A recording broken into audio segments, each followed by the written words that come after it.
In Search of the Castaways, Part 1, South America, written by Jules Verne, Chapter 1, The Shark. On the 26th of July, 1864, a magnificent yacht was steaming along the North Channel at full speed, with a strong breeze blowing from the NE. The Union Jack was flying at the mizzenmast, and a blue standard bearing the initials EG, embroidered in gold, and surmounted by a ducal coronet, floated from the top-gallant head of the main mast.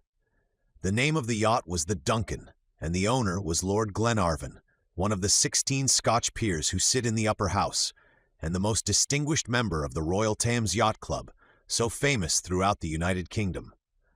Lord Edward Glenarvan was on board with his young wife, Lady Helena, and one of his cousins, Major McNabbs. The DUNCAN was newly built, and had been making a trial trip a few miles outside the Firth of Clyde.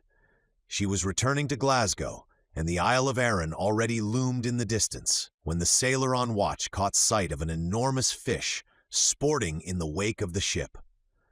Lord Edward, who was immediately apprised of the fact, came up on the poop a few minutes after with his cousin, and asked John Mangles, the captain, what sort of an animal he thought it was.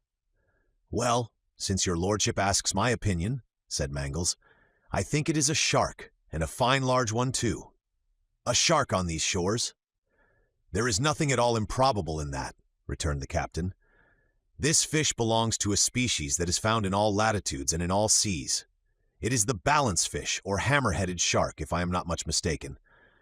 But if your lordship has no objections, and it would give the smallest pleasure to Lady Helena to see a novelty in the way of fishing, we'll soon haul up the monster and find out what it really is." "What do you say, McNabbs? Shall we try to catch it?" asked Lord Glenarvan. "If you like, it's all one to me," was his cousin's cool reply. "The more of those terrible creatures that are killed the better, at all events," said John Mangles. "So let's seize the chance, and it will not only give us a little diversion, but be doing a good action." "Very well, set to work then," said Glenarvan. Lady Helena soon joined her husband on deck, quite charmed at the prospect of such exciting sport. The sea was splendid, and every movement of the shark was distinctly visible. In obedience to the captain's orders, the sailors threw a strong rope over the starboard side of the yacht, with a big hook at the end of it, concealed in a thick lump of bacon. The bait took at once, though the shark was full 50 yards distant. He began to make rapidly for the yacht, beating the waves violently with his fins, and keeping his tail in a perfectly straight line. As he got nearer, his great projecting eyes could be seen inflamed with greed, and his gaping jaws with their quadruple row of teeth. His head was large and shaped like a double hammer at the end of a handle. John Mangles was right. This was evidently a balance fish, the most voracious of all the squality species. The passengers and sailors on the yacht were watching all the animal's movements with the liveliest interest. He soon came within reach of the bait, turned over on his back to make a good dart at it, and in a second bacon and contents had disappeared. He had hooked himself now, as the tremendous jerk he gave the cable proved, and the sailors began to haul in the monster by means of tackle attached to the mainyard. He struggled desperately, but his captors were prepared for his violence, and had a long rope ready with a slip knot, which caught his tail and rendered him powerless at once. In a few minutes more, he was hoisted up over the side of the yacht and thrown on the deck. A man came forward immediately, hatchet in hand, and approaching him cautiously, with one powerful stroke cut off his tail. This ended the business, for there was no longer any fear of the shark. But though the sailors' vengeance was satisfied, their curiosity was not. They knew the brute had no very delicate appetite, and the contents of his stomach might be worth investigation. This is the common practice on all ships when a shark is captured, but Lady Glenarvan declined to be present at such a disgusting exploration, and withdrew to the cabin again. The fish was still breathing. It measured 10 feet in length, and weighed more than 600 pounds. This was nothing extraordinary, for though the hammer-headed shark is not classed among the most gigantic of the species, it is always reckoned among the most formidable. The huge brute was soon ripped up in a very unceremonious fashion. The hook had fixed right in the stomach, which was found to be absolutely empty, and the disappointed sailors were just going to throw the remains overboard, when the boatswain's attention was attracted by some large object sticking fast in one of the viscera. "I say, what's this?" he exclaimed. "That," replied one of the sailors. "Why, it's a piece of rock the beast swallowed by way of ballast. It's just a bottle, neither more nor less, that the fellow has got in his inside, and couldn't digest," said another of the crew. "Hold your tongues, all of you," said Tom Austin, the mate of the Duncan. "Don't you see the animal has been such an inveterate tippler that he has not only drunk the wine but swallowed the bottle?" "What?" said Lord Glenarvan. "Do you mean to say it is a bottle that the shark has got in his stomach?" "Ay, it is a bottle, most certainly," replied the boatswain, "but not just from the cellar." "Well, Tom, be careful how you take it out," said Lord Glenarvan, "for bottles found in the sea often contain precious documents." "Do you think this does?" said Major McNabbs, incredulously. "It possibly may, at any rate." "Oh, I'm not saying it doesn't. There may perhaps be some secret in it," returned the Major. "That's just what we're to see," said his cousin. "Well, Tom?" "Here it is," said the mate, holding up a shapeless lump he had managed to pull out, though with some difficulty. "Get the filthy thing washed, then, and bring it to the cabin." Tom obeyed, and in a few minutes brought in the bottle and laid it on the table, at which Lord Glenarvan and the Major were sitting ready with the captain, and of course Lady Helena, for women, they say, are always a little curious. Everything is an event at sea. For a moment they all sat silent, gazing at this frail relic, wondering if it told the tale of sad disaster or brought some trifling message from a frolic-loving sailor who had flung it into the sea to amuse himself when he had nothing better to do. However, the only way to know was to examine the bottle, and Glenarvan set to work without further delay, so carefully and minutely that he might have been taken for a coroner making an inquest. He commenced by a close inspection of the outside. The neck was long and slender, and round the thick rim there was still an end of wire hanging, though eaten away with rust. The sides were very thick, and strong enough to bear great pressure. It was evidently of champagne origin, and the Major said immediately, "That's one of our Clicquot's bottles."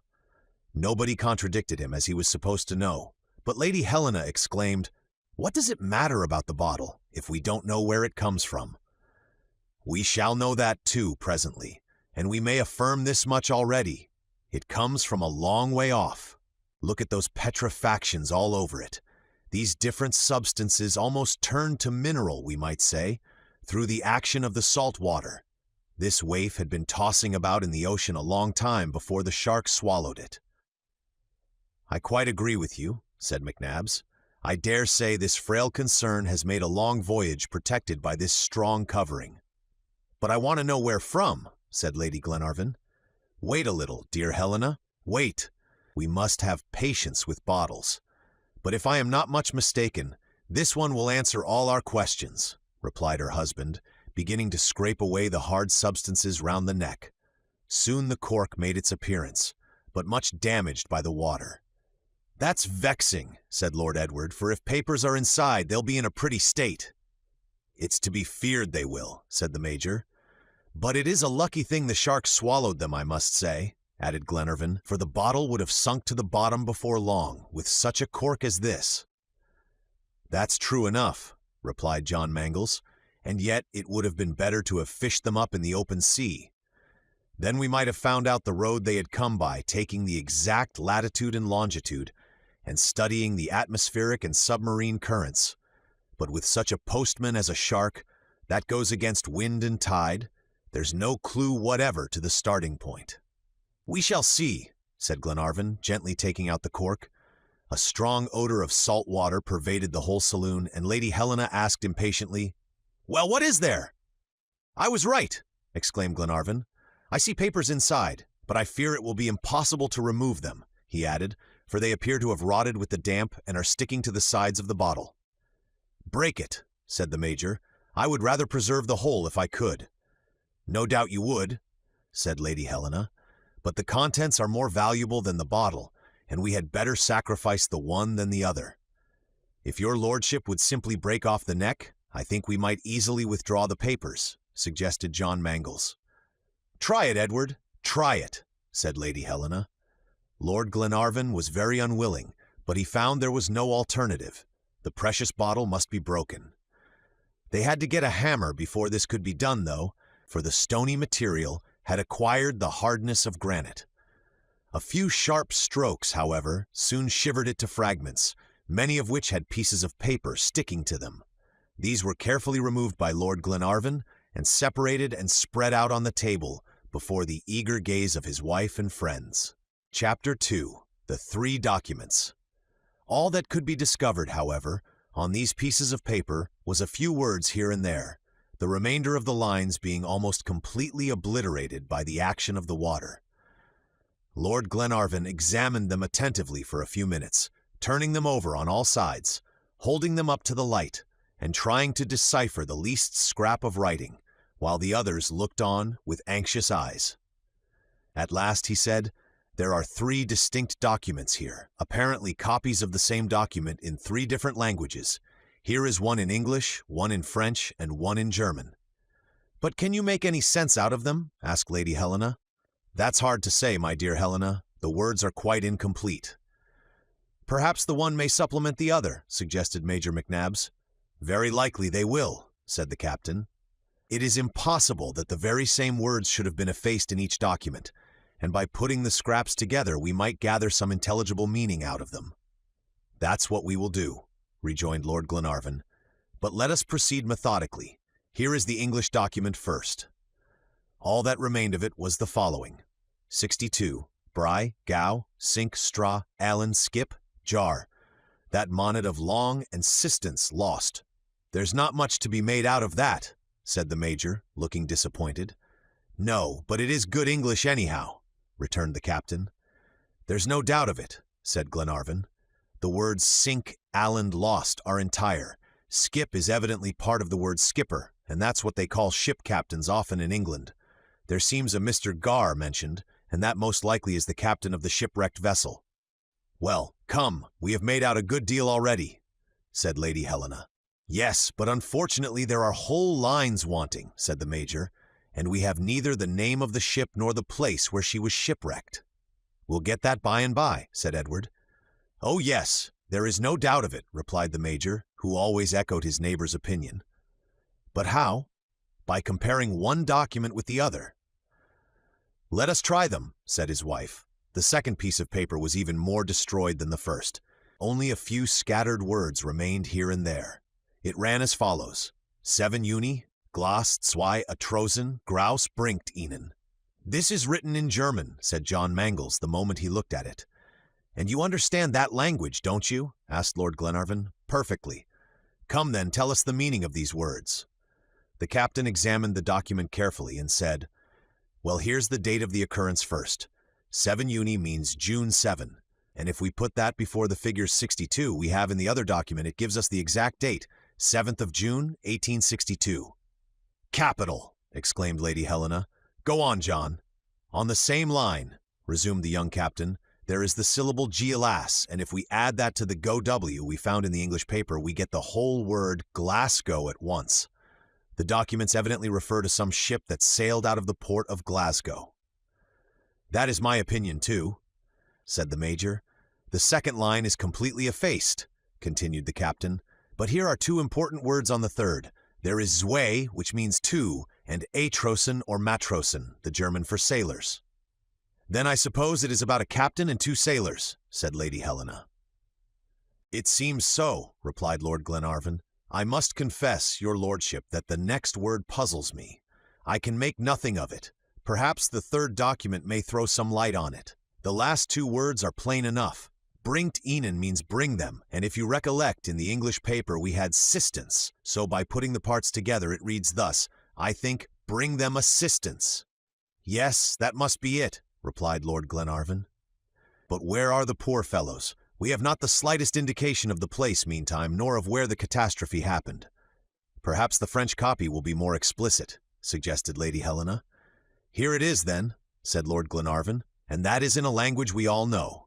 The words it contained were these: Troy, Ats, Taniagoni, Austral, Abor, Contin, PR, Cruel, Indi, Jet, Ongit at 37 degrees 11, Lat. "There are figures!" exclaimed Lady Helena. "Look, let us go steadily to work," said Lord Glenarvan, "and begin at the beginning. I think we can make out from the incomplete words in the first line that a three-mast vessel is in question, and there is little doubt about the name. We get that from the fragments of the other papers. It is the Britannia.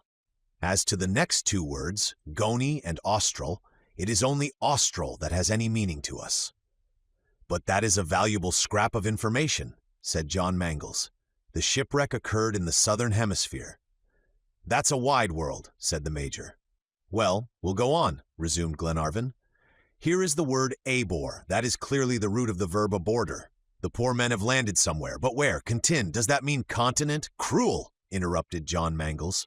"I see now what grouse is part of in the second document. It is grausam, the word in German for cruel." "Let's go on," said Lord Glenarvan, becoming quite excited over his task, as the incomplete words began to fill up and develop their meaning. "Indi. Is it India where they have been shipwrecked? And what can this word onjit be part of? Ah, I see. It is longitude, and here is the latitude, 37 degrees 11. That is the precise indication at last, then." "But we haven't the longitude," objected McNabbs. "But we can't get everything, my dear Major, and it is something at all events to have the exact latitude. The French document is decidedly the most complete of the three, but it is plain enough that each is the literal translation of the other, for they all contain exactly the same number of lines. What we have to do now is to put together all the words we have found and translate them into one language and try to ascertain their most probable and logical sense." "Well, what language shall we choose?" asked the Major. "I think we had better keep to the French, since that was the most complete document of the three." "Your lordship is right," said John Mangles, "and besides, we're all familiar with the language." "Very well, then, I'll set to work." In a few minutes he had written as follows: 7, 1862, Trois Mats Britannia, Glasgow Sombre, Goni, Australitaire, Deux Matelots, Capitaine, Abar, Contin, Cruel, Indi, Jet ce document de longitude at 37 degrees 11, de latitude, Bêtez la cour pardite. 7th of June, 1862, three-mast Britannia, Glasgow, foundered Goni, southern on the coast. 2 sailors, Gr. Captain, landed, Contin, Cruel, thrown this document, in longitude, and 37 degrees 11" latitude. Bring them assistance lost. Just at that moment, one of the sailors came to inform the captain that they were about entering the Firth of Clyde, and to ask what were his orders. "What are your lordship's intentions?" said John Mangles, addressing Lord Glenarvan. "To get to Dunbarton as quickly as possible, John, and Lady Helena will return to Malcolm Castle, while I go on to London and lay this document before the Admiralty." The sailor received orders accordingly, and went out to deliver them to the mate. "Now, friends," said Lord Glenarvan, "let us go on with our investigations, for we are on the track of a great catastrophe, and the lives of several human beings depend on our sagacity. We must give our whole minds to the solution of this enigma. First of all, there are 3 very distinct things to be considered in this document: the things we know, the things we may conjecture, the things we do not know. What are those we know? We know that on the 7th of June, a 3-mast vessel, the Britannia of Glasgow, foundered, that 2 sailors and the captain threw this document into the sea in 37 degrees 11" latitude, and they entreat help. "Exactly so," said the Major. "What are those now we may conjecture?" continued Glenarvan. "That the shipwreck occurred in the southern seas, and here I would draw your attention at once to the incomplete word Goni.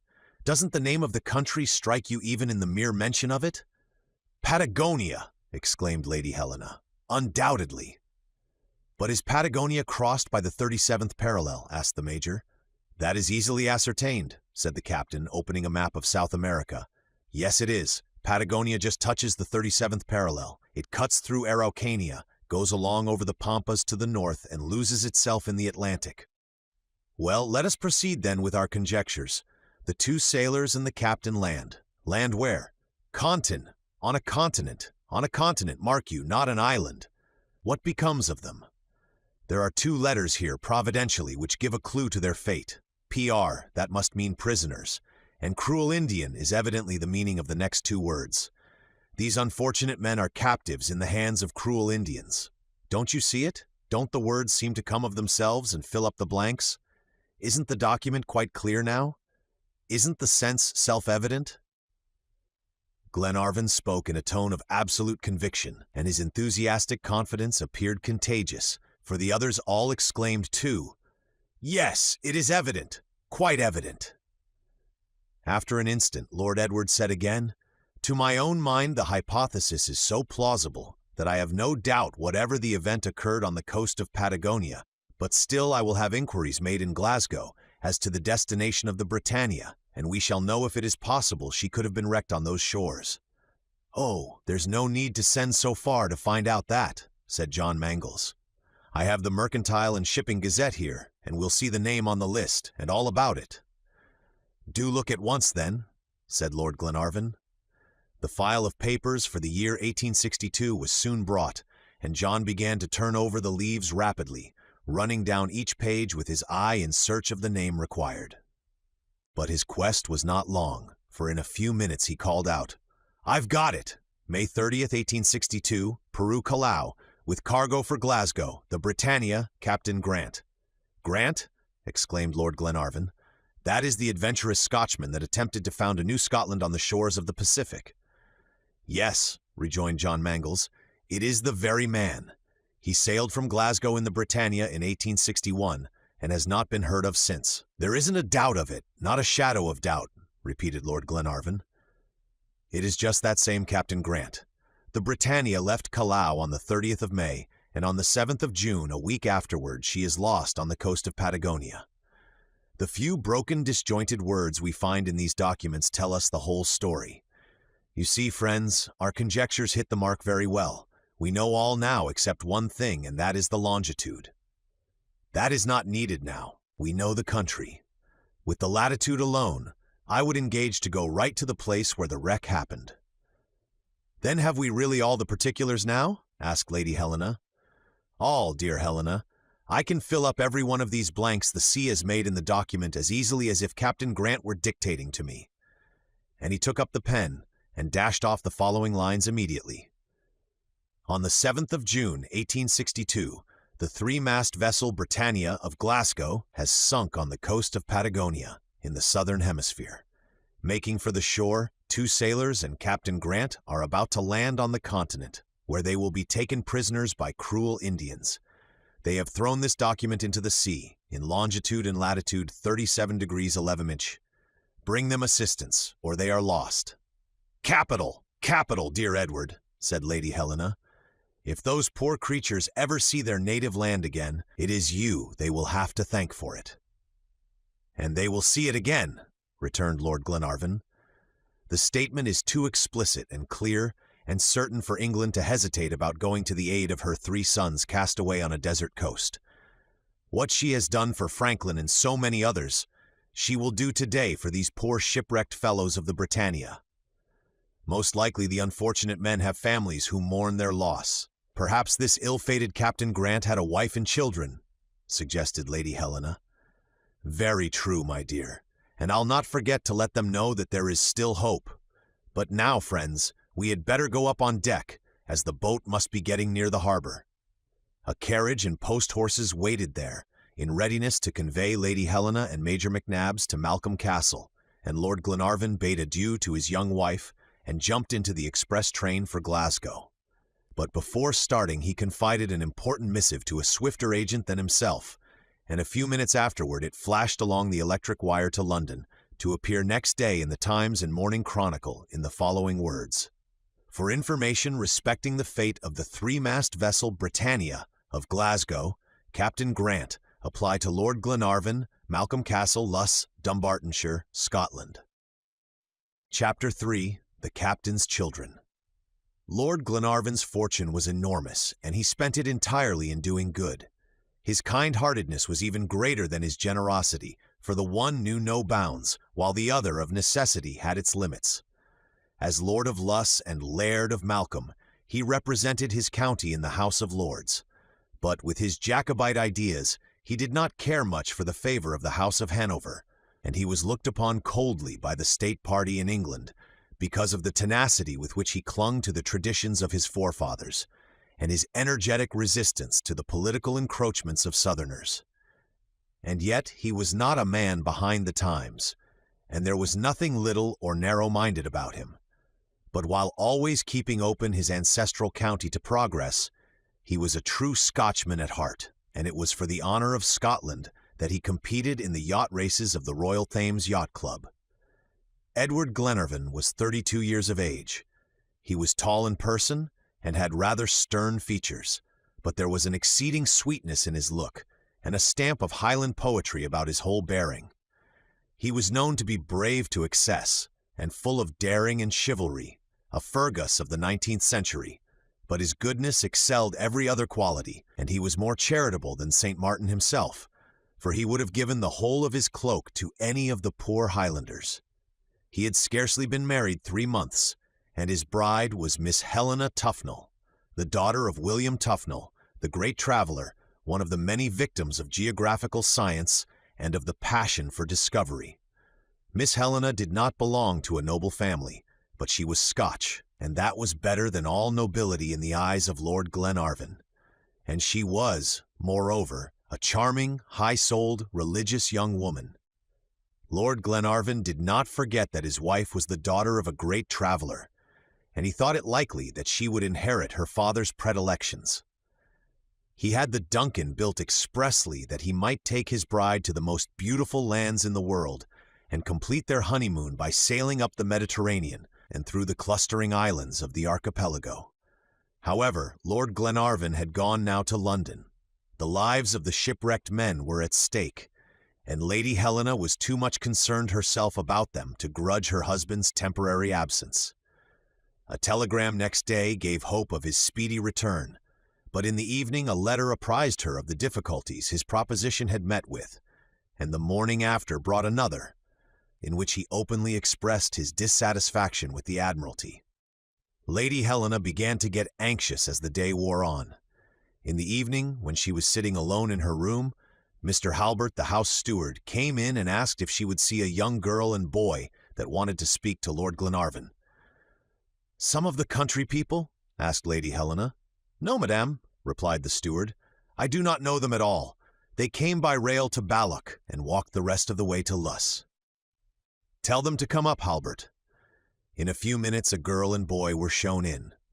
They were evidently brother and sister, for the resemblance was unmistakable. The girl was about 16 years of age. Her tired, pretty face and sorrowful eyes, and resigned but courageous look, as well as her neat though poor attire, made a favorable impression. The boy she held by the hand was about 12, but his face expressed such determination that he appeared quite his sister's protector. The girl seemed too shy to utter a word at first, but Lady Helena quickly relieved her embarrassment by saying with an encouraging smile, "You wish to speak to me, I think?" "No," replied the boy in a decided tone, "not to you, but to Lord Glenarvan." "Excuse him, ma'am," said the girl with a look at her brother. "Lord Glenarvan is not at the castle just now," returned Lady Helena, "but I am his wife, and if I can do anything for you—" "You are Lady Glenarvan?" interrupted the girl. "I am. The wife of Lord Glenarvan, of Malcolm Castle, that put an announcement in the Times about the shipwreck of the Britannia?" "Yes, yes," said Lady Helena eagerly. "And you?" "I am Miss Grant, ma'am, and this is my brother." "Miss Grant! Miss Grant!" exclaimed Lady Helena, drawing the young girl toward her and taking both her hands and kissing the boy's rosy cheeks. "What is it you know, ma'am, about the shipwreck? Tell me, is my father living? Shall we ever see him again?" "Oh, tell me," said the girl earnestly. "My dear child," replied Lady Helena, "Heaven forbid that I should answer you lightly such a question. I would not delude you with vain hopes." "Oh, tell me all, ma'am. I'm proof against sorrow. I can bear to hear anything." "My poor child, there is but a faint hope, but with the help of Almighty Heaven it is just possible you may one day see your father once more." The girl burst into tears, and Robert seized Lady Glenarvan's hand and covered it with kisses. As soon as they grew calmer, they asked a complete string of questions, and Lady Helena recounted the whole story of the document, telling them that their father had been wrecked on the coast of Patagonia, and that he and 2 sailors, the sole survivors, appeared to have reached the shore, and had written an appeal for help in 3 languages and committed it to the care of the waves. During the recital, Robert Grant was devouring the speaker with his eyes and hanging on her lips. His childish imagination evidently retraced all the scenes of his father's shipwreck. He saw him on the deck of the Britannia, and then struggling with the billows, then clinging to the rocks, and lying at length exhausted on the beach. More than once he cried out, "Oh, Papa, my poor Papa!" and pressed close to his sister. Miss Grant sat silent and motionless with clasped hands, and all she said when the narration ended was, "Oh, ma'am, the paper, please." "I have not it now, my dear child," replied Lady Helena. "You haven't it?"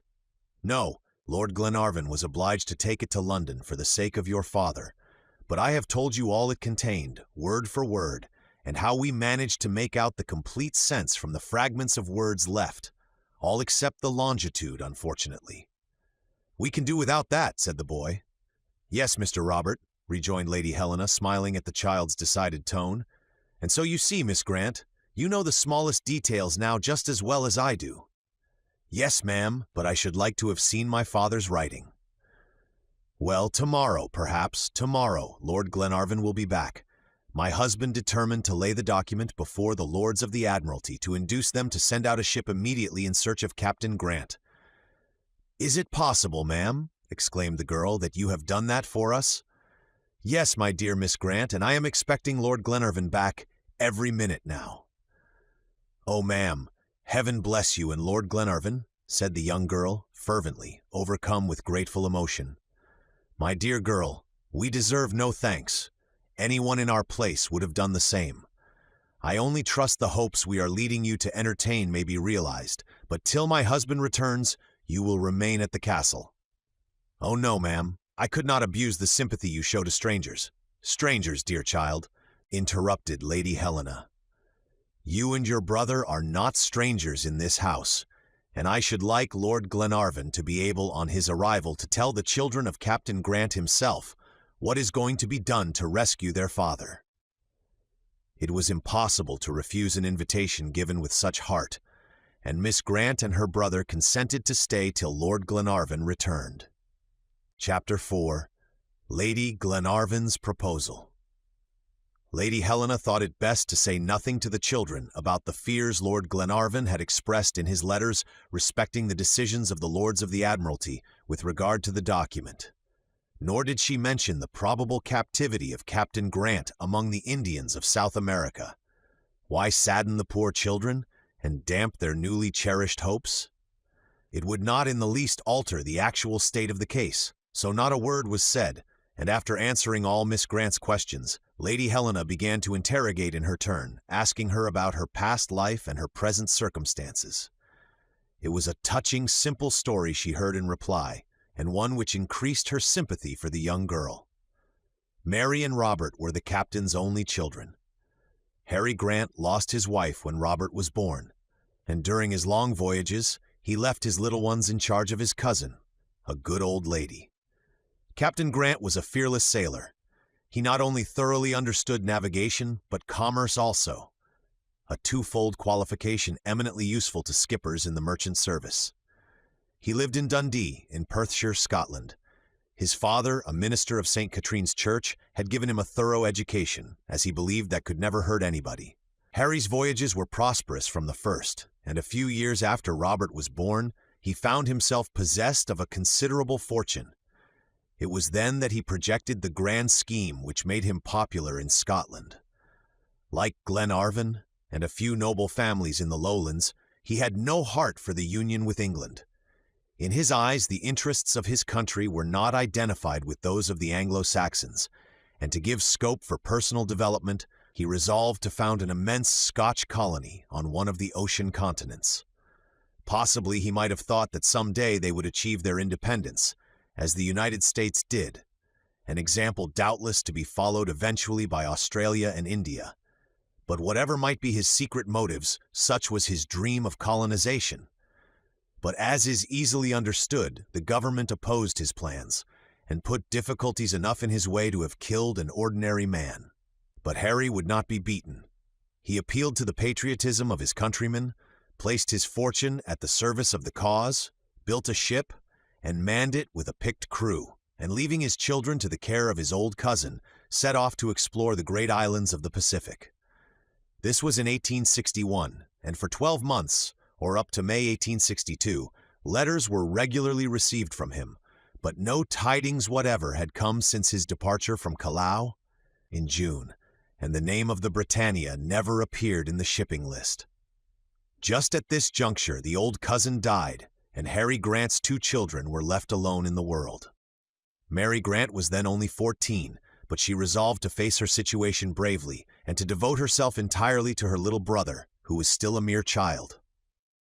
By dint of close economy, combined with tact and prudence, she managed to support and educate him, working day and night, denying herself everything, that she might give him all he needed, watching over him and caring for him like a mother. The 2 children were living in this touching manner in Dundee, struggling patiently and courageously with their poverty. Mary thought only of her brother and indulged in dreams of a prosperous future for him. She had long given up all hope of the Britannia and was fully persuaded that her father was dead. What, then, was her emotion when she accidentally saw the notice in the Times? She never hesitated for an instant as to the course she should adopt, but determined to go to Dumbartonshire immediately to learn the best and worst. Even if she were to be told that her father's lifeless body had been found on a distant shore or in the bottom of some abandoned ship, it would be a relief from incessant doubt and torturing suspense. She told her brother about the advertisement, and the 2 children started off together that same day for Perth, where they took the train and arrived in the evening at Malcolm Castle. Such was Mary Grant's sorrowful story, and she recounted it in so simple and unaffected a manner that it was evident she never thought her conduct had been that of a heroine through those long, trying years. But Lady Helena thought it for her, and more than once she put her arms round both the children and could not restrain her tears. As for Robert, he seemed to have heard these particulars for the first time. All the while his sister was speaking, he gazed at her with wide-open eyes, only knowing now how much she had done and suffered for him, and as she ended, he flung himself on her neck and exclaimed, "Oh, Mamma, my dear little Mamma!" It was quite dark by this time, and Lady Helena made the children go to bed, for she knew they must be tired after their journey. They were soon both sound asleep, dreaming of happy days. After they had retired, Lady Helena sent for Major McNabbs and told him the incidents of the evening. "That Mary Grant must be a brave girl," said the Major. "I only hope my husband will succeed, for the poor children's sake," said his cousin. "It would be terrible for them if he did not. He will be sure to succeed, or the Lords of the Admiralty must have hearts harder than Portland stone." But, notwithstanding McNabb's assurance, Lady Helena passed the night in great anxiety and could not close her eyes. Mary Grant and her brother were up very early next morning and were walking about in the courtyard when they heard the sound of a carriage approaching. It was Lord Glenarvan, and almost immediately Lady Helena and the Major came out to meet him. Lady Helena flew toward her husband the moment he alighted, but he embraced her silently and looked gloomy and disappointed, indeed even furious. "Well, Edward," she said, "tell me." "Well, Helena, dear, those people have no heart." "They have refused?" "Yes, they have refused me a ship." They talked of the millions that had been wasted in search for Franklin, and declared the document was obscure and unintelligible. And then they said it was 2 years now since they were cast away, and there was little chance of finding them. Besides, they would have it that the Indians, who made them prisoners, would have dragged them into the interior, and it was impossible, they said, to hunt all through Patagonia for 3 men, 3 Scotchmen, that the search would be vain and perilous, and cost more lives than it saved. In short, they assigned all the reasons that people invent who have made up their minds to refuse. The truth is, they remembered Captain Grant's projects, and that is the secret of the whole affair. So the poor fellow is lost forever. "My poor father!" cried Mary Grant, throwing herself on her knees before Lord Glenarvan, who exclaimed in amazement, "Your father? What? Is this Miss—" "Yes, Edward," said Lady Helena. "This is Miss Mary Grant and her brother, the 2 children condemned to orphanage by the cruel Admiralty." "Oh, Miss Grant," said Lord Glenarvan, raising the young girl, "if I had known of your presence," He said no more, and there was a painful silence in the courtyard, broken only by sobs. No one spoke, but the very attitude of both servants and masters spoke their indignation at the conduct of the English government. At last the major said, addressing Lord Glenarvan, "Then you have no hope whatever?" "None," was the reply. "Very well, then," exclaimed little Robert. "I'll go and speak to those people myself, and we'll see if they—" He did not complete his sentence, for his sister stopped him, but his clenched fists showed his intentions were the reverse of pacific. "No, Robert," said Mary Grant, "we will thank this noble lord and lady for what they have done for us, and never cease to think of them with gratitude, and then we'll both go together." "Mary," said Lady Helena, in a tone of surprise. "Go where?" asked Lord Glenarvan. "I am going to throw myself at the Queen's feet, and we shall see if she will turn a deaf ear to the prayers of two children who implore their father's life." Lord Glenarvan shook his head. Not that he doubted the kind heart of Her Majesty, but he knew Mary would never gain access to her. Suppliants but too rarely reach the steps of a throne. It seems as if royal palaces had the same inscription on their doors that the English have on their ships. Passengers are requested not to speak to the man at the wheel. Lady Glenarvan understood what was passing in her husband's mind, and she felt the young girl's attempt would be useless, and only plunge the poor children in deeper despair. Suddenly, a grand, generous purpose fired her soul, and she called out, "Mary Grant! Wait, my child, and listen to what I'm going to say." Mary had just taken her brother by the hand and turned to go away, but she stepped back at Lady Helena's bidding. The young wife went up to her husband and said, with tears in her eyes, though her voice was firm and her face beamed with animation, "Edward, when Captain Grant wrote that letter and threw it into the sea, he committed it to the care of God. God has sent it to us. To us. Undoubtedly, God intends us to undertake the rescue of these poor men." "What do you mean, Helena?" "I mean this, that we ought to think ourselves fortunate if we can begin our married life with a good action. Well, you know, Edward, that to please me you planned a pleasure trip. But what could give us such genuine pleasure, or be so useful, as to save those unfortunate fellows cast off by their country?" "Helena!" exclaimed Lord Glenarvan. "Yes, Edward, you understand me?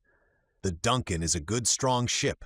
She can venture in the southern seas, or go round the world if necessary. Let us go, Edward. Let us start off and search for Captain Grant." Lord Glenarvan made no reply to this bold proposition, but smiled, and holding out his arms, drew his wife into a close, fond embrace. Mary and Robert seized her hands and covered them with kisses, and the servants who thronged the courtyard and had been witnesses of this touching scene shouted with one voice, "Hurrah for the Lady of Luss! 3 cheers for Lord and Lady Glenarvan!" Chapter 5. The Departure of the DUNCAN. We have said already that Lady Helena was a brave, generous woman, and what she had just done proved it indisputably. Her husband had good reason to be proud of such a wife, one who could understand and enter into all his views. The idea of going to Captain Grant's rescue had occurred to him in London when his request was refused, and he would have anticipated Lady Helena, only he could not bear the thought of parting from her. But now that she herself proposed to go, all hesitation was at an end. The servants of the castle had hailed the project with loud acclamations, for it was to save their brothers, Scotchmen like themselves, and Lord Glenarvan cordially joined his cheers with theirs for the Lady of Luss. The departure once resolved upon, there was not an hour to be lost. A telegram was dispatched to John Mangles the very same day, conveying Lord Glenarvan's orders to take the DUNCAN immediately to Glasgow and to make preparations for a voyage to the southern seas, and possibly round the world. For Lady Helena was right in her opinion that the yacht might safely attempt the circumnavigation of the globe, if necessary. The DUNCAN was a steam yacht of the finest description. She was 210 tons burden, much larger than any of the first vessels that touched the shores of the New World, for the largest of the 4 ships that sailed with Columbus was only 70 tons. She had 2 masts and all the sails and rigging of an ordinary clipper, which would enable her to take advantage of every favorable wind, though her chief reliance was on her mechanical power. The engine, which was constructed on a new system, was a high-pressure one of 160 horsepower and put in motion a double screw. This gave the yacht such swiftness that during her trial trip in the Firth of Clyde, she made 17 miles an hour, a higher speed than any vessel had yet attained. No alterations were consequently needed in the Duncan herself. John Mangles had only to attend to her interior arrangements. His first care was to enlarge the bunkers to carry as much coal as possible, for it is difficult to get fresh supplies en route. He had to do the same with the storerooms, and managed so well that he succeeded in laying in provisions enough for 2 years.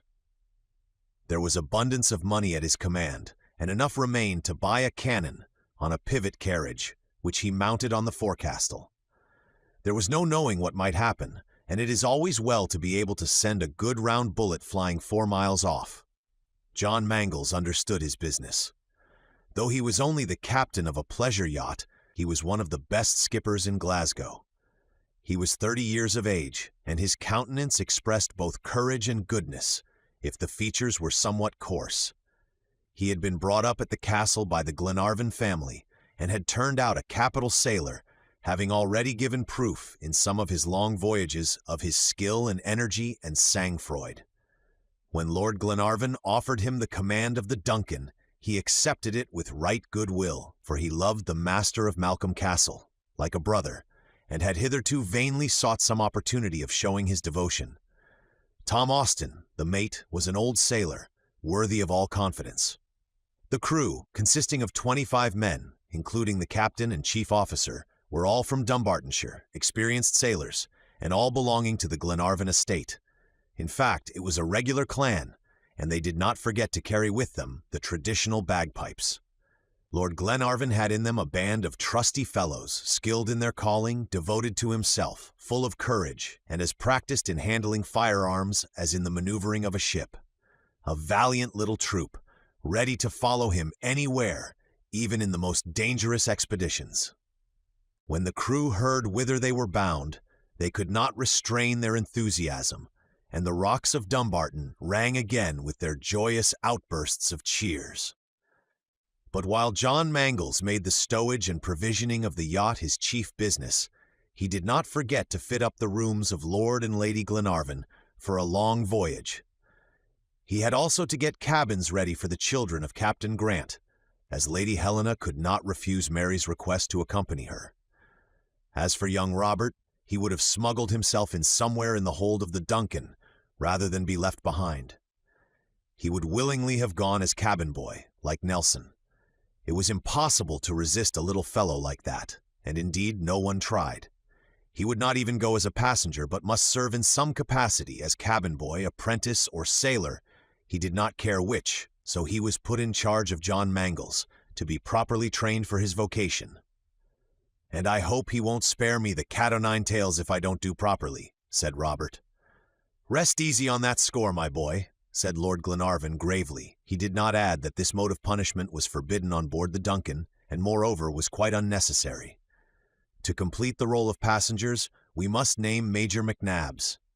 The Major was about 50 years of age, with a calm face and regular features. A man who did whatever he was told, of an excellent, indeed, a perfect temper.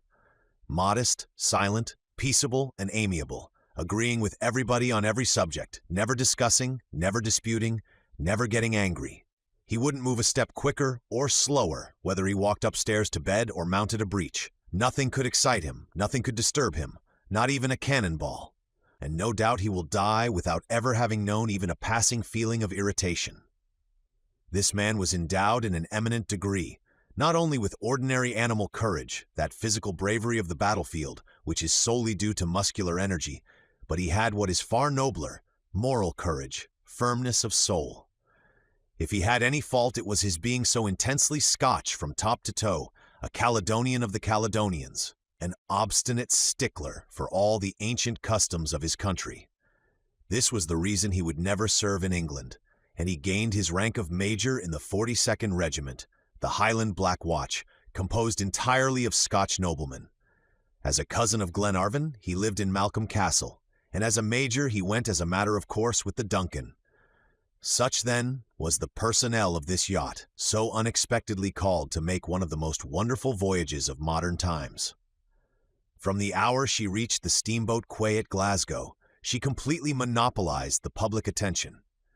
A considerable crowd visited her every day, and the DUNCAN was the one topic of interest and conversation, to the great vexation of the different captains in the port, among others of Captain Burton, in command of the Scotia, a magnificent steamer lying close beside her, and bound for Calcutta. Considering her size, the Scotia might justly look upon the DUNCAN as a mere flyboat, and yet this pleasure yacht of Lord Glenarvan was quite the center of attraction, and the excitement about her daily increased. The DUNCAN was to sail out with the tide at 3 o'clock on the morning of the 25th of August. But before starting, a touching ceremony was witnessed by the good people of Glasgow.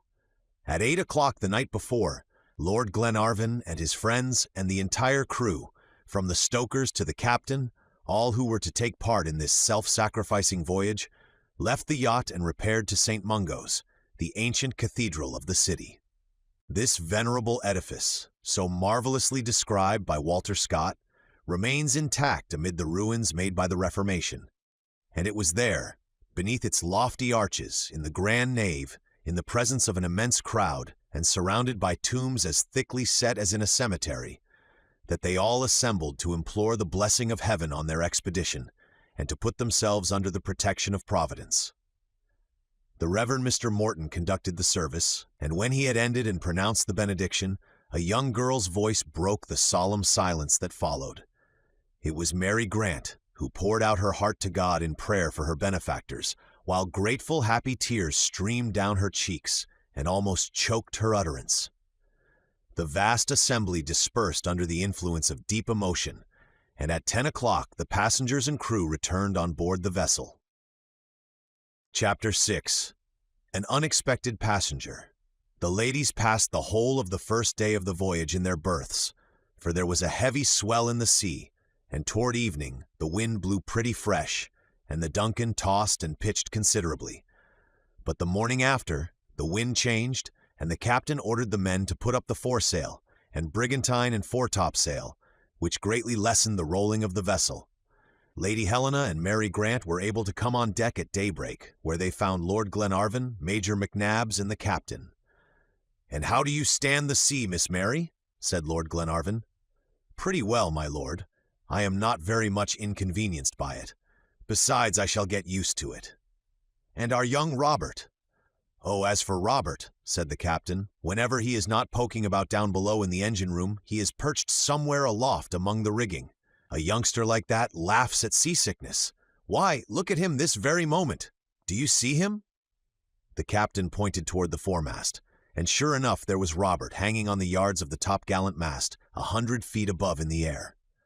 Mary involuntarily gave a start, but the captain said, "Oh, don't be afraid, Miss Mary. He is all right, take my word for it. I'll have a capital sailor to present to Captain Grant before long, for we'll find the worthy captain, depend upon it." "Heaven grant it, Mr. John," replied the young girl.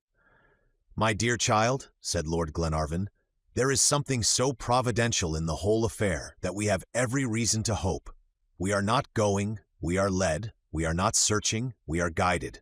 And then see all the brave men that have enlisted in the service of the good cause. We shall not only succeed in our enterprise, but there will be little difficulty in it. I promised Lady Helena a pleasure trip, and I am much mistaken if I don't keep my word." "Edward," said his wife, "you are the best of men." "Not at all," was the reply, "but I have the best of crews and the best of ships.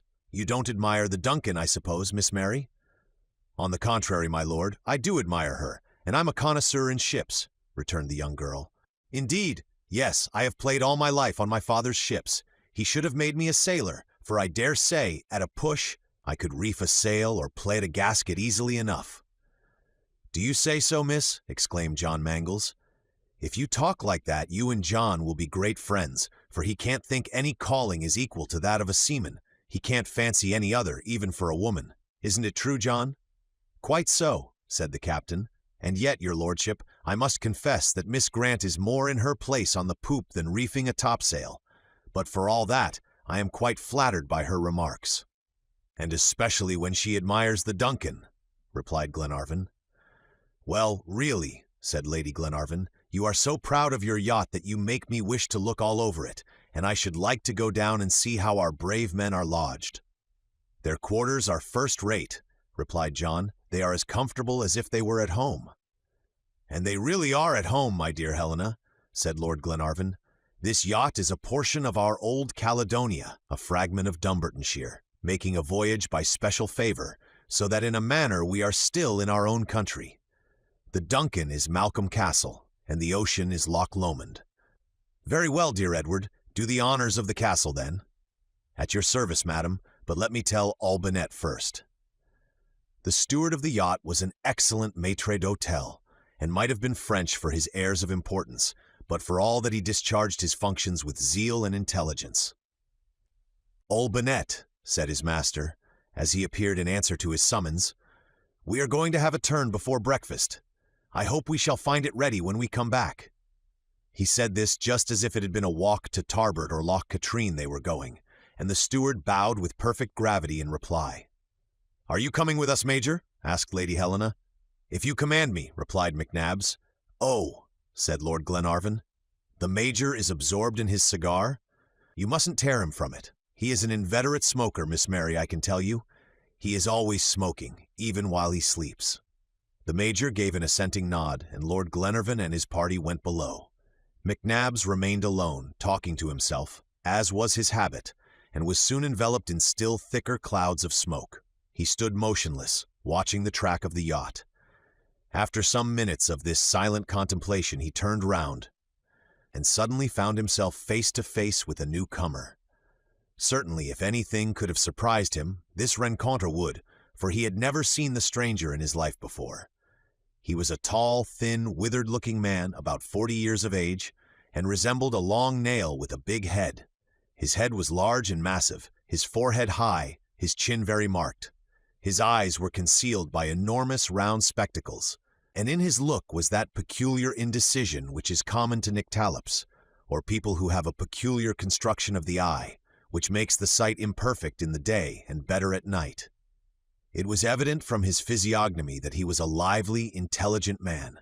He had not the crabbed expression of those grave individuals who never laugh on principle and cover their emptiness with a mask of seriousness. He looked far from that. His careless, good-humored air and easy, unceremonious manners showed plainly that he knew how to take men and things on their bright side. But though he had not yet opened his mouth, he gave one the impression of being a great talker, and moreover, one of those absent folks who neither see though they are looking, nor hear though they are listening. He wore a traveling cap and strong, low, yellow boots with leather gaiters. His pantaloons and jacket were of brown velvet, and their innumerable pockets were stuffed with notebooks, memorandum books, account books, pocket books, and 1,000 other things equally cumbersome and useless, not to mention a telescope in addition, which he carried in a shoulder belt. The stranger's excitement was a strong contrast to the Major's placidity. He walked round McNabbs, looking at him and questioning him with his eyes without eliciting one remark from the imperturbable Scotchman, or awakening his curiosity in the least to know where he came from and where he was going, and how he had got on board the DUNCAN. Finding all his efforts baffled by the Major's indifference, the mysterious passenger seized his telescope, drew it out to its fullest extent, about 4 feet, and began gazing at the horizon, standing motionless with his legs wide apart. His examination lasted some few minutes, and then he lowered the glass, set it up on deck, and leaned on it as if it had been a walking stick. Of course, his weight shut up the instrument immediately by pushing the different parts one into the other, and so suddenly that he fell full length on deck and lay sprawling at the foot of the mainmast. Anyone else but the Major would have smiled at least at such a ludicrous sight, but McNabbs never moved a muscle of his face. This was too much for the stranger, and he called out, with an unmistakably foreign accent, "Steward!" He waited a minute, but nobody appeared, and he called again still louder, "Steward!" Olbinett chanced to be passing that minute on his way from the galley, And what was his astonishment at hearing himself addressed like this by a lanky individual of whom he had no knowledge whatever. Where can he have come from? Who is he? He thought to himself. He cannot possibly be one of Lord Glenarvan's friends. However, he went up on the poop and approached the unknown personage, who accosted him with the inquiry, "Are you the steward of this vessel?" "Yes, sir," replied Olbinett, "but I have not the honor of—" "I am the passenger in cabin number 6. "Number 6, repeated the steward. "Certainly, and your name, what is it?" "Olbinett." "Well, Olbinett, my friend, we must think of breakfast, and that pretty quickly. It is 36 hours since I have had anything to eat, or rather 36 hours that I have been asleep. Pardonable enough in a man who came all the way, without stopping, from Paris to Glasgow. What is the breakfast hour?" 9 o'clock, replied Olbinett mechanically. The stranger tried to pull out his watch to see the time, but it was not till he had rummaged through the 9th pocket that he found it. "Ah, well," he said, "it is only 8 o'clock at present. Fetch me a glass of sherry and a biscuit while I am waiting, for I am actually falling through sheer inanition." Olbinett heard him without understanding what he meant, for the voluble stranger kept on talking incessantly, flying from one subject to another. "The captain? Isn't the captain up yet? And the chief officer? What is he doing? Is he asleep still? It is fine weather, fortunately, and the wind is favorable, and the ship goes all alone." Just at that moment, John Mangles appeared at the top of the stairs. "Here is the captain," said Olbinett. "Ah, delighted, Captain Burton, delighted to make your acquaintance," exclaimed the unknown. John Mangles stood stupefied, as much at seeing the stranger on board as at hearing himself called Captain Burton. But the newcomer went on in the most affable manner. "Allow me to shake hands with you, sir, and if I did not do so yesterday evening, it was only because I did not wish to be troublesome when you were starting. But today, Captain, it gives me great pleasure to begin my intercourse with you." John Mangles opened his eyes as wide as possible and stood staring at Olbinett and the stranger alternately. But without waiting for a reply, the rattling fellow continued. "Now the introduction is made, my dear captain. We are old friends. Let's have a little talk, and tell me how you like the Scotia." "What do you mean by the Scotia?" put in John Mangles at last. "By the Scotia? Why, the ship we're on, of course. A good ship that has been commended to me, not only for its physical qualities, but also for the moral qualities of its commander, the brave Captain Burton. You will be some relation of the famous African traveler of that name. A daring man he was, sir. I offer you my congratulations." "Sir," interrupted John, "I am not only no relation of Burton the great traveler, but I am not even Captain Burton." "Ah, is that so? It is Mr. Burdness, the chief officer, that I am talking to at present." "Mr. Burdness," repeated John Mangles, beginning to suspect how the matter stood. Only he asked himself whether the man was mad or some heedless rattle-pate. He was beginning to explain the case in a categorical manner when Lord Glenarvan and his party came up on the poop. The stranger caught sight of them directly and exclaimed, "Ah, the passengers, the passengers! I hope you are going to introduce me to them, Mr. Burdness."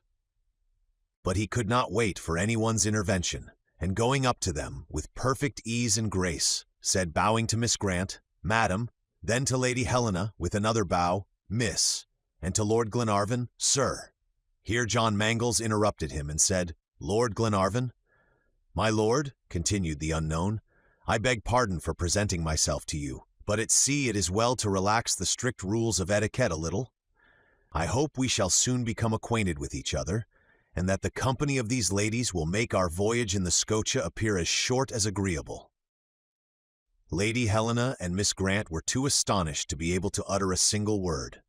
The presence of this intruder on the poop of the DUNCAN was perfectly inexplicable.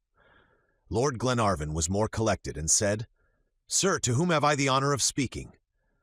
"To Jacques-Eliassine François-Marie Paganel, Secretary of the Geographical Society of Paris, corresponding member of the Societies of Berlin, Bombay, Darmstadt, Leipzig, London, St. Petersburg, Vienna, and New York. Honorary member of the Royal Geographical and Ethnographical Institute of the East Indies, who, after having spent 20 years of his life in geographical work in the study, wishes to see active service, and is on his way to India to gain for the science what information he can by following up the footsteps of great travelers. Chapter 7. Jacques Paganel is undeceived. The secretary of the Geographical Society was evidently an amiable personage, for all this was said in a most charming manner. Lord Glenarvan knew quite well who he was now, for he had often heard Paganel spoken of, and was aware of his merits. His geographical works, his papers on modern discoveries, inserted in the reports of the Society, and his worldwide correspondence gave him a most distinguished place among the literati of France. Lord Glenarvan could not but welcome such a guest, and shook hands cordially. "And now that our introductions are over," he added, "you will allow me, Monsieur Paganel, to ask you a question." "20, my lord," replied Paganel. "It will always be a pleasure to converse with you." "Was it last evening that you came on board this vessel?" "Yes, my lord, about 8 o'clock. I jumped into a cab at the Caledonian Railway, and from the cab into the Scotia, where I had booked my cabin before I left Paris. It was a dark night, and I saw no one on board, so I found cabin number 6, and went to my berth immediately, for I had heard that the best way to prevent seasickness is to go to bed as soon as you start, and not to stir for the first few days. And moreover, I had been traveling for 30 hours. So I tucked myself in, and slept conscientiously, I assure you, for 36 hours. Paganel's listeners understood the whole mystery now of his presence on the DUNCAN. The French traveler had mistaken his vessel, and gone on board while the crew were attending the service at St. Mungo's. All was explained. But what would the learned geographer say when he heard the name and destination of the ship in which he had taken passage? "Then it is Calcutta, M. Paganel, that you have chosen as your point of departure on your travels?" "Yes, my lord, to see India has been a cherished purpose with me all my life. It will be the realization of my fondest dreams, to find myself in the country of elephants and thugs." "Then it would be by no means a matter of indifference to you to visit another country instead." "No, my lord, indeed it would be very disagreeable, for I have letters from Lord Somerset, the Governor-General, and also a commission to execute for the Geographical Society." "Ah, you have a commission." "Yes, I have to attempt a curious and important journey, the plan of which has been drawn up by my learned friend and colleague, M. Vivian de Saint Martin. I am to pursue the track of the Schlagen-White brothers, and Colonels Waugh and Webb, and Hodgson, and Huck and Gabbett, the missionaries, and Moorcroft and M. Jules Remy, and so many celebrated travelers. I mean to try and succeed where Crick, the missionary, so unfortunately failed in 1846.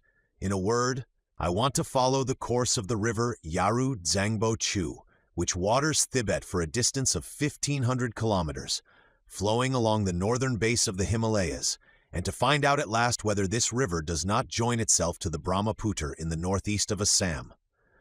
The gold medal, my lord, is promised to the traveler who will succeed in ascertaining a fact which is one of the greatest desiderata to the geography of India."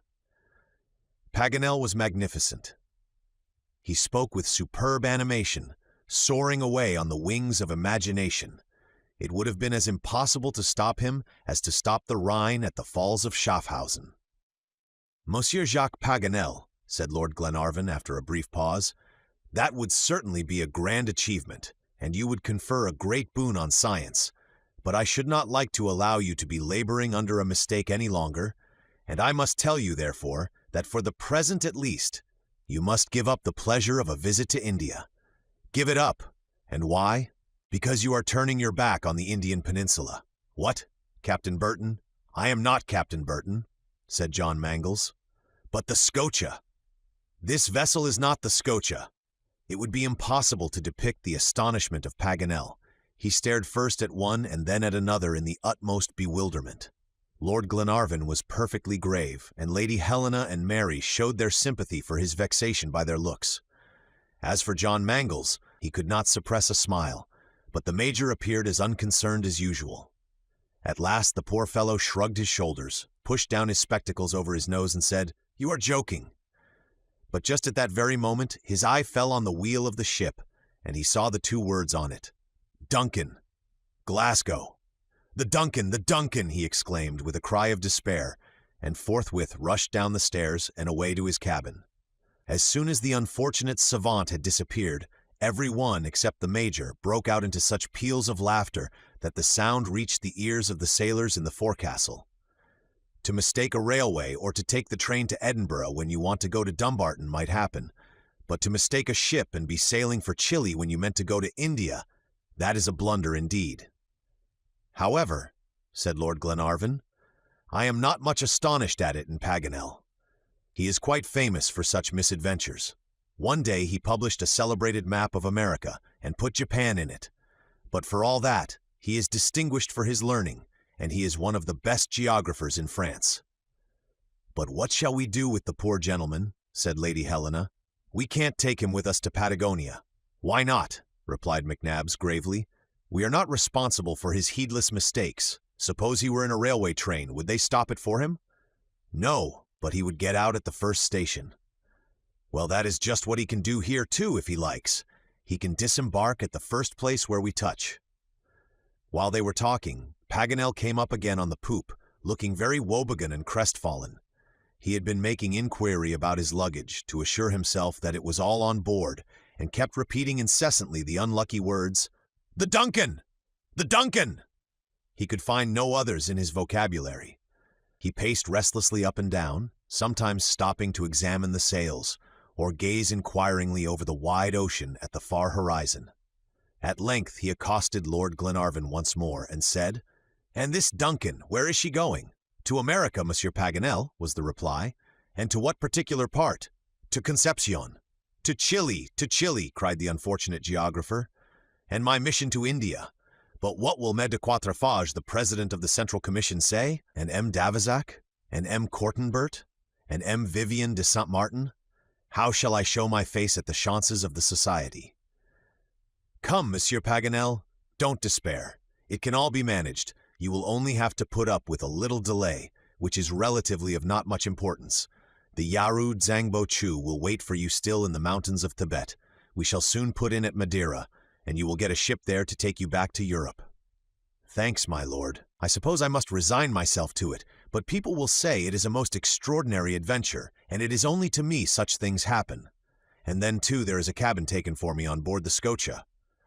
"Oh, as to the Scotia, you'll have to give that up meantime." "But the DUNCAN is a pleasure yacht, is it not?" began Paganel again, after a fresh examination of the vessel. "Yes, sir," said John Mangles, "and belongs to Lord Glenarvan." "Who begs you will draw freely on his hospitality," said Lord Glenarvan.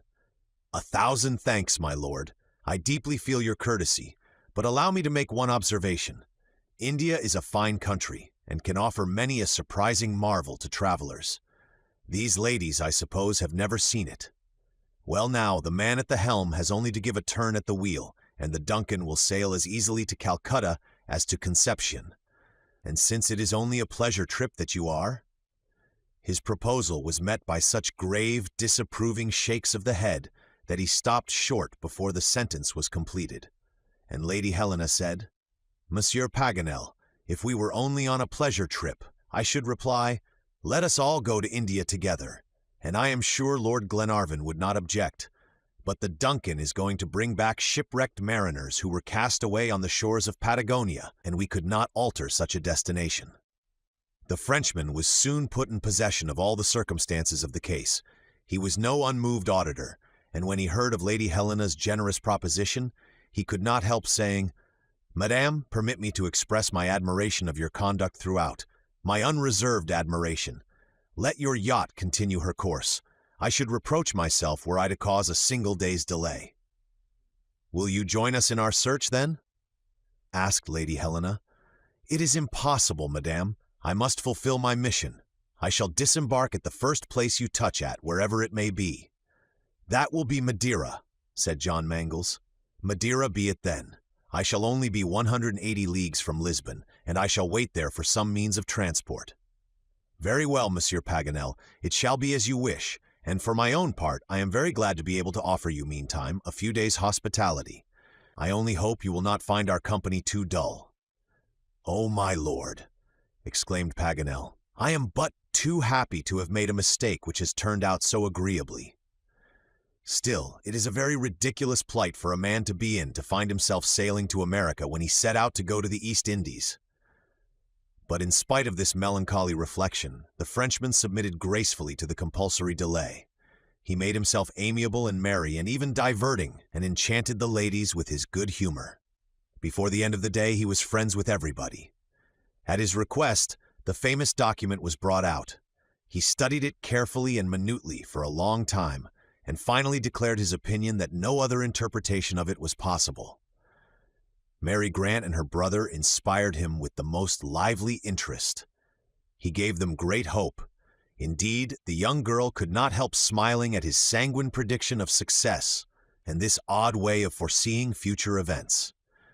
But for his mission, he would have made one of the search party for Captain Grant, undoubtedly. As for Lady Helena, when he heard that she was a daughter of William Tufnell, there was a perfect explosion of admiring epithets. He had known her father, and what letters had passed between them when William Tufnell was a corresponding member of the society. It was he himself that had introduced him and M. Malta Brune. What a rencontre this was, and what a pleasure to travel with the daughter of Tufnell. He wound up by asking permission to kiss her, which Lady Helena granted, though it was perhaps a little improper. Chapter 8. The Geographer's Resolution. Meantime, the yacht, favored by the currents from the north of Africa, was making rapid progress toward the equator. On the 30th of August, they sighted the Madeira group of islands, and Glenarvan, true to his promise, offered to put in there and land his new guest. But Paganel said, "My dear lord, I won't stand on ceremony with you.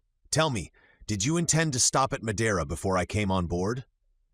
"No," replied Glenarvan. "Well then, allow me to profit by my unlucky mistake. Madeira is an island too well known to be of much interest now to a geographer. Everything about this group has been said and written already. Besides, it is completely going down as far as wine growing is concerned. Just imagine no vines to speak of being in Madeira. In 1813, 22,000 pipes of wine were made there, and in 1845 the number fell to 2,669. It is a grievous spectacle. If it is all the same to you, we might go on to the Canary Isles instead." "Certainly. It will not the least interfere with our route." "I know it will not, my dear lord. In the Canary Islands, you see, there are 3 groups to study, besides the Peak of Teneriffe, which I always wish to visit. This is an opportunity, and I should like to avail myself of it and make the ascent of the famous mountain while I am waiting for a ship to take me back to Europe." "As you please, my dear Paganel," said Lord Glenarvan, though he could not help smiling, "and no wonder, for these islands are scarcely 250 miles from Madeira, a trifling distance for such a quick sailor as the DUNCAN." Next day, about 2 p.m., John Mangles and Paganel were walking on the poop. The Frenchman was assailing his companion with all sorts of questions about Chile, when all at once the captain interrupted him, and pointing toward the southern horizon, said, "Monsieur Paganel?" "Yes, my dear captain." "Be so good as to look in this direction. Don't you see anything?" "Nothing." "You're not looking in the right place. It is not on the horizon, but above it in the clouds." "In the clouds? I might well not see." There, by the upper end of the bowsprit." "I see nothing." "Then you don't want to see. Anyway, though we are 40 miles off, yet I tell you the Peak of Teneriffe is quite visible yonder above the horizon." But whether Paganel could not or would not see it then, 2 hours later he was forced to yield to ocular evidence or own himself blind. "You do see it at last, then?" said John Mangles. Yes, distinctly," replied Paganel, adding in a disdainful tone, "and that's what they call the Peak of Teneriffe." "That's the peak. It doesn't look much of a height. It is 11,000 feet, though, above the level of the sea. That is not equal to Mont Blanc. Likely enough, but when you come to ascend it, probably you'll think it high enough." "Oh, ascend it, my dear captain. What would be the good after Humboldt and Bonpland? That Humboldt was a great genius. He made the ascent of this mountain, and has given a description of it which leaves nothing unsaid.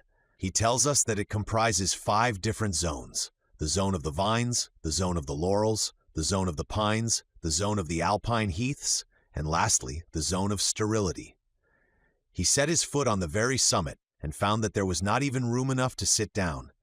The view from the summit was very extensive, stretching over an area equal to Spain. Then he went right down into the volcano, and examined the extinct crater. What could I do? I should like you to tell me, after that great man? Well, certainly, there isn't much left to glean. That is vexing, too, for you would find it dull work waiting for a vessel in the Peak of Tenerife. But, I say, Mangles, my dear fellow, are there no ports in the Cape Verde Islands that we might touch at? Oh, yes, nothing would be easier than putting you off at Villa Praya. And then I should have one advantage, which is by no means inconsiderable. I should find fellow countrymen at Senegal, and that is not far away from those islands. I am quite aware that the group is said to be devoid of much interest and wild and unhealthy, but everything is curious in the eyes of a geographer. Seeing is a science. There are people who do not know how to use their eyes, and who travel about with as much intelligence as a shellfish. But that's not in my line, I assure you. Please yourself, Monsieur Paganel. I have no doubt geographical science will be a gainer by your sojourn in the Cape Verde Islands. We must go in there anyhow for coal, so your disembarkation will not occasion the least delay. The captain gave immediate orders for the yacht to continue her route, steering to the west of the Canary Group and leaving Tenerife on her larboard. She made rapid progress and passed the Tropic of Cancer on the 2nd of September at 5 a.m. The weather now began to change and the atmosphere became damp and heavy. It was the rainy season, La Tempo das Aguas, as the Spanish call it, a trying season to travelers, but useful to the inhabitants of the African islands, who lack trees and consequently water. The rough weather prevented the passengers from going on deck, but did not make the conversation any less animated in the saloon. On the 30th of September, Paganel began to collect his luggage to go on shore. The DUNCAN was already steaming among the islands. She passed Sal, a complete tomb of sand lying barren and desolate, and went on among the vast coral reefs and athwart the Isle of St. Jacques, with its long chain of basaltic mountains, till she entered the port of Villa Praya and anchored in 8 fathoms of water before the town. The weather was frightful, and the surf excessively violent, though the bay was sheltered from the sea winds. The rain fell in such torrents that the town was scarcely visible through it. It rose on a plain in the form of a terrace, buttressed on volcanic rocks 300 feet high. The appearance of the island through the thick veil of rain was mournful in the extreme. Lady Helena could not go on shore as she had purposed. Indeed, even coaling was a difficult business, and the passengers had to content themselves below the poop as best they might. Naturally enough, the main topic of conversation was the weather. Everybody had something to say about it except the Major, who surveyed the universal deluge with the utmost indifference. Paganel walked up and down shaking his head. "It is clear enough, Paganel," said Lord Glenarvan, "that the elements are against you." "I'll be even with them for all that," replied the Frenchman. "You could not face rain like that, Monsieur Paganel," said Lady Helena. "Oh, quite well, madam, as far as I myself am concerned. It is for my luggage and instruments that I am afraid. Everything will be ruined.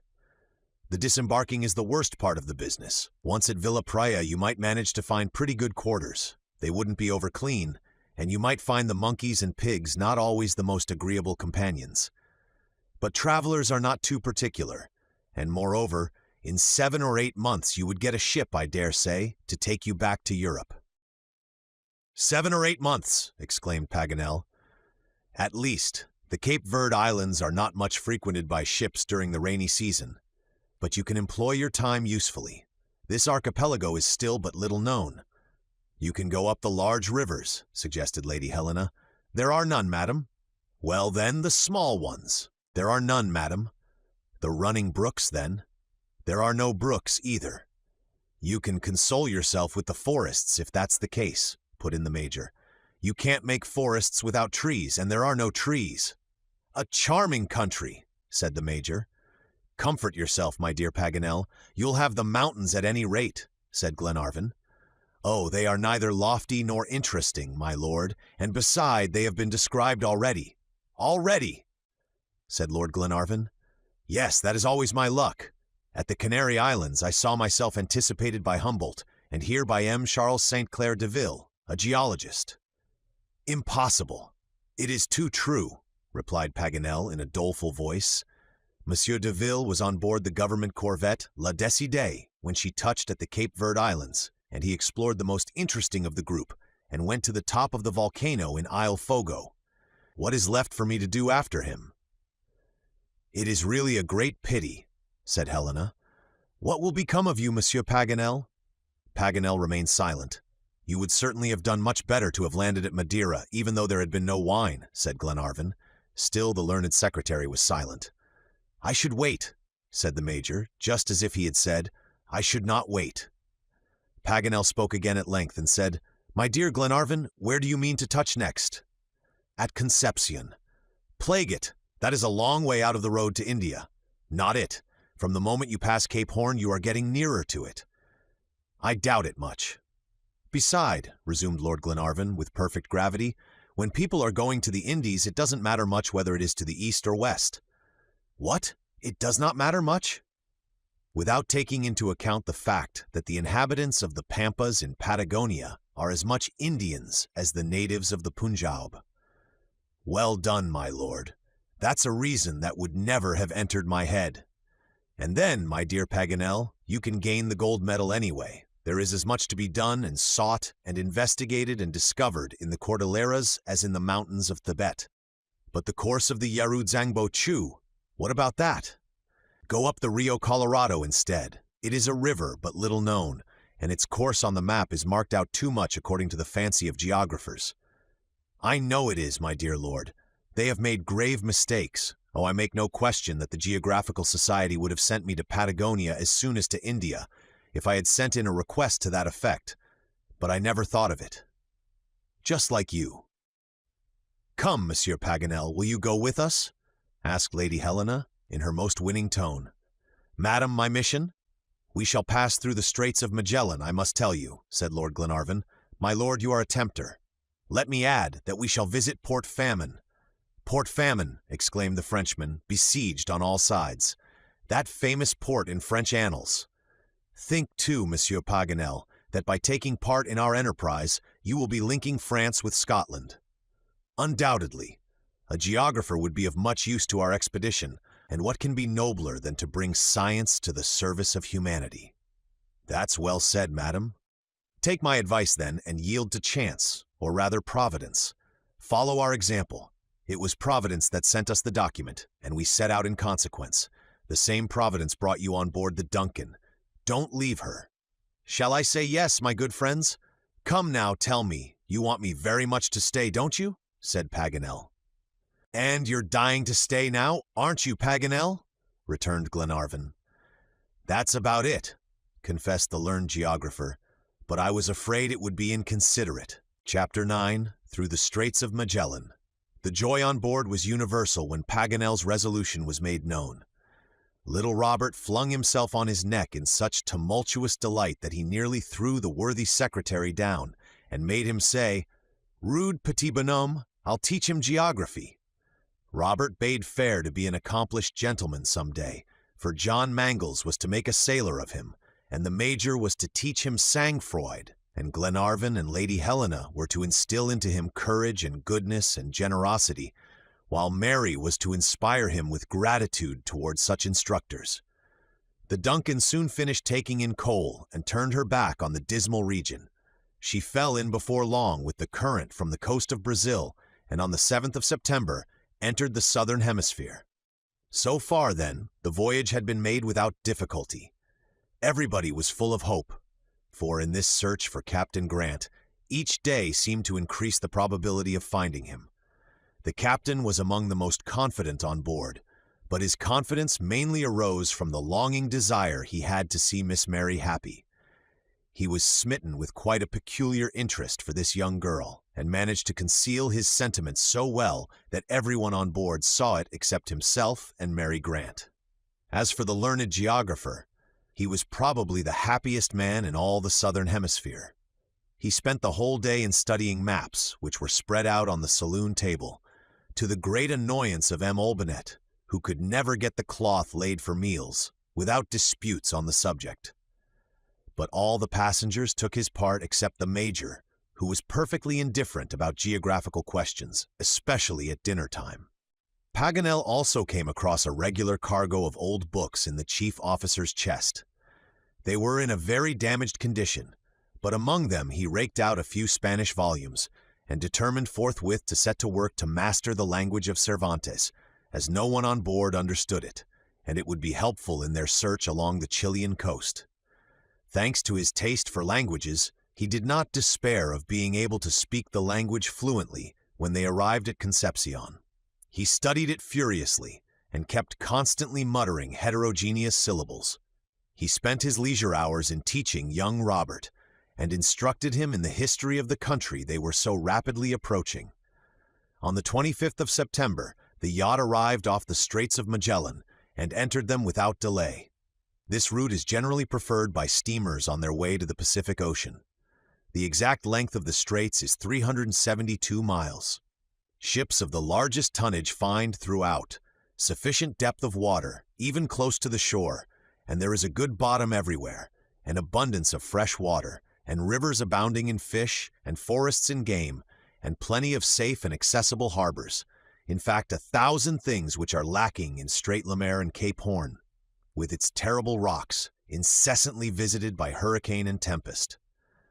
For the first 3 or 4 hours, that is to say for about 60 to 80 miles as far as Cape Gregory, the coast on either side was low and sandy. Jacques Paganel would not lose a single point of view, nor a single detail of the straits. It would scarcely take 36 hours to go through them, and the moving panorama on both sides, seen in all the clearness and glory of the light of a southern sun, was well worth the trouble of looking at and admiring. On the Terra del Fuego side, a few wretched-looking creatures were wandering about on the rocks, but on the other side, not a solitary inhabitant was visible. Paganel was so vexed at not being able to catch a glimpse of any Patagonians that his companions were quite amused at him. He would insist that Patagonia without Patagonians was not Patagonia at all, but Glenarvan replied, "Patience, my worthy geographer, we shall see the Patagonians yet. I am not sure of it." "But there is such a people, anyhow," said Lady Helena. "I doubt it much, madam, since I don't see them. But surely the very name Patagonia, which means great feet in Spanish, would not have been given to imaginary beings." "Oh, the name is nothing," said Paganel, who was arguing simply for the sake of arguing. "And besides, to speak the truth, we are not sure if that is their name." "What an idea!" exclaimed Glenarvan. "Did you know that, Major?" "No," replied McNabbs, "and wouldn't give a Scotch pound note for the information. You shall hear it, however, Major, indifferent. Though Magellan called the natives Patagonians, the Fuegians called them Tiramenin, the Chileans Calcalwis, the colonists of Carmente Welchis, the Araucans Huiliches. Bougainville gives them the name of Chauha, and Faulkner that of Tehuelhets. The name they give themselves is Inakan. Now tell me then, how would you recognize them? Indeed, is it likely that a people with so many names has any actual existence?" "That's a queer argument, certainly," said Lady Helena. "Well, let us admit it," said her husband, "but our friend Paganel must own that, even if there are doubts about the name of the race, there is none about their size." "Indeed, I will never own anything so outrageous as that," replied Paganel.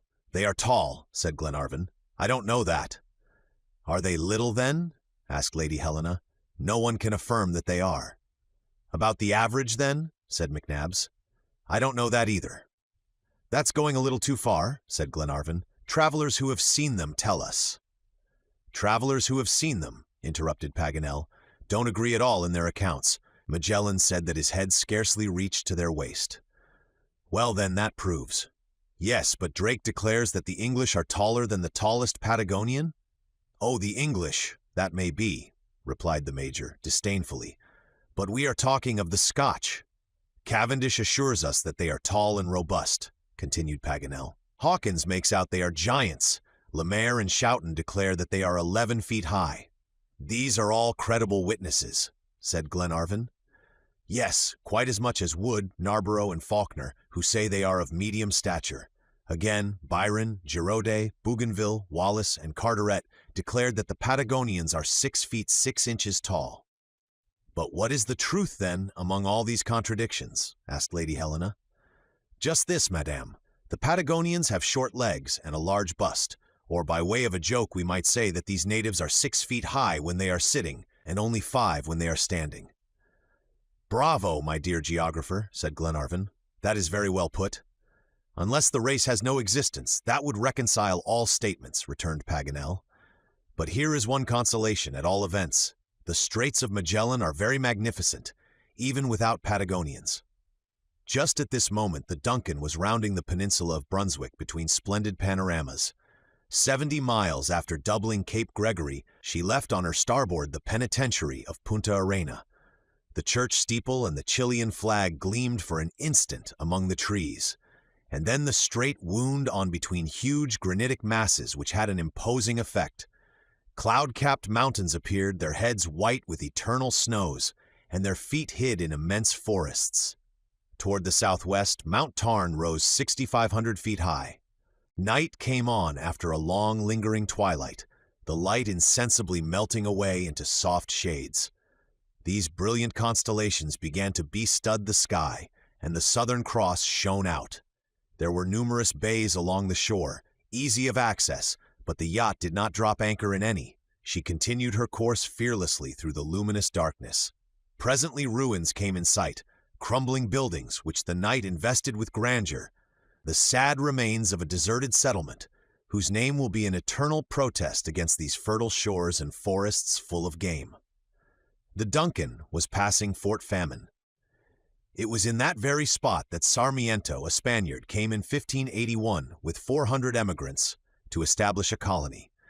He founded the city of St. Philip, but the extreme severity of winter decimated the inhabitants, and those who had struggled through the cold died subsequently of starvation. Cavendish the corsair discovered the last survivor dying of hunger in the ruins. After sailing along these deserted shores, the DUNCAN went through a series of narrow passes between forests of beech and ash and birch, and at length doubled Cape Froward, still bristling with the ice of the last winter.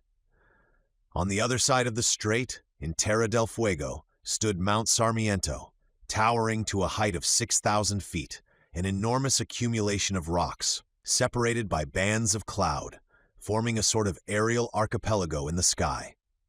It is at Cape Froward that the American continent actually terminates, for Cape Horn is nothing but a rock sunk in the sea in latitude 52 degrees.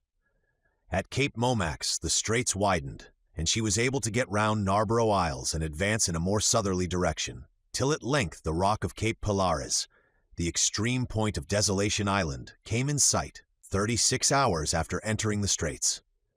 Before her stem lay a broad, open, sparkling ocean, which Jacques Paganel greeted with enthusiastic gestures, feeling kindred emotions with those which stirred the bosom of Ferdinand de Magellan himself, when the sails of his ship, the Trinidad, first bent before the breeze from the great Pacific.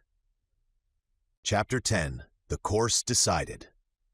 A week after they had doubled the Cape Pilares, the DUNCAN steamed into the Bay of Talcahuano, a magnificent estuary, 12 miles long and 9 broad. The weather was splendid. From November to March, the sky is always cloudless, and a constant south wind prevails, as the coast is sheltered by the mountain range of the Andes. In obedience to Lord Glenarvan's order, John Mangles had sailed as near the archipelago of Chiloe as possible, and examined all the creeks and windings of the coast, hoping to discover some traces of the shipwreck.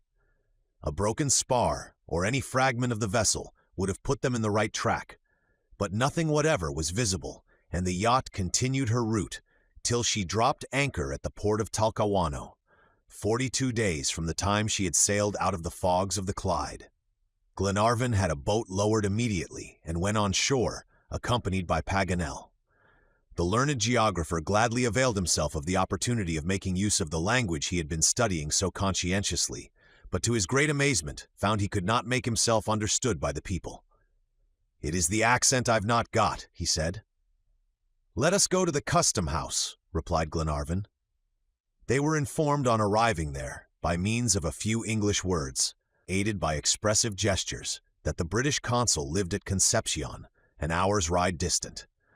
Glenarvan found no difficulty in procuring 2 fleet horses, and he and Paganel were soon within the walls of the great city, due to the enterprising genius of Valdivia, the valiant comrade of the Pizarros. How it was shorn of its ancient splendor!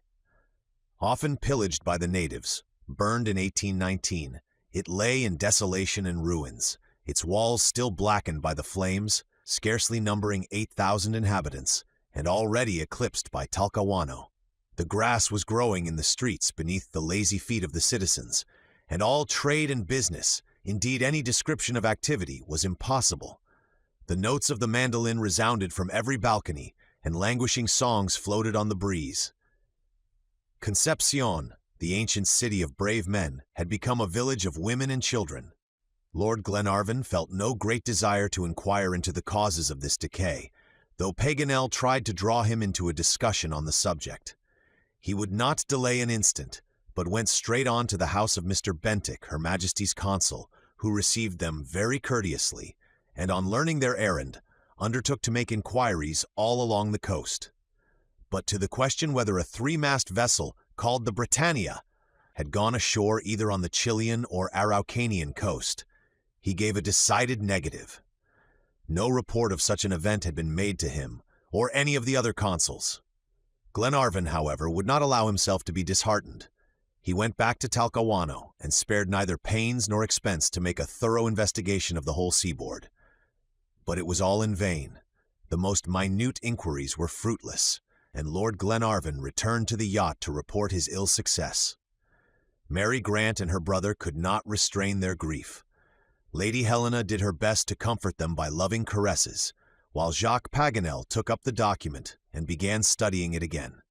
He had been poring over it for more than an hour when Glenarvan interrupted him and said, "Paganel, I appeal to your sagacity. Have we made an erroneous interpretation of the document? Is there anything illogical about the meaning?" Paganel was silent, absorbed in reflection. "Have we mistaken the place where the catastrophe occurred?" continued Glenarvan. "Does not the name Patagonia seem apparent even to the least clear-sighted individual?" Paganel was still silent. "Besides," said Glenarvan, "does not the word Indian prove we are right?" "Perfectly so," replied McNabbs. "And is it not evident, then, that at the moment of writing the words, the shipwrecked men were expecting to be made prisoners by the Indians?" "I take exception to that, my lord," said Paganel, "and even if your other conclusions are right, this at least seemed to me irrational." "What do you mean?" asked Lady Helena, while all eyes were fixed on the geographer. "I mean this," replied Paganel, "that Captain Grant is now a prisoner among the Indians, and I further add that the document states it unmistakably." "Explain yourself, sir," said Mary Grant. "Nothing is plainer, dear Mary. Instead of reading the document seront prisonniers, read sont prisonniers, and the whole thing is clear." "But that is impossible," replied Lord Glenarvan. "Impossible? And why, my noble friend?" asked Paganel, smiling. "Because the bottle could only have been thrown into the sea just when the vessel went to pieces on the rocks, and consequently the latitude and longitude given refer to the actual place of the shipwreck." "There is no proof of that," replied Paganel, "and I see nothing to preclude the supposition that the poor fellows were dragged into the interior by the Indians, and sought to make known the place of their captivity by means of this bottle. Accept this fact, my dear Paganel, that there was no sea, and therefore they could not have flung the bottle into it."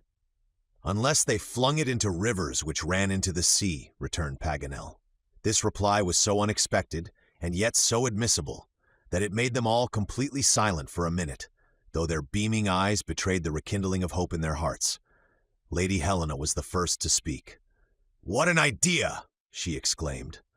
"And what a good idea!" was Paganel's naive rejoinder to her exclamation. "What would you advise, then?"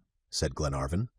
"My advice is to follow the 37th parallel from the point where it touches the American continent to where it dips into the Atlantic, without deviating from it half a degree, and possibly in some part of its course we shall fall in with the shipwrecked party." "There is a poor chance of that," said the Major.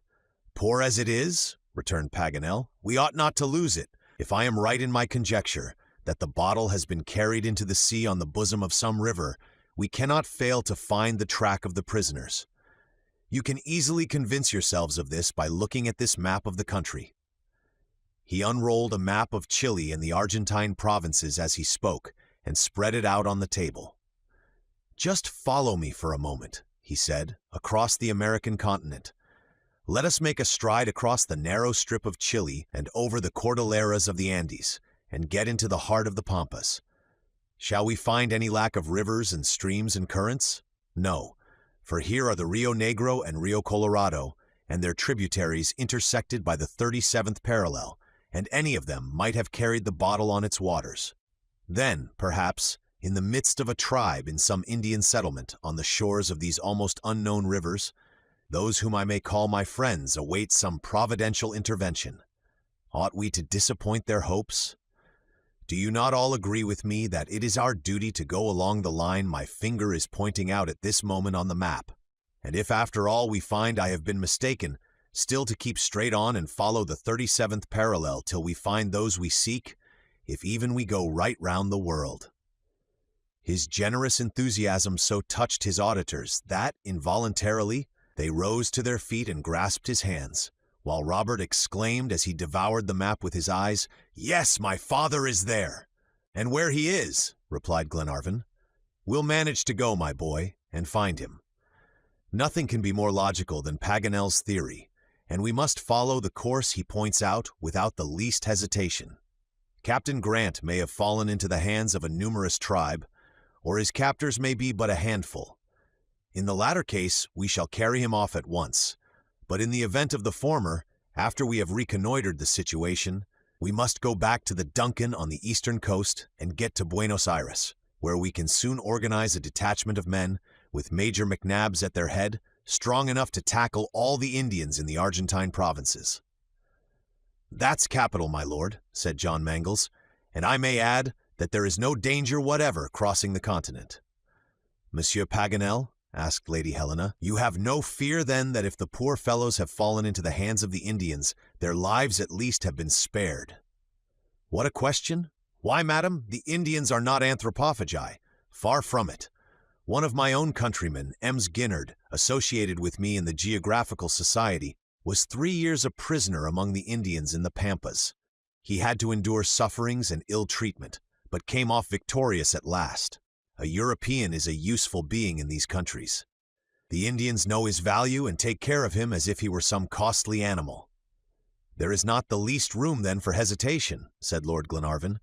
"Go we must, and as soon as possible. What route must we take?" "One that is both easy and agreeable," replied Paganel. "Rather mountainous at first, and then sloping gently down the eastern side of the Andes into a smooth plain, turfed and graveled quite like a garden." "Let us see the map," said the Major. "Here it is, my dear McNabbs. We shall go through the capital of Araucania, and cut the Cordilleras by the pass of Antuco, leaving the volcano on the south, and gliding gently down the mountainsides, past the Neuquén and the Rio Colorado onto the Pampas, till we reach the Sierra Tapalquén, from whence we shall see the frontier of the province of Buenos Aires. These we shall pass by, and cross over the Sierra Tandil, pursuing our search to the very shores of the Atlantic, as far as Point Medano." Paganel went through this program of the expedition without so much as a glance at the map. He was so posted up in the travels of Frezier, Molina, Humboldt, Mears, and Orbigny that he had the geographical nomenclature at his fingers' ends, and could trust implicitly to his never-failing memory. "You see then, friend," he added, "that it is a straight course. In 30 days we shall have gone over it, and gained the eastern side before the DUNCAN, however little she may be delayed by the westerly winds." "Then the DUNCAN is to cruise between Corrientes and Cape St. Antony," said John Mangles. "Just so." "And how is the expedition to be organized?" asked Glenarvan. "As simply as possible. All there is to be done is to reconnoiter the situation of Captain Grant and not to come to gunshot with the Indians. I think that Lord Glenarvan, our natural leader, the Major, who would not yield his place to anybody, and your humble servant, Jacques Paganel." "And me," interrupted Robert. "Robert, Robert," exclaimed Mary. "And why not?" returned Paganel. "Travels form the youthful mind. Yes, Robert, we 4 and 3 of the sailors." "And does your lordship mean to pass me by?" said John Mangles, addressing his master. "My dear John," replied Glenarvan, "we leave passengers on board, those dearer to us than life, and who is to watch over them but the devoted captain?" "Then we can't accompany you?" said Lady Helena, while a shade of sadness beclouded her eyes. "My dear Helena, The journey will so soon be accomplished that it will be but a brief separation and— Yes, dear, I understand it is all right, and I do hope you may succeed. Besides, you can hardly call it a journey, added Paganel. What is it, then? It is just making a flying passage across the continent, the way a good man goes through the world, doing all the good he can. Transire beneficiendo, that is our motto. This ended the discussion, if a conversation can be so called, where all who take part in it are of the same opinion. Preparations commenced the same day, but as secretly as possible to prevent the Indians getting scent of it. The day of departure was fixed for the 14th of October. The sailors were all so eager to join the expedition that Glenarvan found the only way to prevent jealousy among them was to draw lots who should go. This was accordingly done, and fortune favored the chief officer, Tom Austin, Wilson, a strong, jovial young fellow, and Mulready, so good a boxer that he might have entered the lists with Tom Sayers himself. Glenarvan displayed the greatest activity about the preparations, for he was anxious to be ready by the appointed day.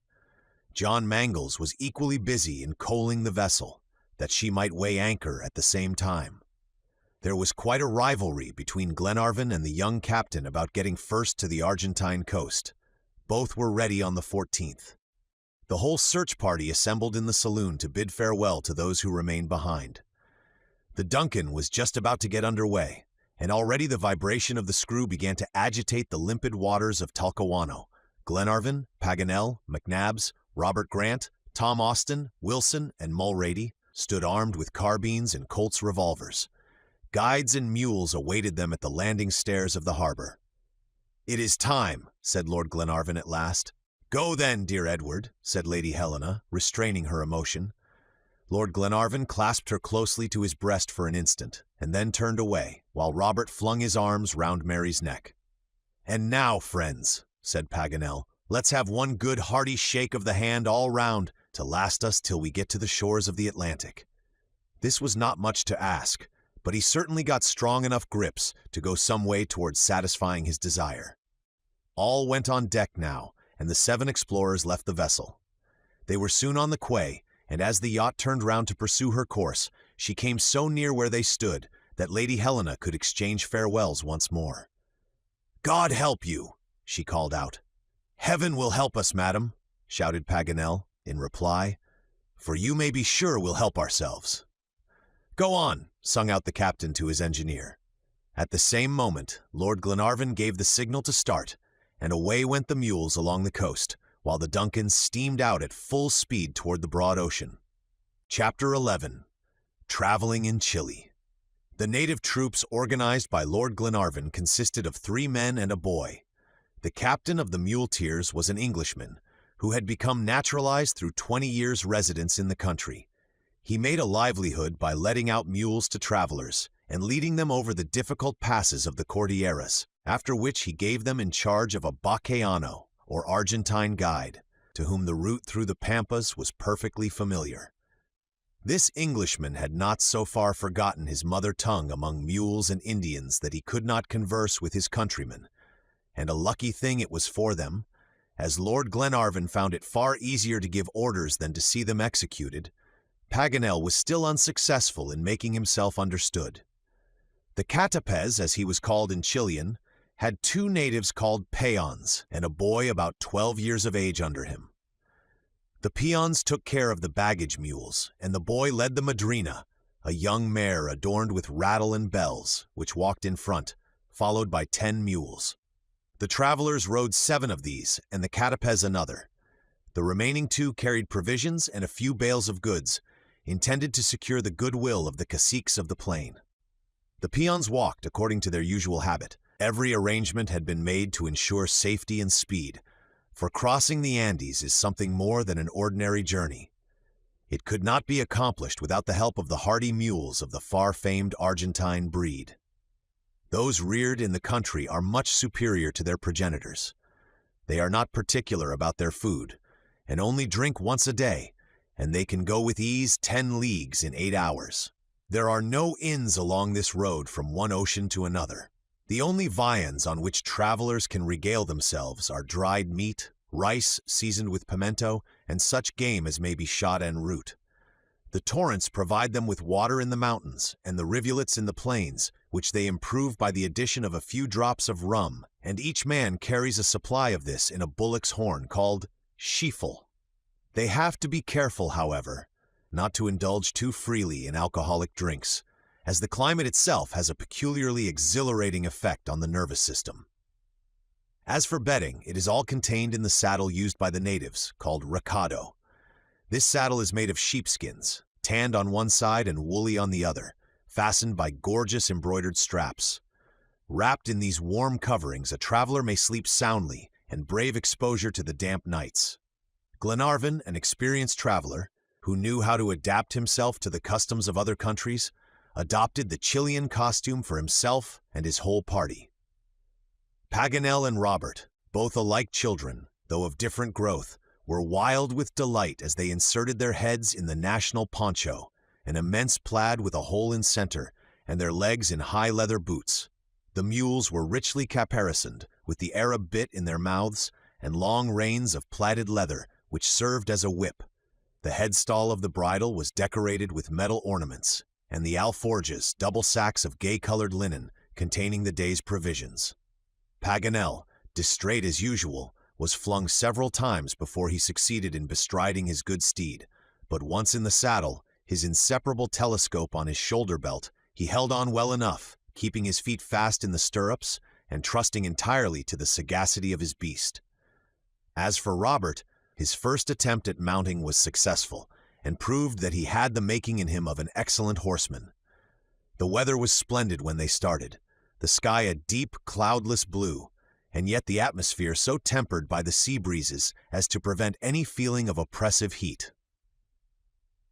They marched rapidly along the winding shore of the Bay of Talcahuano in order to gain the extremity of the PERIL, 30 miles south. No one spoke much the first day, for the smoke of the DUNCAN was still visible on the horizon, and the pain of parting too keenly felt. Paganel talked to himself in Spanish, asking and answering questions. The Castaways, moreover, was a taciturn man naturally, and had not been rendered loquacious by his calling. He hardly spoke to his peons. They understood their duties perfectly. If one of the mules stopped, they urged it on with a guttural cry, and if that proved unavailing, a good-sized pebble, thrown with unerring aim, soon cured the animal's obstinacy. If a strap got loose or a rein fell, a peon came forward instantly, and throwing off his poncho, flung it over his beast's head till the accident was repaired and the march resumed. The custom of the muleteers is to start immediately after breakfast, about 8 o'clock, and not to stop till they camp for the night, about 4 p.m. Glenarvan fell in with the practice, and the first halt was just as they arrived at Arauco, situated at the very extremity of the bay. To find the extremity of the 37th degree of latitude, they would have required to proceed as far as the Bay of Carnero, 20 miles further. But the agents of Glenarvan had already scoured that part of the coast, and to repeat the exploration would have been useless. It was, therefore, decided that Arauco should be the point of departure, and they should keep on from there toward the east in a straight line. Since the weather was so favorable and the whole party, even Robert, were in perfect health, and altogether the journey had commenced under such favorable auspices, it was deemed advisable to push forward as quickly as possible. Accordingly, the next day they marched 35 miles or more, and encamped at nightfall on the banks of Rio Biobio. The country still presented the same fertile aspect and abounded in flowers, but animals of any sort only came in sight occasionally, and there were no birds visible except a solitary heron or owl, and a thrush or grebe flying from the falcon. Human beings there were none, not a native appeared. Not even one of the guasos, the degenerate offspring of Indians and Spaniards, dashed across the plain like a shadow, his flying steed dripping with blood from the cruel thrusts inflicted by the gigantic spurs of his master's naked feet. It was absolutely impossible to make inquiries when there was no one to address, and Lord Glenarvan came to the conclusion that Captain Grant must have been dragged right over the Andes into the Pampas, and that it would be useless to search for him elsewhere. The only thing to be done was to wait patiently and press forward with all the speed in their power. On the 17th they set out in the usual line of march, a line which it was hard work for Robert to keep. His ardor constantly compelled him to get ahead of the madrina, to the great despair of his mule. Nothing but a sharp recall from Glenarvan kept the boy in proper order. The country now became more diversified, and the rising ground indicated their approach to a mountainous district. Rivers were more numerous, and came rushing noisily down the slopes. Paganel consulted his maps, and when he found any of those streams not marked, which often happened, all the fire of a geographer burned in his veins, and he would exclaim with a charming air of vexation, "A river which hasn't a name is like having no civil standing. It has no existence in the eye of geographical law." He christened them forthwith, without the least hesitation, and marked them down on the map, qualifying them with the most high-sounding adjectives he could find in the Spanish language. "What a language," he said. "How full and sonorous it is! It is like the metal church bells are made of, composed of 78 parts of copper and 22 of tin." "But I say, do you make any progress in it?" asked Glenarvan.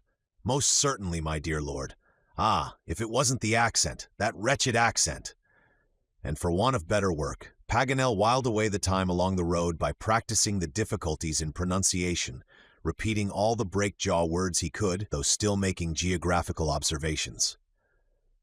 Any question about the country that Glenarvan might ask the Castaways was sure to be answered by the learned Frenchman before he could reply, to the great astonishment of the guide, who gazed at him in bewilderment. About 2 o'clock that same day they came to a crossroad, and naturally enough Glenarvan inquired the name of it. "It is the route from Yumbel to Los Angeles," said Paganel. Glenarvan looked at the Castaways, who replied, "Quite right." And then turning toward the geographer, he added, "You have traveled in these parts before, sir?"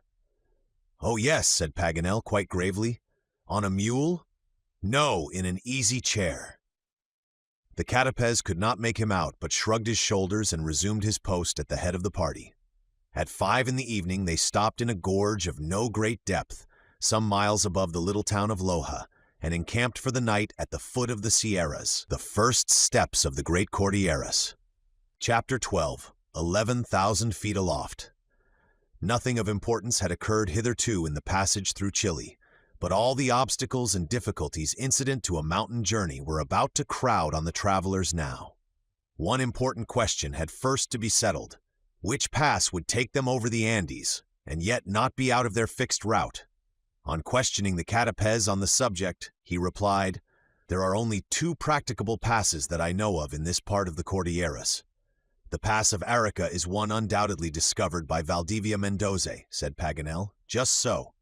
And that of Villarica is the other." "Precisely. Well, my good fellow, both these passes have only one fault: they take us too far out of our route, either north or south." "Have you no other to propose?" asked the Major. "Certainly," replied Paganel. "There is the pass of Antuco, on the slope of the volcano, in latitude 37 degrees 30', or in other words, only half a degree out of our way." "That would do. But are you acquainted with this pass of Antuco, Castaways?" said Glenarvan. "Yes, your lordship, I have been through it, but I did not mention it, as no one goes that way but the Indian shepherds with the herds of cattle." "Oh, very well. If mares and sheep and oxen can go that way, we can, so let's start at once."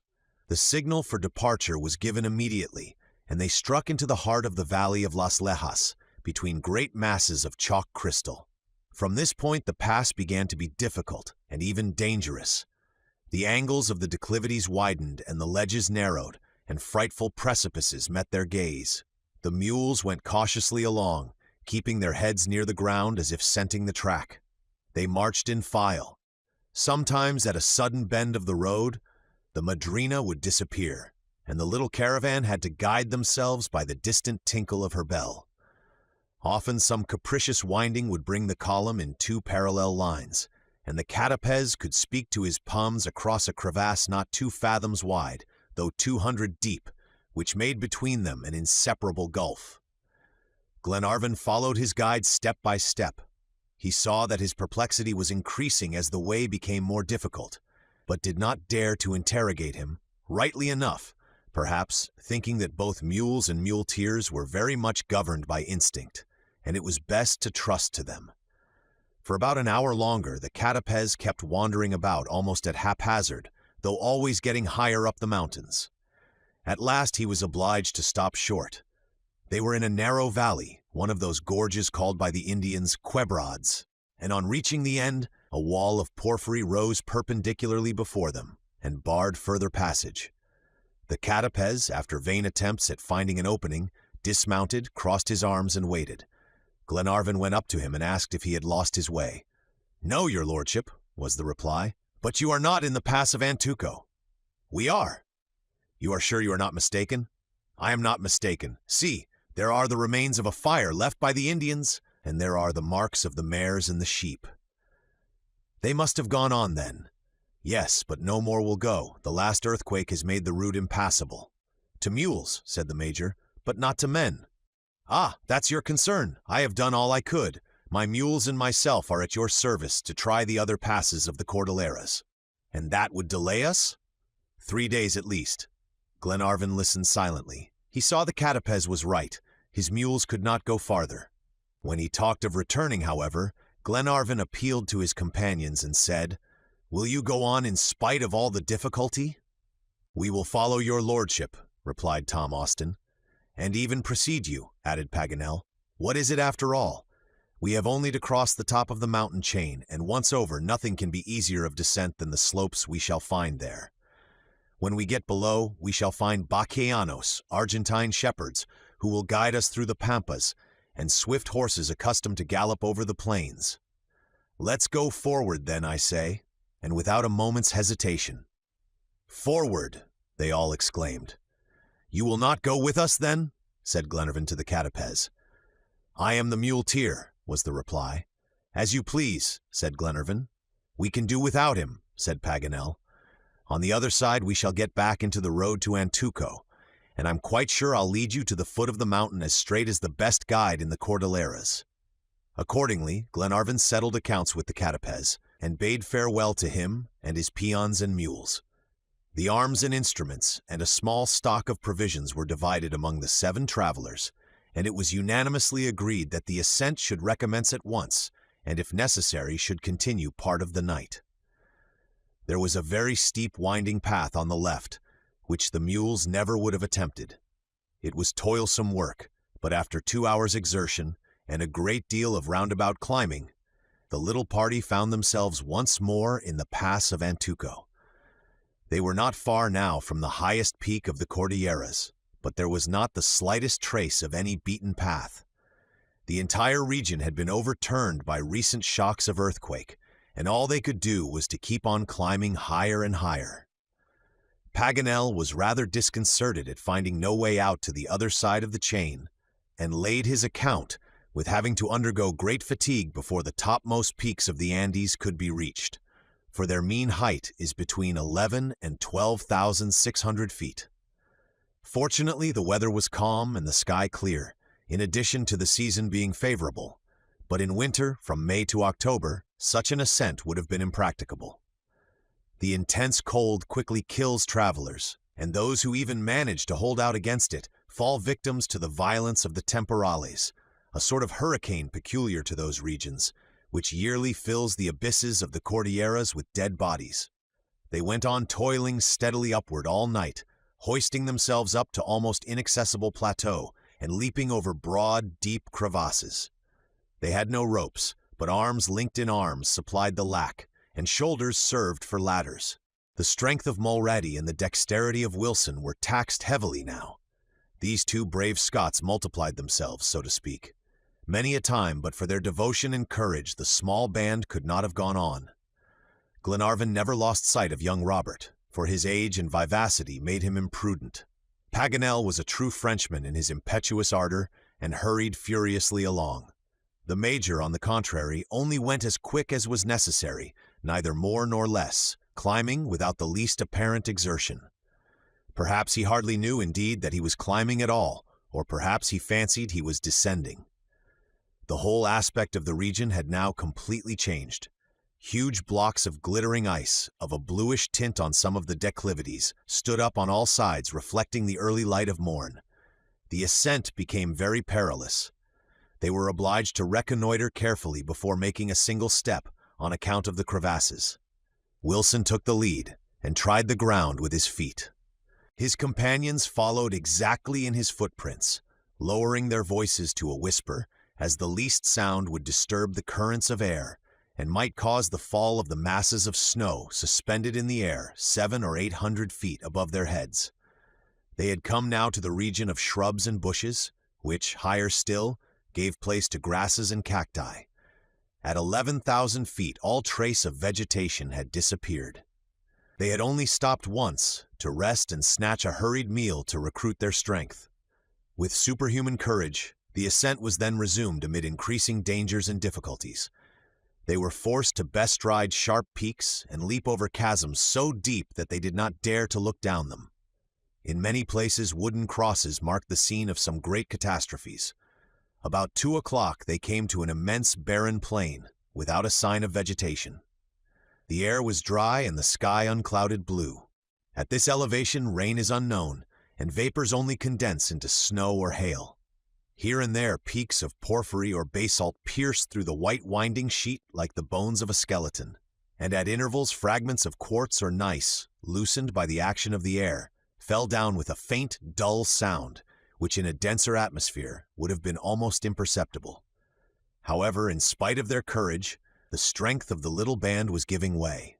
Glenarvan regretted they had gone so far into the interior of the mountain when he saw how exhausted his men had become. Young Robert held out manfully, but he could not go much farther.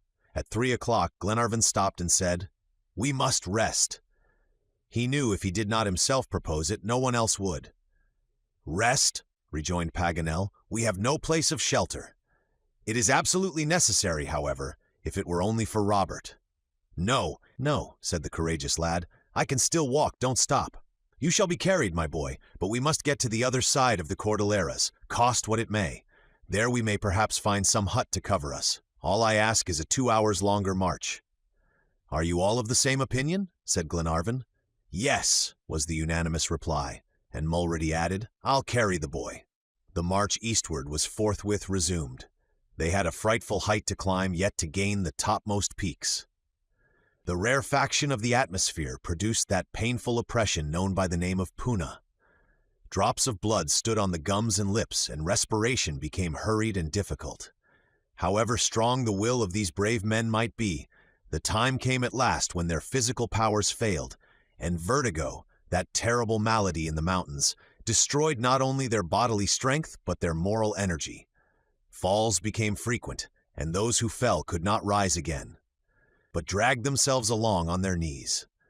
But just as exhaustion was about to make short work of any further ascent, and Glenarvan's heart began to sink as he thought of the snow lying far as the eye could reach, and of the intense cold, and saw the shadow of night fast overspreading the desolate peaks, and knew they had not a roof to shelter them, suddenly the Major stopped and said, in a calm voice, "A hut!"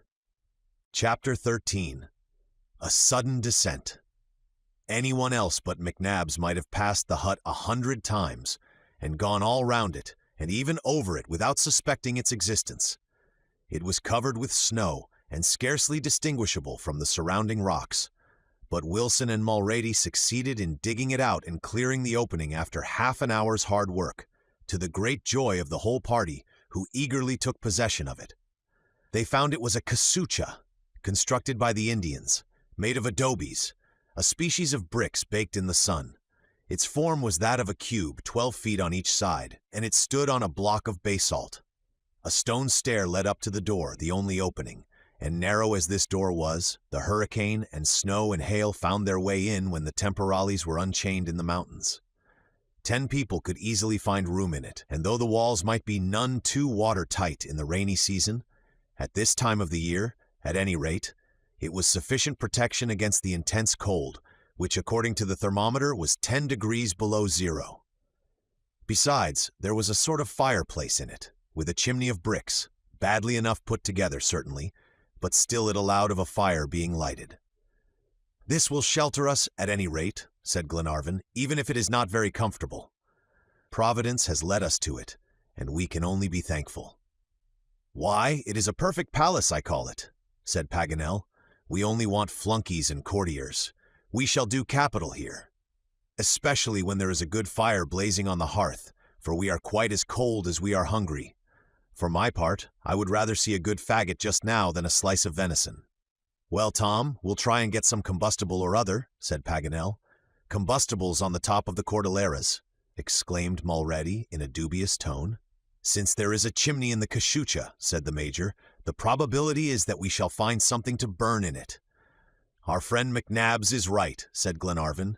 "Get everything in readiness for supper, and I'll go out and turn woodcutter." "Wilson and I will go with you," said Paganel. "Do you want me?" asked Robert, getting up. "No, my brave boy. Rest yourself. You'll be a man when others are only children at your age," replied Glenarvan. On reaching the little mound of porphyry, Glenarvan and his two companions left the cachucha. In spite of the perfect calmness of the atmosphere, the cold was stinging. Paganel consulted his barometer and found that the depression of the mercury corresponded to an elevation of 11,000 feet, only 910 meters lower than Mont Blanc. But if these mountains had presented the difficulties of the giant of the Swiss Alps, not one of the travelers could have crossed the great chain of the New World. On reaching a little mound of porphyry, Glenarvan and Paganel stopped to gaze about them and scan the horizon on all sides. They were now on the summit of the Nevadas of the Cordilleras and could see over an area of 40 miles. The valley of the Colorado was already sunk in shadow, and night was fast drawing her mantle over the eastern slopes of the Andes.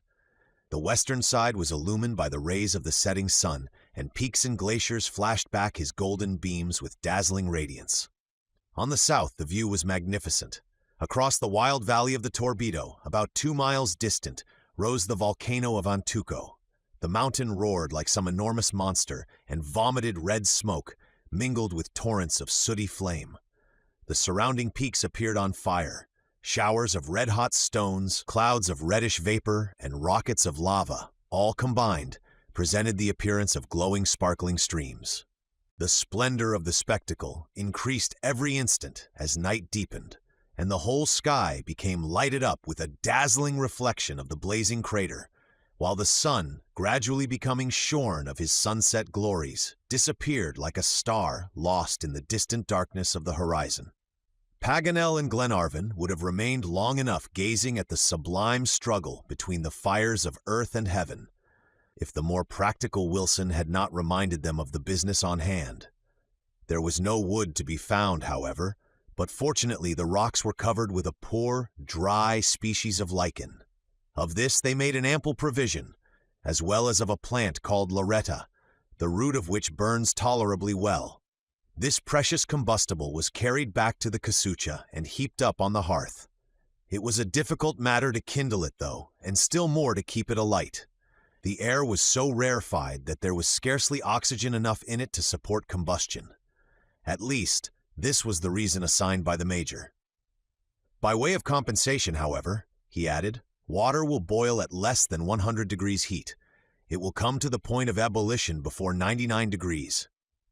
McNabbs was right, as the thermometer proved, for it was plunged into the kettle when the water boiled, and the mercury only rose to 99 degrees. Coffee was soon ready and eagerly gulped down by everybody. The dry meats certainly seemed poor fare, and Paganel couldn't help saying, "I tell you what, some grilled llama wouldn't be bad with this, would it? They say that the llama is substitute for the ox and the sheep, and I should like to know if it is, in an alimentary respect." "What?" replied the Major. "You're not content with your supper, most learned Paganel." "Enchanted with it, my brave Major. Still, I must confess I should not say no to a dish of llama." "You are a Seborite." "I plead guilty to the charge. But come now, though you call me that, you wouldn't sulk at a beefsteak yourself, would you?" "Probably not." "And if you were asked to lie in wait for a llama, notwithstanding the cold and the darkness, you would do it without the least hesitation?" "Of course, and if it will give you the slightest pleasure." His companions had hardly time to thank him for his obliging good nature, when distant and prolonged howls broke on their ear, plainly not proceeding from one or two solitary animals, but from a whole troop, and one, moreover, that was rapidly approaching. Providence had sent them a supper, as well as led them to a hut. This was the geographer's conclusion. But Glenarvan damped his joy somewhat by remarking that the quadrupeds of the Cordilleras are never met with in such a high latitude. "Then where can these animals come from?" asked Tom Austin. "Don't you hear them getting nearer?" "An avalanche," suggested Mulrady. "Impossible," returned Paganel. "That is regular howling." "Let us go out and see," said Glenarvan. "Yes, and be ready for hunting," replied McNabbs, arming himself with his carbine. They all rushed forthwith out of the casucha. Night had completely set in, dark and starry. The moon, now in her last quarter, had not yet risen. The peaks on the north and east had disappeared from view, and nothing was visible save the fantastic silhouette of some towering rocks here and there. The howls, and clearly the howls of terrified animals, were redoubled. They proceeded from that part of the Cordilleras which lay in darkness. What could be going on there? Suddenly a furious avalanche came down, an avalanche of living animals mad with fear. The whole plateau seemed to tremble. There were hundreds, perhaps thousands of these animals, and in spite of the rarefied atmosphere, their noise was deafening. Prosody. Were they wild beasts from the pampas, or herds of llamas and vicuñas? Glenarvan, McNabbs, Robert, Austin, and the two sailors had just time to throw themselves flat on the ground before they swept past like a whirlwind, only a few paces distant. Paganel, who had remained standing to take advantage of his peculiar powers of sight, was knocked down in a twinkling. At the same moment the report of firearms was heard. The Major had fired, and it seemed to him that an animal had fallen close by, and that the whole herd, yelling louder than ever, had rushed down and disappeared among the declivities lighted up by the reflection of the volcano. "Ah, I've got them," said a voice, the voice of Paganel. "Got what?" asked Glenarvan. "My spectacles," was the reply. "One might expect to lose that much in such a tumult as this. You are not wounded, I hope?" "No, only knocked down. But by what?" "By this," replied the Major, holding up the animal he had killed. They all hastened eagerly into the hut to examine McNabb's prize by the light of the fire. It was a pretty creature, like a small camel without a hump. The head was small and the body flattened, the legs were long and slender, the skin fine, and the hair the color of café au lait. Paganel had scarcely looked at it before he exclaimed, "A guanaco!" "What sort of an animal is that?" asked Glenarvan. "One you can eat. And it is good savory meat, I assure you, a dish of Olympus. I knew we should have fresh meat for supper, and such meat. But who is going to cut up the beast?" "I will," said Wilson. "Well, I'll undertake to cook it," said Paganel. "Can you cook then, Monsieur Paganel?" asked Robert. "I should think so, my boy. I'm a Frenchman, and in every Frenchman there is a cook." 5 minutes afterward, Paganel began to grill large slices of venison on the embers made by the use of the lares, and in about 10 minutes a dish was ready, which he served up to his companions by the tempting name of guanaco cutlets. No one stood on ceremony, but fell to with a hearty good will. To the absolute stupefaction of the geographer, however, the first mouthful was greeted with a general grimace, and such exclamations as, "Tough! It is horrible! It is not eatable!" The poor savant was obliged to own that his cutlets could not be relished even by hungry men. They began to banter him about his Olympian dish and indulge in jokes at his expense, but all he cared about was to find out how it happened that the flesh of the guanaco, which was certainly good and eatable food, had turned out so badly in his hands. At last light broke in on him, and he called out, "I see through it now. Yes, I see through it. I have found out the secret now." "The meat was too long kept, was it?" asked McNabbs quietly.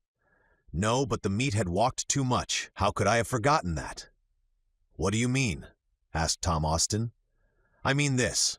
The guanaco is only good for eating when it is killed in a state of rest. If it has been long hunted and gone over much ground before it is captured, it is no longer eatable. I can affirm the fact by the mere taste that this animal has come a great distance, and consequently the whole herd has." "You are certain of this?" asked Glenarvan. "Absolutely certain. But what could have frightened the creatures so, and driven them from their haunts when they ought to have been quietly sleeping?" "That's a question, my dear Glenarvan, I could not possibly answer. Take my advice, and let us go to sleep without troubling our heads about it. I say, Major, shall we go to sleep?" "Yes, we'll go to sleep, Paganel." Each one thereupon wrapped himself up in his poncho, and the fire was made up for the night. Loud snores in every tune and key soon resounded from all sides of the hut, the deep bass contribution of Paganel completing the harmony. But Glenarvan could not sleep. Secret uneasiness kept him in a continual state of wakefulness. His thoughts reverted involuntarily to those frightened animals flying in one common direction, impelled by one common terror. They could not be pursued by wild beasts, for at such an elevation there were almost none to be met with, and of hunters still fewer. What terror, then, could have driven them among the precipices of the Andes? Glenarvan felt a presentiment of approaching danger, but gradually he fell into a half-drowsy state, and his apprehensions were lulled. Hope took the place of fear. He saw himself on the morrow on the plains of the Andes, where the search would actually commence, and perhaps success was close at hand. He thought of Captain Grant and his 2 sailors and their deliverance from cruel bondage. As these visions passed rapidly through his mind, every now and then he was roused by the crackling of the fire, or sparks flying out, or some little jet of flame would suddenly flare up and illumine the faces of his slumbering companions. Then his presentiments returned in greater strength than before, and he listened anxiously to the sounds outside the hut. At certain intervals he fancied he could hear rumbling noises in the distance, dull and threatening like the mutterings of thunder before a storm. There surely must be a storm raging down below at the foot of the mountains. He got up and went out to see. The moon was rising. The atmosphere was pure and calm, not a cloud visible either above or below. Here and there was a passing reflection from the flames of Antuco, but neither storm nor lightning, and myriads of bright stars studded the zenith. Still the rumbling noises continued. They seemed to meet together and cross the chain of the Andes. Glenarvan returned to the casucha more uneasy than ever, questioning within himself as to the connection between these sounds and the flight of the guanacos. He looked at his watch and found the time was about 2 in the morning. As he had no certainty, however, of any immediate danger, he did not wake his companions, who were sleeping soundly after their fatigue, and after a little dozed off himself, and slumbered heavily for some hours. All of a sudden, a violent crash made him start to his feet. A deafening noise fell on his ear like the roar of artillery. He felt the ground giving way beneath him, and the casucha rocked to and fro, and opened. He shouted to his companions, but they were already awake, and tumbling pell-mell over each other. They were being rapidly dragged down a steep declivity. Day dawned and revealed a terrible scene. The form of the mountains changed in an instant. Cones were cut off. Tottering peaks disappeared as if some trap had opened at their base. Owing to a peculiar phenomenon of the Cordilleras, an enormous mass, many miles in extent, had been displaced entirely and was speeding down toward the plain. "An earthquake!" exclaimed Paganel. He was not mistaken. It was one of those cataclysms frequent in Chile, and in this very region where Copiapo had been twice destroyed, and Santiago 4 times laid in ruins in 14 years. This region of the globe is so underlaid with volcanic fires, and the volcanoes of recent origin are such insufficient safety valves for the subterranean vapors, that shocks are of frequent occurrence, and are called by the people tremblors. The plateau to which the 7 men were clinging, holding on by tufts of lichen, and giddy and terrified in the extreme, was rushing down the declivity with the swiftness of an express, at the rate of 50 miles an hour. Not a cry was possible, nor an attempt to get off or stop. They could not even have heard themselves speak.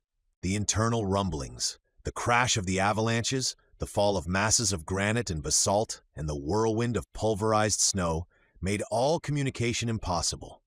Sometimes they went perfectly smoothly along without jolts or jerks, and sometimes, on the contrary, the plateau would reel and roll like a ship in a storm, coasting past abysses in which fragments of the mountain were falling, tearing up trees by the roots, and leveling, as if with the keen edge of an immense scythe, every projection of the declivity. How long this indescribable descent would last, no one could calculate, nor what it would end in ultimately. None of the party knew whether the rest were still alive, whether one or another were not already lying in the depths of some abyss. Almost breathless with the swift motion, frozen with the cold air which pierced them through, and blinded with the whirling snow, they gasped for breath, and became exhausted and nearly inanimate, only retaining their hold of the rocks by a powerful instinct of self-preservation. Suddenly, a tremendous shock pitched them right off and sent them rolling to the very foot of the mountain. The plateau had stopped. For some minutes, no one stirred. At last, one of the party picked himself up and stood on his feet, stunned by the shock, but still firm on his legs. This was the Major. He shook off the blinding snow and looked around him. His companions lay in a close circle like the shots from a gun that has just been discharged, piled one on top of another. The Major counted them. All were there except one. That one was Robert Grant. Chapter 14. Providentially Rescued. The eastern side of the Cordilleras of the Andes consists of a succession of lengthened declivities, which slope down almost insensibly to the plain. The soil is carpeted with rich herbage and adorned with magnificent trees, among which, in great numbers, were apple trees, planted at the time of the conquest, and golden with fruit. There were literally perfect forests of these. This district was, in fact, just a corner of fertile Normandy. The sudden transition from a desert to an oasis, from snowy peaks to verdant plains, from winter to summer, cannot fail to strike the traveler's eye. The ground, moreover, had recovered its immobility. The trembling had ceased, though there was little doubt the forces below the surface were carrying on their devastating work further on, for shocks of earthquake are always occurring in some part or other of the Andes. This time the shock had been one of extreme violence. The outline of the mountains was wholly altered, and the Pampas guides would have sought vainly for the accustomed landmarks. A magnificent day had dawned. The sun was just rising from his ocean bed, and his bright rays streamed already over the Argentine plains and ran across to the Atlantic. It was about 8 o'clock. Lord Glenarvan and his companions were gradually restored to animation by the Major's efforts. They had been completely stunned, but had sustained no injury whatever. The descent of the Cordilleras was accomplished, and as Dame Nature had conveyed them at her own expense, they could only have praised her method of locomotion if one of their number, and that one the feeblest and youngest, the child of the party, had not been missing at the roll call. The brave boy was beloved by everybody. Paganel was particularly attached to him, and so was the Major, with all his apparent coldness. As for Glenarvan, he was in absolute despair when he heard of his disappearance, and pictured to himself the child lying in some deep abyss, wildly crying for succor. "We must go and look for him, and look till we find him," he exclaimed, almost unable to keep back his tears. "We cannot leave him to his fate. Every valley and precipice and abyss must be searched through and through. I will have a rope fastened round my waist and go down myself. I insist upon it. You understand, I insist upon it. Heaven grant Robert may be still alive. If we lose the boy, how could we ever dare to meet the father? What right have we to save the captain at the cost of his son's life?" Glenarvan's companions heard him in silence. He sought to read hope in their eyes, but they did not venture to meet his gaze. At last he said, "Well, you hear what I say, but you make no response. Do you mean to tell me that you have no hope? Not the slightest?" Again there was silence till McNabbs asked, "Which of you can recollect when Robert disappeared?" No one could say. "Well then," resumed the Major, "you know this at any rate. Who was the child beside during our descent of the Cordilleras?" "Beside me," replied Wilson. "Very well. Up to what moment did you see him beside you? Try if you can remember." "All that I can recollect is that Robert Grant was still by my side, holding fast by a tuft of lichen, less than 2 minutes before the shock which finished our descent." "Less than 2 minutes? Mind what you are saying. I dare say a minute seemed a very long time to you. Are you sure you are not making a mistake?" "I don't think I am. No, it was just about 2 minutes, as I tell you." "Very well, then. And was Robert on your right or left?" "On my left. I remember that his poncho brushed past my face. And with regard to us, how were you placed?" "On the left also." "Then Robert must have disappeared on this side," said the Major, turning toward the mountain and pointing toward the right. "And I should judge," he added, "considering the time that has elapsed, that the spot where he fell is about 2 miles up. Between that height and the ground is where we must search, dividing the different zones among us, and it is there we shall find him." Not another word was spoken. The 6 men commenced their explorations. keeping constantly to the line they had made in their descent, examining closely every fissure, and going into the very depths of the abysses, choked up though they partly were with fragments of the plateau. And more than one came out again with garments torn to rags, and feet and hands bleeding. For many long hours these brave fellows continued their search without dreaming of taking rest. But all in vain. The child had not only met his death on the mountain, but found a grave which some enormous rock had sealed forever. About 1 o'clock, Glenarvan and his companions met again in the valley. Glenarvan was completely crushed with grief. He scarcely spoke. The only words that escaped his lips amid his sighs were, "I shall not go away! I shall not go away!" No one of the party but could enter into his feeling and respect it. "Let us wait," said Paganel to the Major and Tom Austin. "We will take a little rest and recruit our strength. We need it anyway, either to prolong our search or continue our route. Yes, and as Edward wishes it, we will rest. He has still hope, but what is it he hopes?" "Who knows?" said Tom Austin. "Poor Robert," replied Paganel, brushing away a tear. The valley was thickly wooded, and the Major had no difficulty in finding a suitable place of encampment.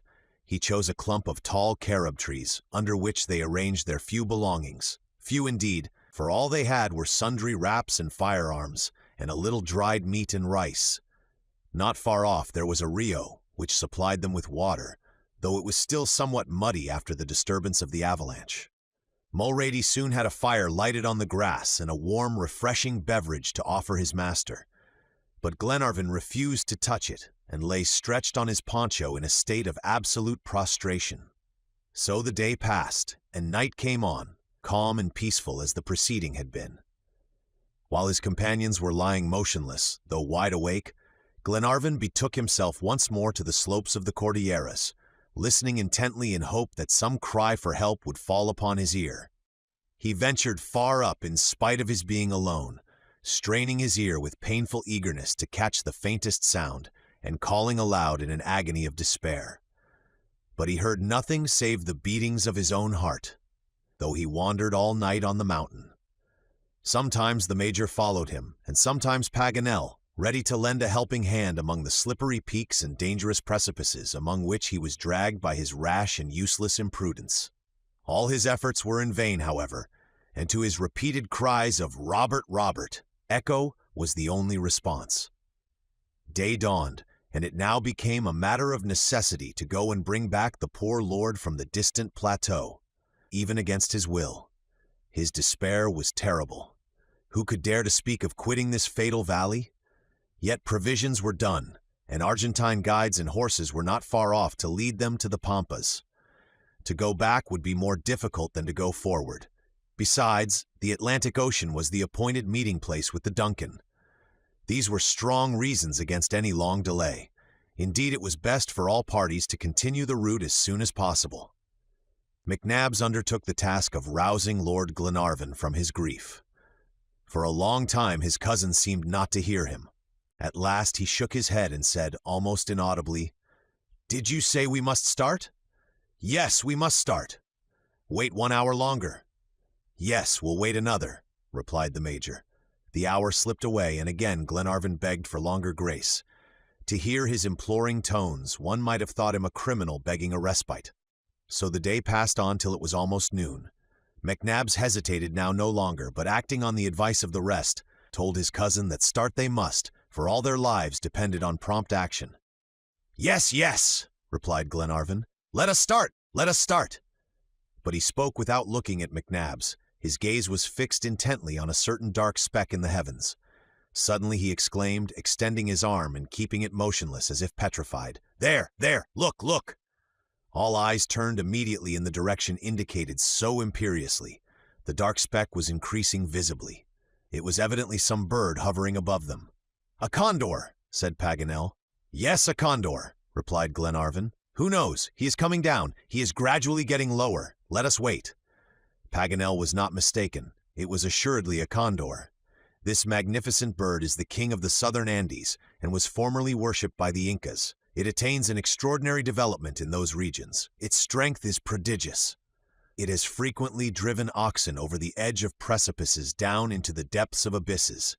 It seizes sheep and kids and young calves browsing on the plains and carries them off to inaccessible heights. It hovers in the air far beyond the utmost limits of human sight, and its powers of vision are so great that it can discern the smallest objects on the earth beneath.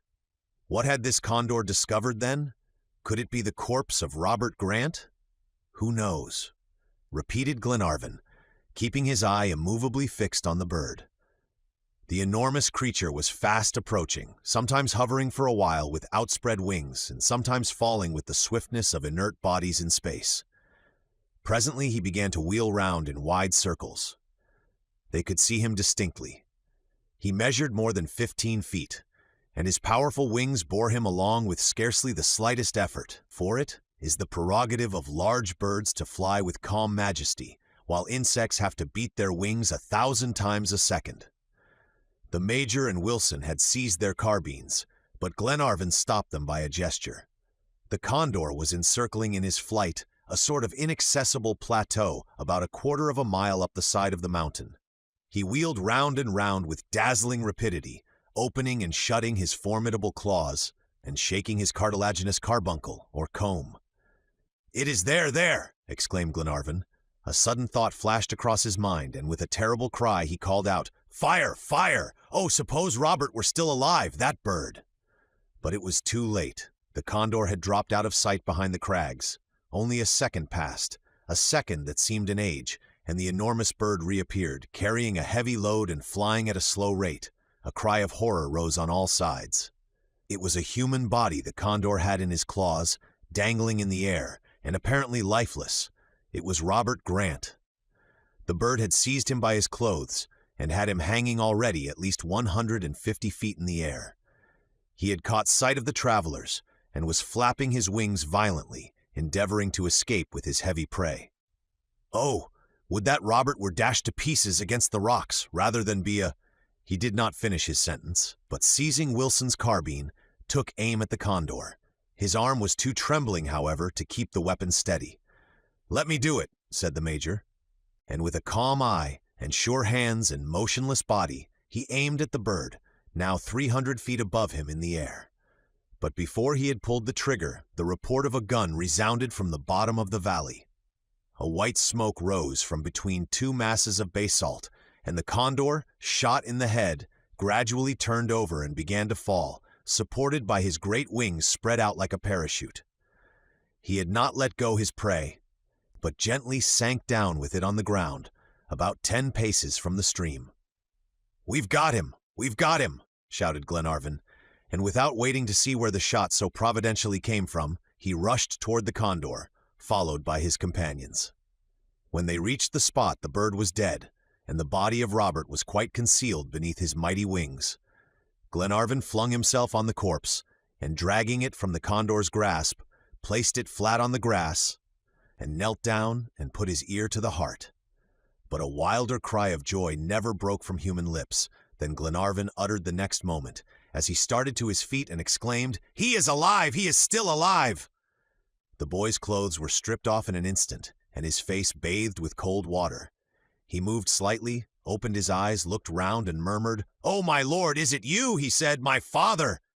Glenarvan could not reply. He was speechless with emotion, and kneeling down by the side of the child so miraculously saved, burst into tears. Chapter 15. THALCAVE. Robert had no sooner escaped one terrible danger than he ran the risk of another scarcely less formidable. He was almost torn to pieces by his friends, for the brave fellows were so overjoyed at the sight of him that in spite of his weak state, none of them would be satisfied without giving him a hug. However, it seemed as if good rough hugging did not hurt sick people. At any rate, it did not hurt Robert, but quite the contrary. But the first joy of deliverance over, the next thought was who was the deliverer. Of course it was the Major who suggested looking for him, and he was not far off, for about 50 paces from the Rio a man of very tall stature was seen standing motionless on the lowest crags at the foot of the mountain. A long gun was lying at his feet. He had broad shoulders and long hair bound together with leather thongs. He was over 6 feet in height. His bronzed face was red between the eyes and mouth, black by the lower eyelids, and white on the forehead. He wore the costume of the Patagonians on the frontiers, consisting of a splendid cloak ornamented with scarlet arabesques, made of the skins of the guanaco, sewed together with ostrich tendons, and with the silky wool turned up on the edge. Under this mantle was a garment of fox skin, fastened round the waist and coming down to a point in front. A little bag hung from his belt, containing colors for painting his face. His boots were pieces of ox hide, fastened round the ankles by straps across. This Patagonian had a splendid face, indicating real intelligence, notwithstanding the medley of colors by which it was disfigured. His waiting attitude was full of dignity. Indeed, to see him standing grave and motionless on his pedestal of rocks, one might have taken him for a statue of Sangfroid. As soon as the Major perceived him, he pointed him out to Glenarvan, who ran toward him immediately. The Patagonian came 2 steps forward to meet him, and Glenarvan caught hold of his hand and pressed it in his own. It was impossible to mistake the meaning of the action, for the noble face of the Scotch lord so beamed with gratitude that no words were needed. The stranger bowed slightly in return, and said a few words that neither Glenarvan nor the Major could understand. The Patagonian surveyed them attentively for a few minutes and spoke again in another language, but this second idiom was no more intelligible than the first. Certain words, however, caught Glenarvan's ear as sounding like Spanish, a few sentences of which he could speak. "Español?" he asked. The Patagonian nodded in reply, a movement of the head which has an affirmative significance among all nations. "That's good," said the Major. "Our friend Paganel will be the very man for him. It is lucky for us that he took it into his head to learn Spanish." Paganel was called forthwith. He came at once and saluted the stranger with all the grace of a Frenchman. But his compliments were lost on the Patagonian, for he did not understand a single syllable. However, on being told how things stood, he began in Spanish, and opening his mouth as wide as he could, the better to articulate, said, "Vos sois un homen de bem." "You are a brave man." The native listened, but made no reply. "He doesn't understand," said the geographer. "Perhaps you haven't the right accent," suggested the Major. "That's just it. Confound the accent." Once more Paganel repeated his compliment, but with no better success. "I'll change the phrase," he said, and in slow, deliberate tones he went on, "Sam duvida Patagao," a Patagonian, undoubtedly. No response still. "Dizame," said Paganel, "answer me." But no answer came. "Vos comprendes? Do you understand?" shouted Paganel, at the very top of his voice, as if he would burst his throat. Evidently the Indian did not understand, for he replied in Spanish, "No comprendo, I do not understand." It was Paganel's turn now to be amazed. He pushed his spectacles right down over his nose as if greatly irritated and said, "I'll be hanged if I can make out one word of his infernal patois. It is Araucanian, that's certain." "Not a bit of it," said Glenarvan. "It was Spanish he spoke," and addressing the Patagonian, he repeated the word, "Español?" "Spanish?" Si, yes, yes," replied the Indian. Paganel's surprise became absolute stupefaction. The Major and his cousin exchanged sly glances, and McNabb said mischievously with a look of fun on his face, "Ah, my worthy friend, is this another of your misadventures? You seem to have quite a monopoly of them." "What?" said Paganel, pricking up his ear. "Yes, it's clear enough the man speaks Spanish." Yes, he certainly speaks Spanish. Perhaps it is some other language you have been studying all this time instead of." But Paganel would not allow him to proceed. He shrugged his shoulders and said stiffly, "You go a little too far, Major." "Well, how is it that you don't understand him, then?" "Why, of course, because the man speaks badly," replied the learned geographer, getting impatient. "He speaks badly, that is to say, because you can't understand him," returned the Major coolly. Come, McNabbs," put in Glenarvan. "Your supposition is quite inadmissible. However distrait our friend Paganel is, it is hardly likely he would study one language for another." "Well, Edward, or rather you, my good Paganel, explain it then."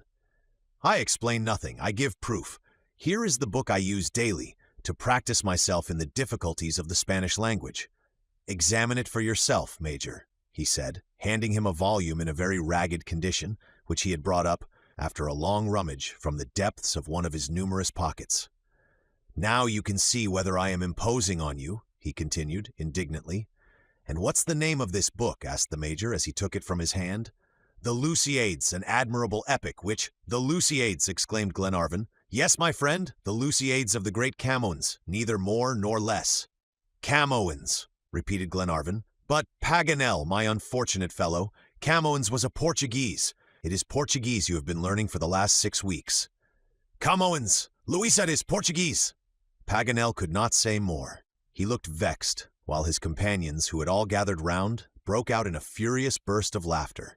The Indian never moved a muscle of his face. He quietly awaited the explanation of this incomprehensible mirth. "Fool, idiot that I am!" at last uttered Paganel. "Is it really a fact? You are not joking with me? It is what I have actually been doing? Why, it is a second confusion of tongues, like Babel. Ah me, alack a day, my friends, what is to become of me? To start for India and arrive at Chile, to learn Spanish and talk Portuguese. Why, if I go on like this, some day I shall be throwing myself out of the window instead of my cigar." To hear Paganel bemoan his misadventures and see his comical discomfiture would have upset anyone's gravity. Besides, he set the example himself and said, "Laugh away, my friends, laugh as loud as you like. You can't laugh at me half as much as I laugh at myself." "But I say," said the Major after a minute, "this doesn't alter the fact that we have no interpreter." "Oh, don't distress yourself about that," replied Paganel. "Portuguese and Spanish are so much alike that I made a mistake, but this very resemblance will be a great help toward rectifying it. In a very short time I shall be able to thank the Patagonian in the language he speaks so well." Paganel was right. He soon managed to exchange a few words with the stranger, and found out even that his name was THALCAVE, a word that signified in Araucanian, "the Thunderer." This surname had, no doubt, come from his skill in handling firearms. But what rejoiced Glenarvan most was to learn that he was a guide by occupation, and moreover, a guide across the Pampas. To his mind, the meeting with him was so providential that he could not doubt now of the success of their enterprise. The deliverance of Captain Grant seemed an accomplished fact. When the party went back to Robert, the boy held out his arms to the Patagonian, who silently laid his hand on his head and proceeded to examine him with the greatest care, gently feeling each of his aching limbs. Then he went down to the Rio and gathered a few handfuls of wild celery, which grew on the banks, with which he rubbed the child's body all over. He handled him with the most exquisite delicacy, and his treatment so revived the lad's strength that it was soon evident that a few hours' rest would set him all right. It was accordingly decided that they should encamp for the rest of the day and the ensuing night. 2 grave questions, moreover, had to be settled: where to get food and means of transport. Provisions and mules were both lacking. Happily, they had THALCAVE, however, a practiced guide and one of the most intelligent of his class. He undertook to find all that was needed and offered to take him to a tolderia of Indians, not further than 4 miles off at most, where he could get supplies of all he wanted. This proposition was partly made by gestures, and partly by a few Spanish words which Paganel managed to make out. His offer was accepted, and Glenarvan and his learned friend started off with him at once. They walked at a good pace for an hour and a half, and had to make great strides to keep up with the giant THALCAVE. The road lay through a beautiful fertile region, abounding in rich pasturages, where 100,000 cattle might have fed comfortably. Large ponds, connected by an inextricable labyrinth of rios, amply watered these plains and produced their greenness. Swans with black heads were disporting in the water, disputing possession with the numerous intruders which gamboled over the llanos. The feathered tribes were of most brilliant plumage, and of marvelous variety and deafening noise. The Issacus, a graceful sort of dove with gray feathers streaked with white, and the yellow cardinals were flitting about in the trees like moving flowers, while overhead pigeons, sparrows, chingolos, bulgaros, and mongitas were flying swiftly along, rending the air with their piercing cries. Paganel's admiration increased with every step, and he had nearly exhausted his vocabulary of adjectives by his loud exclamations, to the astonishment of the Patagonian, to whom the birds and the swans and the prairies were everyday things. The learned geographer was so lost in delight that he seemed hardly to have started before they came in sight of the Indian camp, or tolderia, situated in the heart of a valley, About 30 nomadic Indians were living there in rude cabins made of branches, pasturing immense herds of milch cows, sheep, oxen, and horses. They went from one prairie to another, always finding a well-spread table for their four-footed guests. These nomads were a hybrid type of Araukans, Pehuenches and Aucas.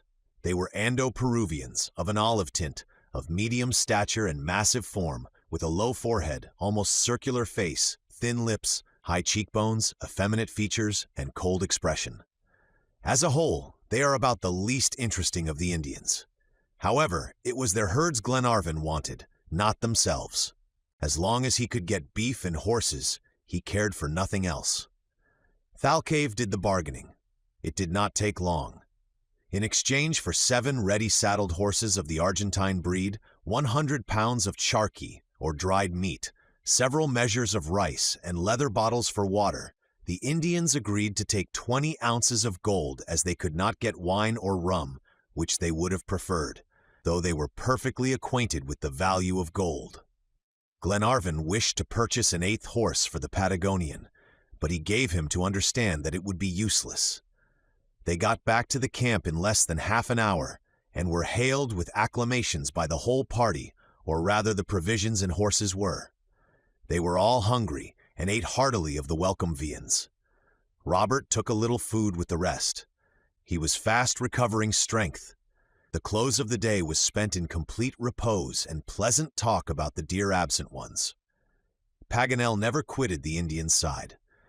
It was not that he was so glad to see a real Patagonian, by whom he looked a perfect pygmy, a Patagonian who might have almost rivaled the Emperor Maximi, and that Congo Negro seen by the learned Van der Brock, both 8 feet high, but he caught up Spanish phrases from the Indian, and studied the language without a book this time, gesticulating at a great rate all the grand sonorous words that fell on his ear. "If I don't catch the accent," he said to the Major, "it won't be my fault, but who would have said to me that it was a Patagonian who would teach me Spanish one day?" Chapter 16. The News of the Lost Captain. Next day, the 22nd of October, at 8 o'clock in the morning, THALCAVE gave the signal for departure. Between the 22nd and 40 Sud degrees, the Argentine soil slopes eastward, and all the travelers had to do was to follow the slope right down to the sea. Glenarvan had supposed THALCAVE's refusal of a horse was that he preferred walking, as some guides do, but he was mistaken, for just as they were ready, the Patagonian gave a peculiar whistle, and immediately a magnificent steed of the pure Argentine breed came bounding out of a grove close by at his master's call. Both in form and color, the animal was of perfect beauty. The Major, who was a thorough judge of all the good points of a horse, was loud in admiration of this sample of the Pampas breed, and considered that, in many respects, he greatly resembled an English hunter. This splendid creature was called Thauca, a word in Patagonia which means bird, and he well deserved the name. THALCAVE was a consummate horseman, and to see him on his prancing steed was a sight worth looking at. The saddle was adapted to the 2 hunting weapons in common use on the Argentine plains, the bolus and the lazo. The bolus consists of 3 balls fastened together by a strap of leather attached to the front of the recado. The Indians fling them often at the distance of 100 feet from the animal or enemy of which they are in pursuit, and with such precision that they catch round their legs and throw them down in an instant. It is a formidable weapon in their hands, and one they handle with surprising skill. The lazo is always retained in the hand. It is simply a rope 30 feet long, made of tightly twisted leather, with a slip knot at the end, which passes through an iron ring. This noose was thrown by the right hand, while the left keeps fast hold of the rope, the other end of which is fastened to the saddle. A long carbine in the shoulder belt completed the accoutrements of the Patagonian. He took his place at the head of the party, quite unconscious of the admiration he was exciting, and they set off, going alternately at a gallop and walking pace, for the trot seemed altogether unknown to them. Robert proved to be a bold rider, and completely reassured Glenarvan as to his ability to keep his seat. The Pampas commenced at the very foot of the Cordilleras. They may be divided into 3 parts. The first extends from the chain of the Andes and stretches over an extent of 250 miles covered with stunted trees and bushes. The The second 450 miles is clothed with magnificent herbage and stops about 180 miles from Buenos Aires. From this point to the sea, the foot of the traveler treads over immense prairies of lucerne and thistles, which constitute the third division of the Pampas. On issuing from the gorges of the Cordilleras, Glenarvan and his band came first to plains of sand called Medanos, lying in ridges like waves of the sea, and so extremely fine that the least breath of wind agitated the light particles and sent them flying in clouds, which rose and fell like waterspouts. It was a spectacle which caused both pleasure and pain, for nothing could be more curious than to see the said waterspouts wandering over the plain, coming in contact and mingling with each other, and falling and rising in wild confusion. But, on the other hand, nothing could be more disagreeable than the dust which was thrown off by these innumerable medanos, which was so impalpable that, close one's eyes as they might, it found its way through the lids. This phenomenon lasted the greater part of the day.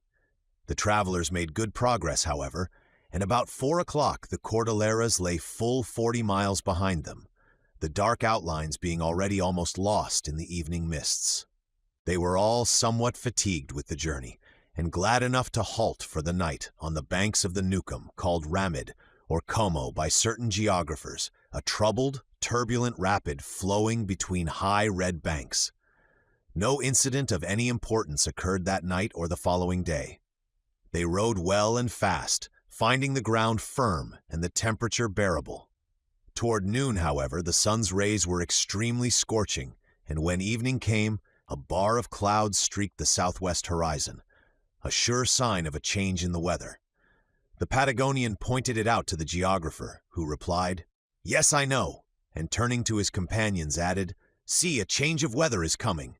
We are going to have a taste of pampero." And he went on to explain that this pampero is very common in the Argentine plains. It is an extremely dry wind which blows from the southwest. THALCAVE was not mistaken, for the pampero blew violently all night, and was sufficiently trying to poor fellows only sheltered by their ponchos. The horses lay down on the ground, and the men stretched themselves beside them in a close group. Glenarvan was afraid they would be delayed by the continuance of the hurricane, but Paganel was able to reassure him on that score, after consulting his barometer. The pampero generally brings a tempest which lasts 3 days, and may be always foretold by the depression of the mercury, he said. But when the barometer rises, on the contrary, which is the case now, all we need expect is a few violent blasts. So you can make your mind easy, my good friend. By sunrise the sky will be quite clear again. "You talk like a book, Paganel," replied Glenarvan, "and I am one, and what's more, you are welcome to turn over my leaves whenever you like." The book was right. At 1 o'clock the wind suddenly lulled, and the weary men fell asleep and woke at daybreak, refreshed and invigorated. It was the 20th of October, and the 10th day since they had left Talcahuano. They were still 90 miles from the point where the Rio Colorado crosses the 37th parallel, that is to say, about 2 days' journey. Glenarvan kept a sharp lookout for the appearance of any Indians, intending to question them through THALCAVE about Captain Grant, as Paganel could not speak to him well enough for this. But the track they were following was one little frequented by the natives, for the ordinary routes across the Pampas lie further north. If by chance some nomadic horseman came in sight far away, he was off again like a dart, not caring to enter into conversation with strangers. To a solitary individual, a little troop of 8 men, all mounted and well armed, wore a suspicious aspect, so that any intercourse either with honest men or even banditti was almost impossible. Glenarvan was regretting this exceedingly when he unexpectedly met with a singular justification of his rendering of the eventful document. In pursuing the course the travelers had laid down for themselves, they had several times crossed the routes over the plains in common use, but had struck into none of them. Hitherto THALCAVE had made no remark about this. He understood quite well, however, that they were not bound for any particular town or village or settlement. Every morning they set out in a straight line toward the rising sun and went on without the least deviation. Moreover, it must have struck THALCAVE that instead of being the guide he was guided, yet with true Indian reserve he maintained absolute silence. But on reaching a particular point, he checked his horse suddenly and said to Paganel, "The Carmen route." "Yes, my good Patagonian," replied Paganel in his best Spanish, "the route from Carmen to Mendoza." "We are not going to take it?" "No," replied Paganel. "Where are we going then?" "Always to the east." "That's going nowhere." "Who knows?" Thalcave was silent and gazed at the geographer with an air of profound surprise. He had no suspicion that Paganel was joking, for an Indian is always grave. "You are not going to Carmen, then?" he added, after a moment's pause. "No." "Nor to Mendoza?" "No, nor to Mendoza." Just then Glenarvan came up to ask the reason of the stoppage, and what he and Thalcave were discussing. He wanted to know whether we were going to Carmen or Mendoza, and was very much surprised at my negative reply to both questions. Well, certainly, it must seem strange to him. "I think so. He says we are going nowhere." "Well, Paganel, I wonder if it is possible to make him understand the object of our expedition and what our motive is for always going east." "That would be a difficult matter, for an Indian knows nothing about degrees, and the finding of the document would appear to him a mere fantastic story." "Is it the story he would not understand, or the storyteller?" said McNabbs quietly. "Ah, McNabbs, I see you have small faith in my Spanish yet. Well, try it, my good friend." "So I will." And turning round to the Patagonian, he began his narrative, breaking down frequently for the want of a word and the difficulty of making certain details intelligible to a half-civilized Indian. It was quite a sight to see the learned geographer. He gesticulated and articulated, and so worked himself up over it, that the big drops of sweat fell in a cascade down his forehead onto his chest. When his tongue failed, his arms were called to aid. Paganel got down on the ground and traced a geographical map on the sand, showing where the lines of latitude and longitude cross and where the two oceans were, along which the Carmen route led. Thalcave looked on composedly, without giving any indication of comprehending or not comprehending. The lesson had lasted half an hour when the geographer left off, wiped his streaming face, and waited for the Patagonian to speak. "Does he understand?" said Glenarvan. "That remains to be seen. But if he doesn't, I give it up," replied Paganel. Thalcave neither stirred nor spoke. His eyes remained fixed on the lines drawn on the sand, now becoming fast effaced by the wind. "Well?" said Paganel to him at length. The Patagonian seemed not to hear. Paganel fancied he could detect an ironical smile already on the lips of the Major, and determined to carry the day, was about to recommence his geographical illustrations, when the Indian stopped him by a gesture and said, "You are in search of a prisoner?" "Yes," replied Paganel. "And just on this line between the setting and rising sun?" added Thalcave, speaking in Indian fashion of the route from west to east. "Yes, yes, that's it." "And it's your God," continued the guide, "that has sent you the secret of this prisoner on the waves." "God himself." "His will be accomplished then," replied the native almost solemnly. "We will march east, and if it needs be, to the sun." Paganel, triumphing in his pupil, immediately translated his replies to his companions, and exclaimed, "What an intelligent race! All my explanations would have been lost on 19 in every 20 of the peasants in my own country." Glenarvan requested him to ask the Patagonian if he had heard of any foreigners who had fallen into the hands of the Indians of the Pampas. Paganel did so, and waited an answer. "Perhaps I have." The reply was no sooner translated than the Patagonian found himself surrounded by the 7 men questioning him with eager glances. Paganel was so excited he could hardly find words, and he gazed at the grave Indian as if he could read the reply on his lips. Each word spoken by Thalcave was instantly translated, so that the whole party seemed to hear him speak in their mother tongue. "And what about the prisoner?" asked Paganel. "He was a foreigner. You have seen him?" "No, but I have heard the Indians speak of him. He is brave. He has the heart of a bull." "The heart of a bull," said Paganel. "Ah, this magnificent Patagonian language. You understand him, my friends. He means a courageous man." "My father!" exclaimed Robert Grant, and turning to Paganel, he asked what the Spanish was for. "Is it my father?" "Es mio padre," replied the geographer. Immediately taking Thalcave's hands in his own, the boy said, in a soft tone, "Es mio padre." "Suo padre," replied the Patagonian, his face lighting up. He took the child in his arms, lifted him up on his horse, and gazed at him with peculiar sympathy. His intelligent face was full of quiet feeling. But Paganel had not completed his interrogations. This prisoner, who was he? What was he doing? When had THALCAVE heard of him? All these questions poured upon him at once. He had not long to wait for an answer, and learned that the European was a slave in one of the tribes that roamed the country between the Colorado and the Rio Negro. But where was the last place he was in? With the cacique Calfucura.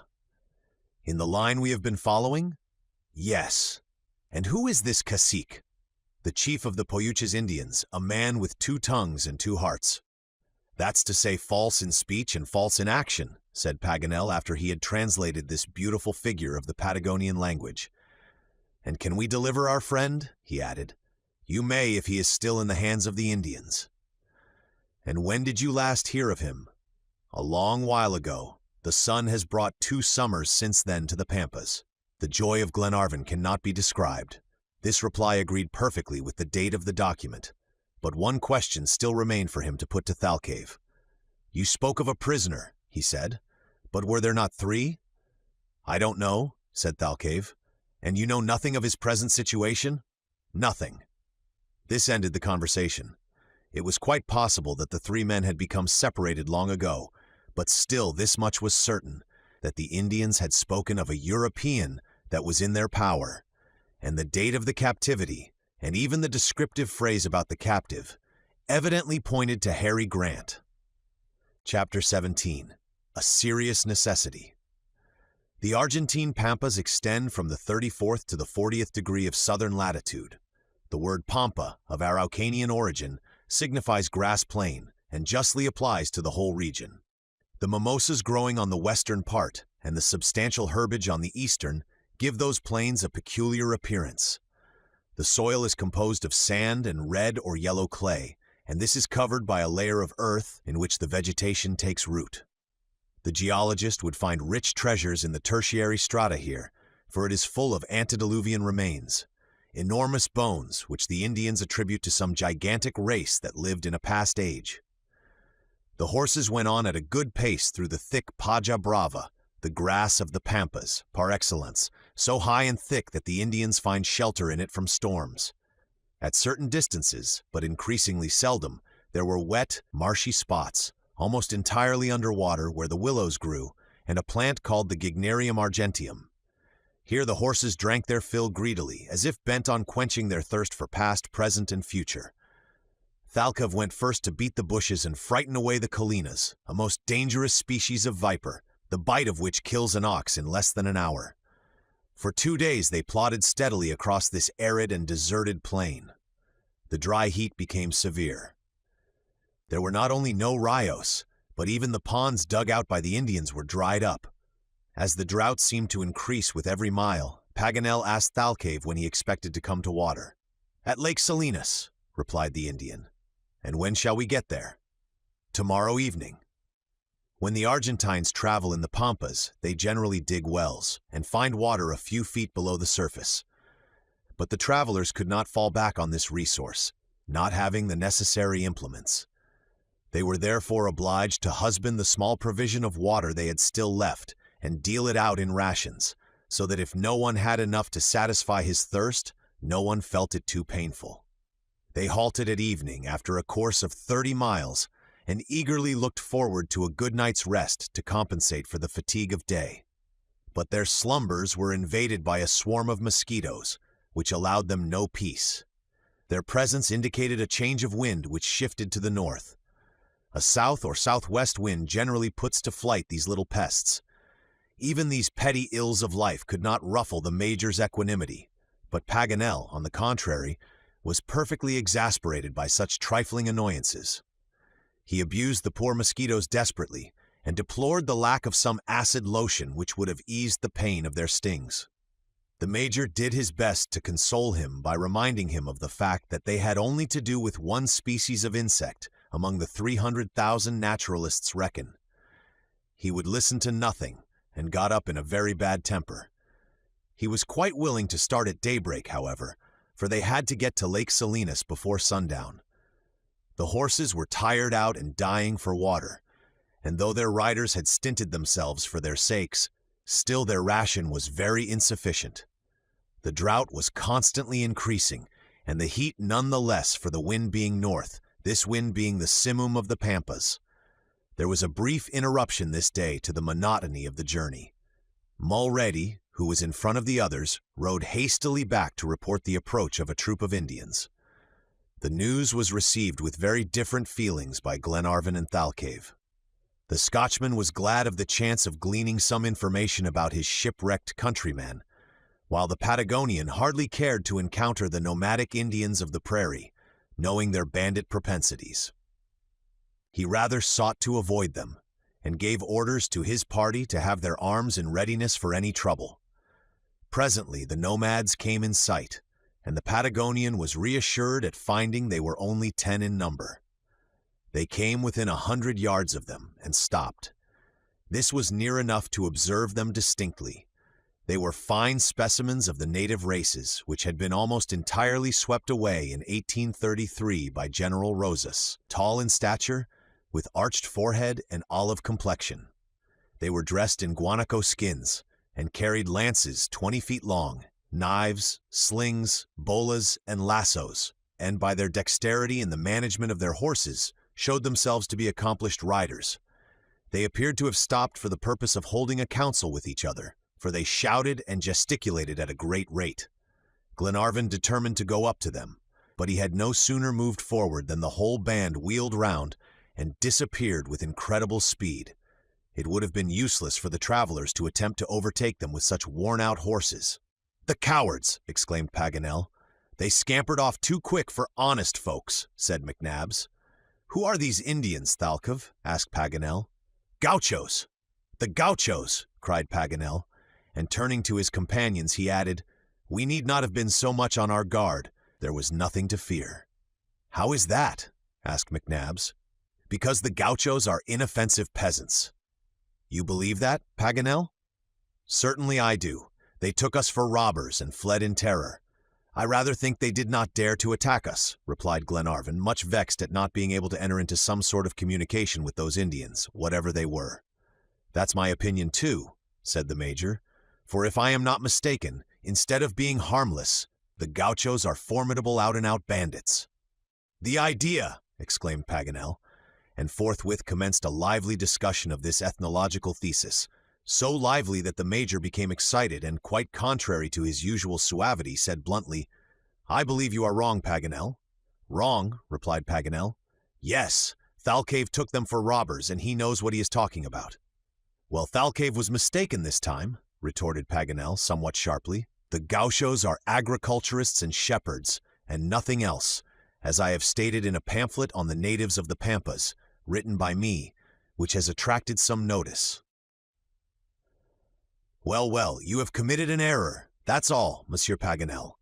"What, Monsieur McNabbs, you tell me I have committed an error?" "An inadvertence, if you like, which you can put among the errata in the next edition." Paganel, highly incensed at his geographical knowledge being brought in question, and even jested about, allowed his ill humor to get the better of him, and said, "No, sir, that my books have no need of such errata." "Indeed? Well, on this occasion they have, at any rate," retorted McNabbs, quite as obstinate as his opponent. "Sir, I think you are very annoying today." "And I think you are very crabbed." Glenarvan thought it was high time to interfere, for the discussion was getting too hot, so he said, "Come now, there is no doubt one of you is very teasing and the other is very crabbed, and I must say I am surprised at both of you." The Patagonian, without understanding the cause, could see that the two friends were quarreling. He began to smile, and said quietly, "It's the north wind." "The north wind!" exclaimed Paganel. "What's the north wind to do with it?" "Ah, it is just that," said Glenarvan. "It's the north wind that has put you in a bad temper. I have heard that in South America the wind greatly irritates the nervous system." "By St. Patrick, Edward, you are right," said the Major, laughing heartily. But Paganel, in a towering rage, would not give up the contest, and turned upon Glenarvan, whose intervention in this jesting manner he resented. "And so, my lord, my nervous system is irritated?" he said. "Yes, Paganel, it is the north wind, a wind which causes many a crime in the Pampas, as the Tramontane does in the Campagna of Rome." "Crimes," returned the geographer. Do I look like a man that would commit crimes? That's not exactly what I said. Tell me at once that I want to assassinate you? Well, I am really afraid, replied Glenarvan, bursting into an uncontrollable fit of laughter, in which all others joined. Paganel said no more, but went off in front alone, and came back in a few minutes quite himself, as if he had completely forgotten his grievance. At 8 o'clock in the evening, THALCAVE, who was considerably in advance of the rest, descried in the distance the much-desired lake, and in less than a quarter of an hour they reached its banks. But a grievous disappointment awaited them. The lake was dried up. Chapter 18. In Search of Water. Lake Salinas ends the string of lagoons connected with the Sierras Ventana and Guamini. Numerous expeditions were formerly made there from Buenos Aires to collect the salt deposited on its banks, as the waters contain great quantities of chloride of sodium.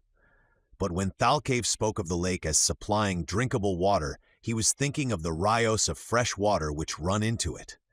Those streams, however, were all dried up also. The burning sun had drunk up everything liquid, and the consternation of the travelers may be imagined at the discovery. Some action must be taken immediately, however, for what little water still remained was almost bad, and could not quench thirst. Hunger and fatigue were forgotten in the face of this imperious necessity. A sort of leather tent, called a ruca, which had been left by the natives, afforded the party a temporary resting place, and the weary horses stretched themselves along the muddy banks and tried to browse on the marine plants and dry reeds they found there, nauseous to the taste as they must have been. As soon as the whole party were ensconced in the ruca, Paganel asked THALCAVE what he thought was best to be done. A rapid conversation followed, a few words of which were intelligible to Glenarvan. THALCAVE spoke calmly, but the lively Frenchman gesticulated enough for both. After a little, THALCAVE sat silent and folded his arms. "What does he say?" asked Glenarvan. "I fancied he was advising us to separate." "Yes, into two parties. Those of us whose horses are so done out with fatigue and thirst that they can scarcely drag one leg after the other are to continue the route as they best can, while the others whose steeds are fresher are to push on in advance toward the river Guamini, which throws itself into Lake San Lucas about 31 miles off. If there should be water enough in the river, they are to wait on the banks till their companions reach them, but should it be dried up, they will hasten back and spare them a useless journey." "And what will we do then?" asked Austin. "Then we shall have to make up our minds to go 72 miles south, as far as the commencement of the Sierra Ventana, where rivers abound. It is wise counsel, and we will act upon it without loss of time. My horse is in tolerable good trim, and I volunteer to accompany THALCAVE." "Oh, my lord, take me," said Robert, as if it were a question of some pleasure party. "But would you be able for it, my boy? Oh, I have a fine beast which just wants to have a gallop. Please, my lord, to take me." "Come then, my boy," said Glenarvan, delighted not to leave Robert behind. "If we three don't manage to find out fresh water somewhere," he added, "we must be very stupid." "Well, well, and what about me?" said Paganel. "Oh, my dear Paganel, you must stay with the reserve corps," replied the Major. "You are too well acquainted with the 37th parallel and the river Guamini and the whole Pampas for us to let you go. Neither Mulrady, nor Wilson, nor myself would be able to rejoin THALCAVE at the given rendezvous, but we will put ourselves under the banner of the brave Jacques Paganel with perfect confidence." "I resign myself," said the geographer, much flattered at having supreme command. "But mind, Paganel, no distractions," added the Major. "Don't you take us to the wrong place, to the borders of the Pacific, for instance." "Oh, you insufferable Major, it would serve you right," replied Paganel, laughing. "But how will you manage to understand what THALCAVE says, Glenarvan?" he continued. "I suppose," replied Glenarvan, "the Patagonian and I won't have much to talk about. Besides, I know a few Spanish words, and at a pinch I should not fear either making him understand me or my understanding him." "Go then, my worthy friend," said Paganel. "We'll have supper first," rejoined Glenarvan, "and then sleep, if we can, till it is starting time." The supper was not very reviving without drink of any kind, and they tried to make up for the lack of it by a good sleep. But Paganel dreamed of water all night, of torrents and cascades and rivers and ponds and streams and brooks. In fact, he had a complete nightmare. Next morning at 6 o'clock, the horses of THALCAVE, Glenarvan, and Robert were got ready. Their last ration of water was given them, and drunk with more avidity than satisfaction, for it was filthy, disgusting stuff. The three travelers then jumped into their saddles and set off, shouting au revoir to their companions. "Don't come back whatever you do," called Paganel after them. The Desercio de las Salinas, which they had to traverse, is a dry plain covered with stunted trees not above 10 feet high, and small mimosas, which the Indians call curramamel, and jums, a bushy shrub rich in soda. Here and there large spaces were covered with salt, which sparkled in the sunlight with astonishing brilliancy.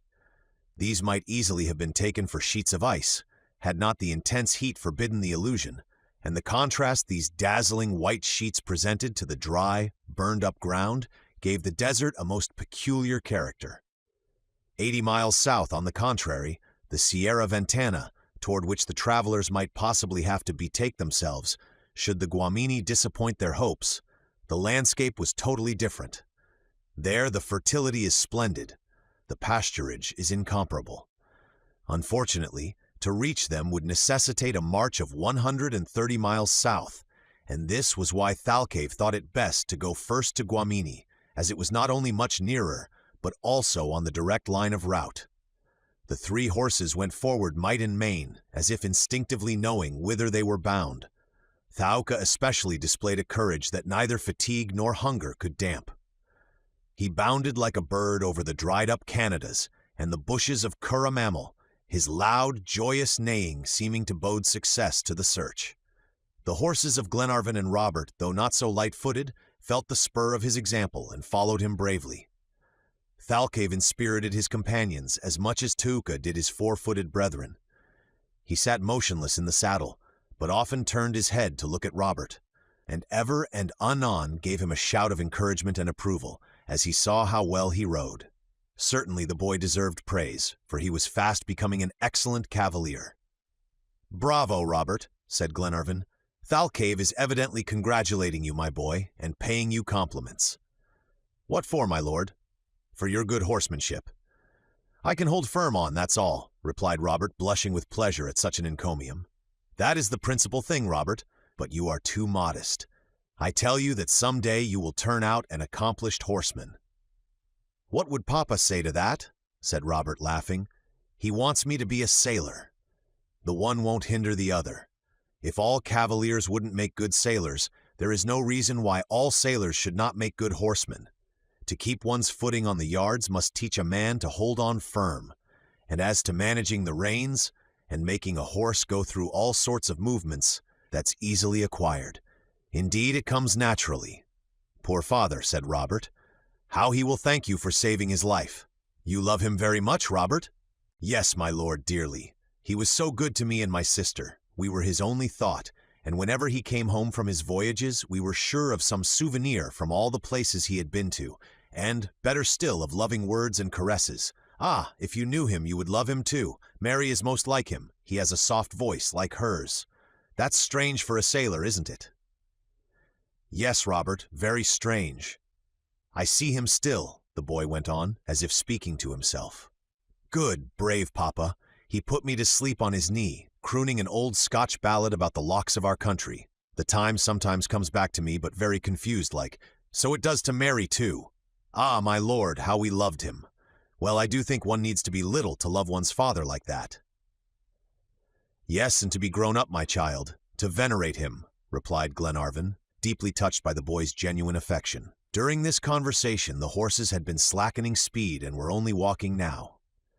"You will find him?" said Robert again after a few minutes' silence. "Yes, we'll find him," was Glenarvan's reply. "THALCAVE has set us on the track, and I have great confidence in him." "THALCAVE is a brave Indian, isn't he?" said the boy. "That indeed he is." "Do you know something, my lord?" "What is it, and then I will tell you." "That all the people you have with you are brave. Lady Helena, whom I love so, and the Major with his calm manner, and Captain Mangles, and Monsieur Paganel, and all the sailors on the DUNCAN. How courageous and devoted they are." "Yes, my boy, I know that," replied Glenarvan. "And do you know that you are the best of all?" "No, most certainly I don't know that." "Well, it is time you did, my lord," said the boy, seizing his lordship's hand and covering it with kisses. Glenarvan shook his head, but said no more, as a gesture from THALCAVE made them spur on their horses and hurry forward. But it was soon evident that, with the exception of Thaouka, the wearied animals could not go quicker than a walking pace. At noon they were obliged to let them rest for an hour. They could not go on at all, and refused to eat the alfafares, a poor, burnt-up sort of lucerne that grew there. Glenarvan began to be uneasy. Tokens of sterility were not the least on the decrease, and the want of water might involve serious calamities.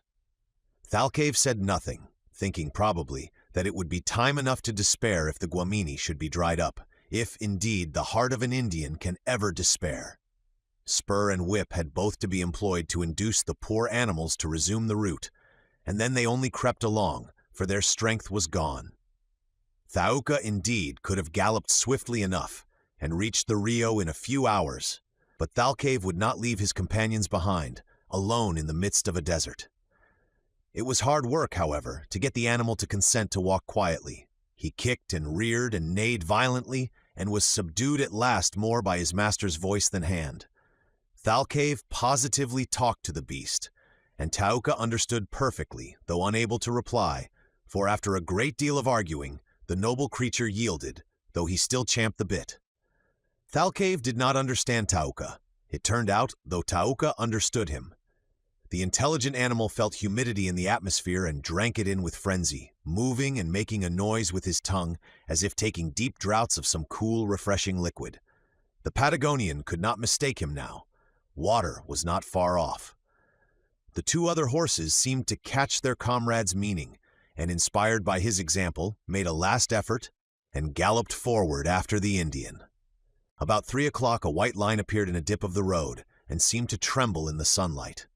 "Water!" exclaimed Glenarvan. "Yes, yes, it is water!" shouted Robert. They were right, and the horses knew it too, for there was no need now to urge them on. They tore over the ground as if mad, and in a few minutes had reached the river and plunged in up to their chests. Their masters had to go on too, whether they would or not, but they were so rejoiced at being able to quench their thirst that this compulsory bath was no grievance. "Oh, how delicious this is!" exclaimed Robert, taking a deep draught. "Drink moderately, my boy," said Glenarvan. But he did not set the example. THALCAVE drank very quietly, without hurrying himself, taking small gulps, but as long as a lazo, as the Patagonians say. He seemed as if he were never going to leave off, and really there was some danger of his swallowing up the whole river. At last Glenarvan said, "Well, our friends won't be disappointed this time. They will be sure of finding clear, cool water when they get here. That is to say, if THALCAVE leaves any for them. But couldn't we go to meet them? It would spare them several hours' suffering and anxiety." "You're right, my boy, but how could we carry them this water? The leather bottles were left with Wilson. No, it is better for us to wait for them as we agreed. They can't be here till about the middle of the night, so the best thing we can do is to get a good bed and a good supper ready for them." THALCAVE had not waited for Glenarvan's proposition to prepare an encampment. He had been fortunate enough to discover on the banks of the Rio a ramada, a sort of enclosure, which had served as a fold for flocks, and was shut in on 3 sides. A more suitable place could not be found for their night's lodging, provided they had no fear of sleeping in the open air beneath the star-lit heavens, and none of THALCAVE's companions had much solicitude on that score. Accordingly, they took possession at once, and stretched themselves at full length on the ground in the bright sunshine to dry their dripping garments. "Well, now we've secured a lodging, we must think of supper," said Glenarvan. "Our friends must not have reason to complain of the couriers they sent to precede them, and if I am not much mistaken, they will be very satisfied. It strikes me that an hour's shooting won't be lost time. Are you ready, Robert?" "Yes, my lord," replied the boy, standing up, gun in hand. Why Glenarvan proposed this was, that the banks of the Guamini seemed to be the general rendezvous of all the game in the surrounding plains, a sort of partridge peculiar to the Pampas, called tinnimus, black wood hens, a species of plover, called teru-teru, yellow rays, and waterfowl with magnificent green plumage rose in coveys. No quadrupeds, however, were visible, but THALCAVE pointed to the long grass and thick brushwood and gave his friends to understand they were lying there in concealment. Disdaining the feathered tribes when more substantial game was at hand, the hunters' first shots were fired into the underwood. Instantly there rose by the 100 roebucks and guanacos, like those that had swept over them that terrible night on the Cordilleras. But the timid creatures were so frightened that they were all out of gunshot in a twinkling. The hunters were obliged to content themselves with humbler game, though in an alimentary point of view, nothing better could be wished. A dozen of red partridges and rays were speedily brought down, and Glenarvan also managed very cleverly to kill a tai tetre, or peccary, a pachydermatous animal, the flesh of which is excellent eating. In less than half an hour, the hunters had all the game they required. Robert had killed a curious animal belonging to the order Edentata, an armadillo, a sort of tattoo, covered with a hard bony shell, in movable pieces, and measuring 1.5 feet long. It was very fat and would make an excellent dish, the Patagonian said. Robert was very proud of his success. Thalcave did his part by capturing a nando, a species of ostrich, remarkable for its extreme swiftness. There could be no entrapping such an animal, and the Indian did not attempt it. He urged Thaouka to a gallop and made a direct attack, knowing that if the first aim missed, the nando would soon tire out horse and rider by involving them in an inextricable labyrinth of windings. The moment, therefore, that Thalcave got to a right distance, he flung his bolus with such a powerful hand, and so skillfully, that he caught the bird round the legs and paralyzed his efforts at once. In a few seconds it lay flat on the ground. The Indian had not made his capture for the mere pleasure and glory of such a novel chase. The flesh of the nando is highly esteemed, and Thalcave felt bound to contribute his share of the common repast. They returned to the Ramada, bringing back the string of partridges, the ostrich, the peccary, and the armadillo. The ostrich and the peccary were prepared for cooking by divesting them of their tough skins and cutting them up into thin slices. As to the armadillo, he carries his cooking apparatus with him, and all that had to be done was to place him in his own shell over the glowing embers. The substantial dishes were reserved for the nightcomers, and the 3 hunters contented themselves with devouring the partridges and washed down their meal with clear, fresh water, which was pronounced superior to all the porter in the world, even to the famous Highland Usquebaugh, or whiskey. The horses had not been overlooked. A large quantity of dry fodder was discovered lying heaped up in the Ramada, and this supplied them amply with both food and bedding. When all was ready, the 3 companions wrapped themselves in the ponchos and stretched themselves on an eiderdown of alfafares, the usual bed of hunters on the pampas. Chapter 19. The Red Wolves. Night came, but the orb of night was invisible to the inhabitants of the earth, for she was just in her first quarter. The dim light of the stars was all that illumined the plain. The waters of the Guamini ran silently, like a sheet of oil over a surface of marble. Birds, quadrupeds, and reptiles were resting motionless after the fatigues of the day, and the silence of the desert brooded over the far-spreading pampas. Glenarvan, Robert, and Thalcave had followed the common example and lay in profound slumber on their soft couch of lucerne. The worn-out horses had stretched themselves full length on the ground, except Thaouka, who slept standing, true to his high blood, proud in repose as in action, and ready to start at his master's call. Absolute silence reigned within the enclosure, over which the dying embers of the fire shed a fitful light. However, the Indian's sleep did not last long. For about 10 o'clock he woke, sat up, and turned his ear toward the plain, listening intently with half-closed eyes. An uneasy look began to depict itself on his usually impassive face. Had he caught scent of some party of Indian marauders, or of jaguars, water tigers, and other terrible animals that haunt the neighborhood of rivers? Apparently it was the latter, for he threw a rapid glance on the combustible materials heaped up in the enclosure, and the expression of anxiety on his countenance seemed to deepen. This was not surprising, as the whole pile of alfafares would soon burn out and could only ward off the attacks of wild beasts for a brief interval. There was nothing to be done in the circumstances but wait, and wait he did, in a half-recumbent posture, his head leaning on his hands and his elbows on his knees, like a man roused suddenly from his night's sleep.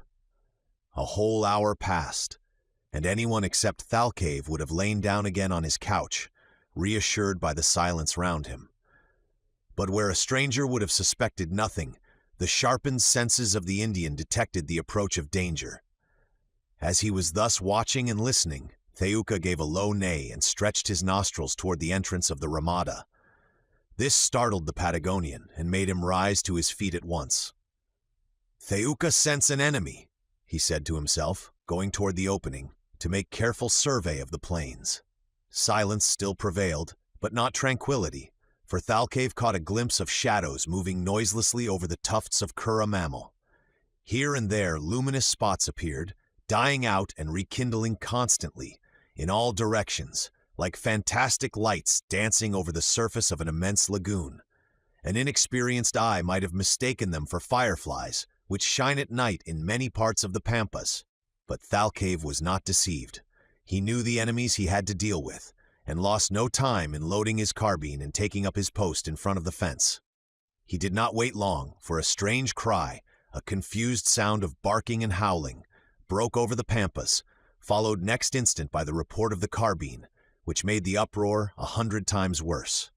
Glenarvan and Robert woke in alarm and started to their feet instantly. "What is it?" exclaimed Robert. "Is it the Indians?" asked Glenarvan. "No," replied THALCAVE, "the Aguaras." "Aguaras?" said Robert, looking inquiringly at Glenarvan. "Yes," replied Glenarvan, "the red wolves of the pampas." They seized their weapons at once and stationed themselves beside the Patagonian, who pointed toward the plain from whence the yelling resounded. Robert drew back involuntarily. "You are not afraid of wolves, my boy," said Glenarvan. "No, my lord," said the lad in a firm tone, "and moreover, beside you, I am afraid of nothing. So much the better. These Aguaras are not very formidable either, and if it were not for their number, I should not give them a thought. Never mind, we are all well armed. Let them come." "We'll certainly give them a warm reception," rejoined Glenarvan. His lordship only spoke thus to reassure the child, for a secret terror filled him at the sight of this legion of bloodthirsty animals let loose on them at midnight. There might possibly be some hundreds, and what could 3 men do, even armed to the teeth, against such a multitude? As soon as THALCAVE said the word Aguara, Glenarvan knew that he meant the red wolf, for this is the name given to it by the Pampas Indians. This voracious animal, called by naturalists the Canis jubatus, is in shape like a large dog and has the head of a fox. Its fur is a reddish cinnamon color, and there is a black mane all down the back.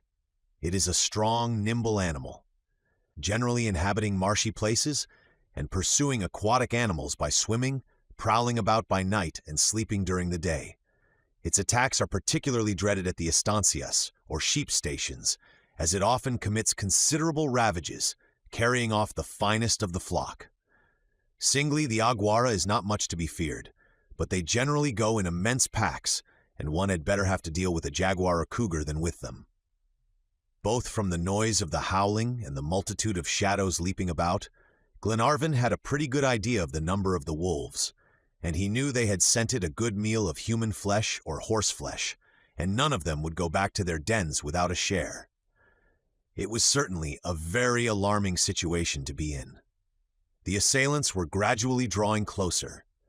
The horses displayed signs of the liveliest terror, with the exception of Theuka, who stamped his foot and tried to break loose and get out. His master could only calm him by keeping up a low, continuous whistle. Glenarvan and Robert had posted themselves so as to defend the opening of the ramada. They were just going to fire into the nearest ranks of the wolves when THALCAVE lowered their weapons.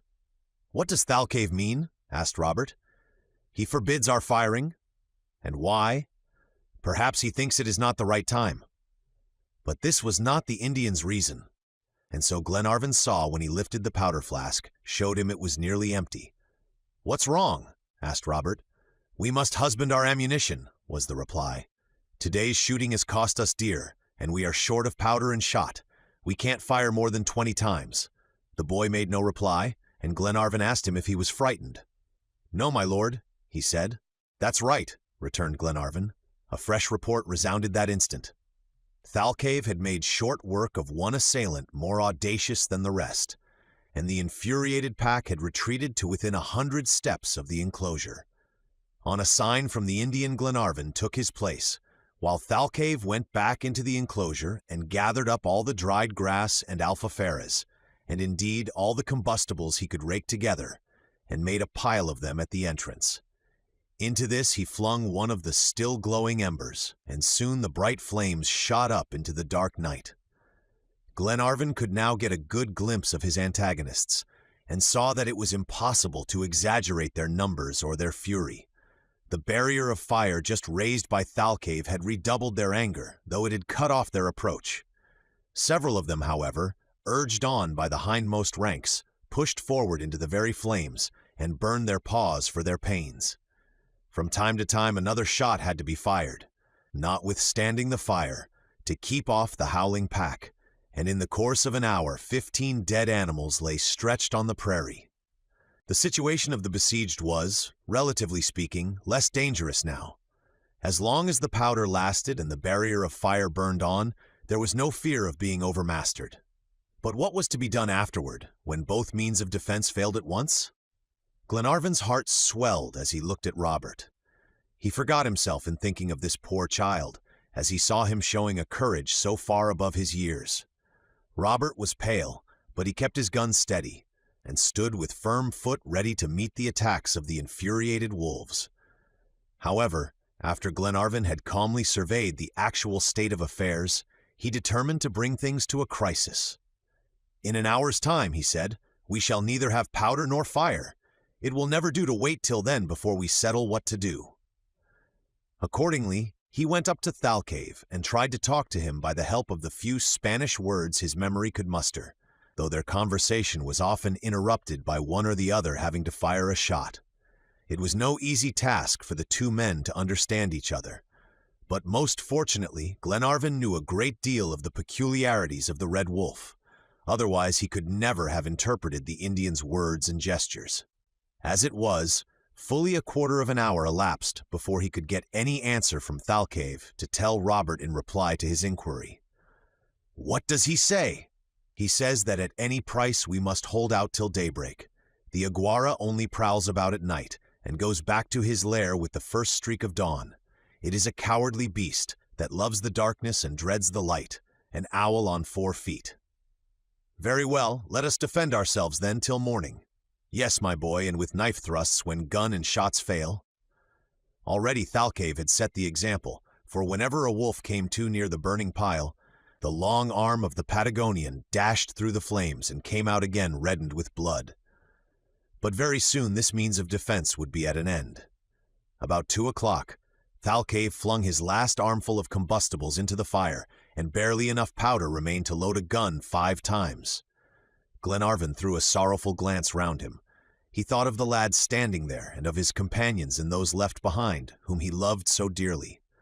Robert was silent. Perhaps the danger seemed less imminent to his imagination. But Glenarvan thought for him, and pictured to himself the horrible fate that seemed to await him inevitably. Quite overcome by his emotion, he took the child in his arms and, straining him convulsively to his heart, pressed his lips on his forehead, while tears he could not restrain streamed down his cheeks. Robert looked up into his face with a smile and said, "I am not frightened." "No, my child, no, and you are right. In 2 hours daybreak will come, and we shall be saved. Bravo, THALCAVE, my brave Patagonian. Bravo," he added as the Indian that moment leveled 2 enormous beasts who endeavored to leap across the barrier of flames. But the fire was fast dying out, and the denouement of the terrible drama was approaching. The flames got lower and lower. Once more the shadows of night fell on the prairie, and the glaring eyes of the wolves glowed like phosphorescent balls in the darkness. A few minutes longer, and the whole pack would be in the enclosure. THALCAVE loaded his carbine for the last time, killed one more enormous monster, and then folded his arms. His head sank on his chest, and he appeared buried in deep thought. Was he planning some daring, impossible, mad attempt to repulse the infuriated horde? Glenarvan did not venture to ask. At this very moment the wolves began to change their tactics. The deafening howls suddenly ceased. They seemed to be going away. Gloomy silence spread over the prairie and made Robert exclaim, "They're gone!" But THALCAVE, guessing his meaning, shook his head. He knew they would never relinquish their sure prey till daybreak made them hasten back to their dens. Still, their plan of attack had evidently been altered. They no longer attempted to force the entrance, but their new maneuvers only heightened the danger. They had gone round the Ramada, as by common consent, and were trying to get in on the opposite side. The next minute, they heard their claws attacking the moldering wood, and already formidable paws and hungry, savage jaws had found their way through the palings. The terrified horses broke loose from their halters and ran about the enclosure, mad with fear. Glenarvan put his arms round the young lad, and resolved to defend him as long as his life held out. Possibly he might have made a useless attempt at flight when his eye fell on THALCAVE. The Indian had been stalking about the Ramada like a stag, when he suddenly stopped short and, going up to his horse, who was trembling with impatience, began to saddle him with the most scrupulous care, without forgetting a single strap or buckle. He seemed no longer to disturb himself in the least about the wolves outside, though their yells had redoubled in intensity. A dark suspicion crossed Glenarvan's mind as he watched him. "He is going to desert us?" he exclaimed at last as he saw him seize the reins as if preparing to mount. "He never!" replied Robert. Instead of deserting them, the truth was that the Indian was going to try and save his friends by sacrificing himself. Thoka was ready and stood champing his bit. He reared up and his splendid eyes flashed fire. He understood his master. But just as the Patagonian caught hold of the horse's mane, Glenarvan seized his arm with a convulsive grip and said, pointing to the open prairie, "You are going away?" "Yes," replied the Indian, understanding his gesture. Then he said a few words in Spanish, which meant, "Thauka, good horse, quick, we'll draw all the wolves away after him." "Oh, THALCAVE!" exclaimed Glenarvan. "Quick, quick!" replied the Indian, while Glenarvan said in a broken, agitated voice to Robert, "Robert, my child, do you hear him? He wants to sacrifice himself for us. He wants to rush away over the pampas and turn off the wolves from us by attracting them to himself." "Friend THALCAVE," returned Robert, throwing himself at the feet of the Patagonian. "Friend THALCAVE, don't leave us." "No," said Glenarvan, "he shall not leave us." And turning toward the Indian, he said, pointing to the frightened horses, "Let us go together." "No," replied THALCAVE, catching his meaning. "Bad beasts, frightened. Thauka, good horse." "Be it so then," returned Glenarvan. "THALCAVE will not leave you, Robert. He teaches me what I must do. It is for me to go and for him to stay by you." Then seizing Tauka's bridle, he said, "I am going, THALCAVE, not you." "No," replied the Patagonian quietly. "I am," exclaimed Glenarvan, snatching the bridle out of his hands. "I, myself, save this boy, THALCAVE. I commit him to you." Glenarvan was so excited that he mixed up English words with his Spanish. But what mattered the language at such a terrible moment? A gesture was enough. The two men understood each other. However, THALCAVE would not give in, and though every instant's delay but increased the danger, the discussion continued. Neither Glenarvan nor THALCAVE appeared inclined to yield. The Indian had dragged his companion towards the entrance of the Ramada, and showed him the prairie, making him understand that now was the time when it was clear from the wolves, but that not a moment was to be lost, for should this maneuver not succeed, it would only render the situation of those left behind more desperate, and that he knew his horse well enough to be able to trust his wonderful lightness and swiftness to save them all. But Glenarvan was blind and obstinate, and determined to sacrifice himself at all hazards, when suddenly he felt himself violently pushed back. Thauka pranced up and reared himself bolt upright on his hind legs and made a bound over the barrier of fire, while a clear, young voice called out, "God save you, my lord." But before either THALCAVE or Glenarvan could get more than a glimpse of the boy, holding on fast by Tauka's mane, he was out of sight. "Robert! Oh, you unfortunate boy!" cried Glenarvan. But even THALCAVE did not catch the words, for his voice was drowned in the frightful uproar made by the wolves, who had dashed off at a tremendous speed on the track of the horse. THALCAVE and Glenarvan rushed out of the Ramada. Already the plain had recovered its tranquility, and all that could be seen of the red wolves was a moving line far away in the distant darkness.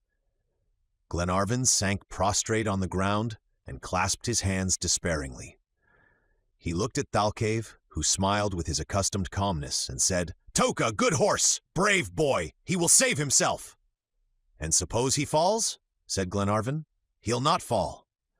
But notwithstanding THALCAVE's assurances, poor Glenarvan spent the rest of the night in torturing anxiety. He seemed quite insensible now to the danger they had escaped through the departure of the wolves, and would have hastened immediately after Robert if the Indian had not kept him back by making him understand the impossibility of their horses overtaking Thaouka, and also that boy and horse had outdistanced the wolves long since, and that it would be useless going to look for them till daylight. At 4 o'clock morning began to dawn. A pale glimmer appeared in the horizon, and pearly drops of dew lay thick on the plain and on the tall grass, already stirred by the breath of day. The time for starting had arrived. "Now!" cried THALCAVE. "Come!" Glenarvan made no reply, but took Robert's horse and sprung into the saddle. Next minute both men were galloping at full speed toward the west, in the line in which their companions ought to be advancing. They dashed along at a prodigious rate for a full hour, dreading every minute to come across the mangled corpse of Robert. Glenarvan had torn the flanks of his horse with his spurs in his mad haste, when at last gunshots were heard in the distance at regular intervals, as if fired as a signal. "There they are!" exclaimed Glenarvan, and both he and the Indian urged on their steeds to a still quicker pace, till in a few minutes more they came up to the little detachment conducted by Paganel. A cry broke from Glenarvan's lips, for Robert was there, alive and well, still mounted on the superb Thaouka, who neighed loudly with delight at the sight of his master. "Oh, my child, cried Glenarvan with indescribable tenderness in his tone. Both he and Robert leaped to the ground and flung themselves into each other's arms. Then the Indian hugged the brave boy in his arms. He is alive, repeated Glenarvan again and again. Yes, replied Robert, and thanks to Thaouka. This great recognition of his favorite's services was wholly unexpected by the Indian, who was talking to him that minute, caressing and speaking to him, as if human blood flowed in the veins of the proud creature. Then turning to Paganel, he pointed to Robert and said, "A brave!" And employing the Indian metaphor, he added, "His spurs did not tremble." But Glenarvan put his arms round the boy and said, "Why wouldn't you let me or Thalcave run the risk of this last chance of deliverance, my son?" "My lord," replied the boy in tones of gratitude, "wasn't it my place to do it? Thalcave has saved my life already, and you are going to save my father." Chapter 20. Strange Signs. After the first joy of the meeting was over, Paganel and his party, except perhaps the Major, were only conscious of one feeling. They were dying of thirst. Most fortunately for them, the Guamini ran not far off, and about 7 in the morning the little troop reached the enclosure on its banks. The precincts were strewed with the dead wolves, and judging from their numbers, it was evident how violent the attack must have been, and how desperate the resistance. As soon as the travelers had drunk their fill, they began to demolish the breakfast prepared in the ramada, and did ample justice to the extraordinary viands. The Nandu fillets were pronounced first-rate, and the armadillo was delicious. "To eat moderately," said Paganel, "would be positive ingratitude to Providence. We must eat immoderately." And so they did, but were none the worse for it. The water of the Guamini greatly aided digestion, apparently. Glenarvan, however, was not going to imitate Hannibal at Capua, and at 10 o'clock next morning gave the signal for starting. The leathern bottles were filled with water, and the day's march commenced. The horses were so well rested that they were quite fresh again, and kept up a canter almost constantly. The country was not so parched up now, and consequently less sterile, but still a desert. No incident occurred of any importance during the 2nd and 3rd of November, and in the evening they reached the boundary of the Pampas, and camped for the night on the frontiers of the province of Buenos Aires. 2/3 of their journey was now accomplished. It was 22 days since they left the Bay of Talcahuano, and they had gone 450 miles. Next morning, they crossed the conventional line which separates the Argentine plains from the region of the Pampas. It was here that Thalcave hoped to meet the caciques, in whose hands, he had no doubt, Harry Grant and his men were prisoners. From the time of leaving the Guamini, there was marked change in the temperature, to the great relief of the travelers. It was much cooler, thanks to the violent and cold winds from Patagonia, which constantly agitate the atmospheric waves. Horses and men were glad enough of this after what they had suffered from the heat and drought, and they felt animated with fresh ardor and confidence. But contrary to what THALCAVE had said, the whole district appeared uninhabited, or rather abandoned. Their route often led past or went right through small lagoons, sometimes of fresh water, sometimes of brackish.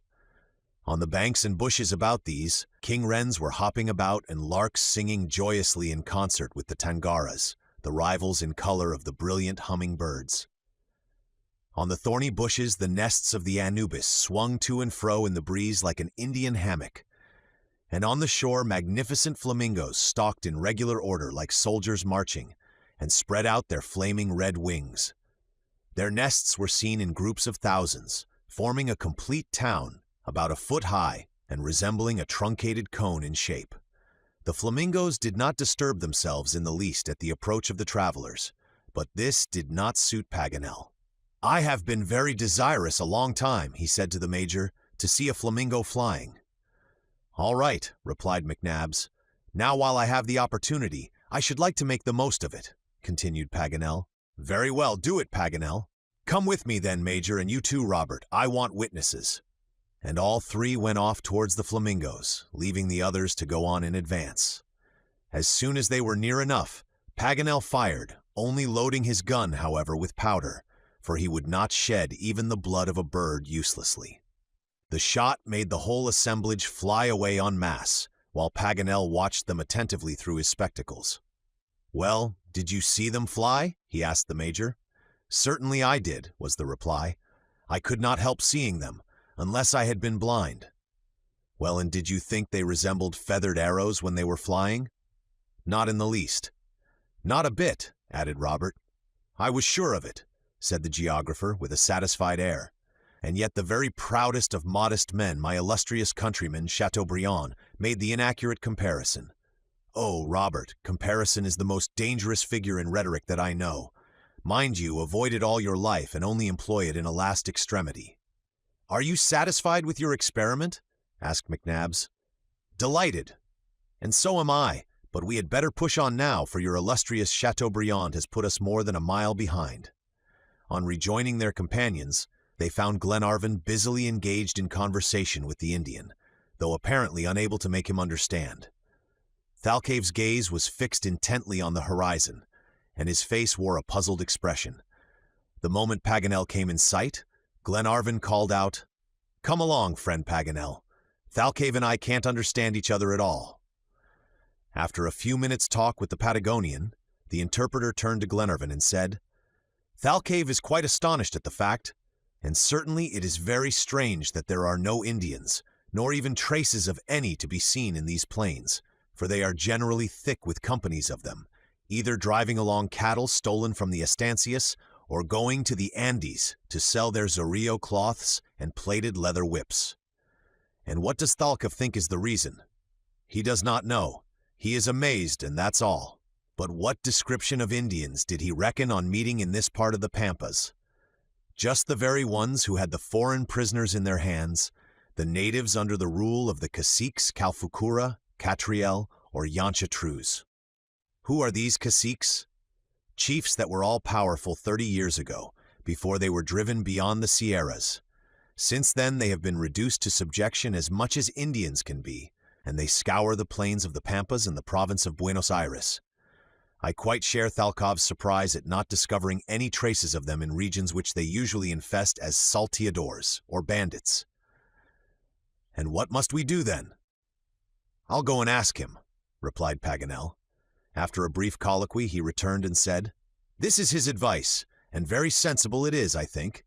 He says we had better continue our route to the east as far as Fort Independence, and if we don't get news of Captain Grant, there we shall hear, at any rate, what has become of the Indians of the Argentine plains."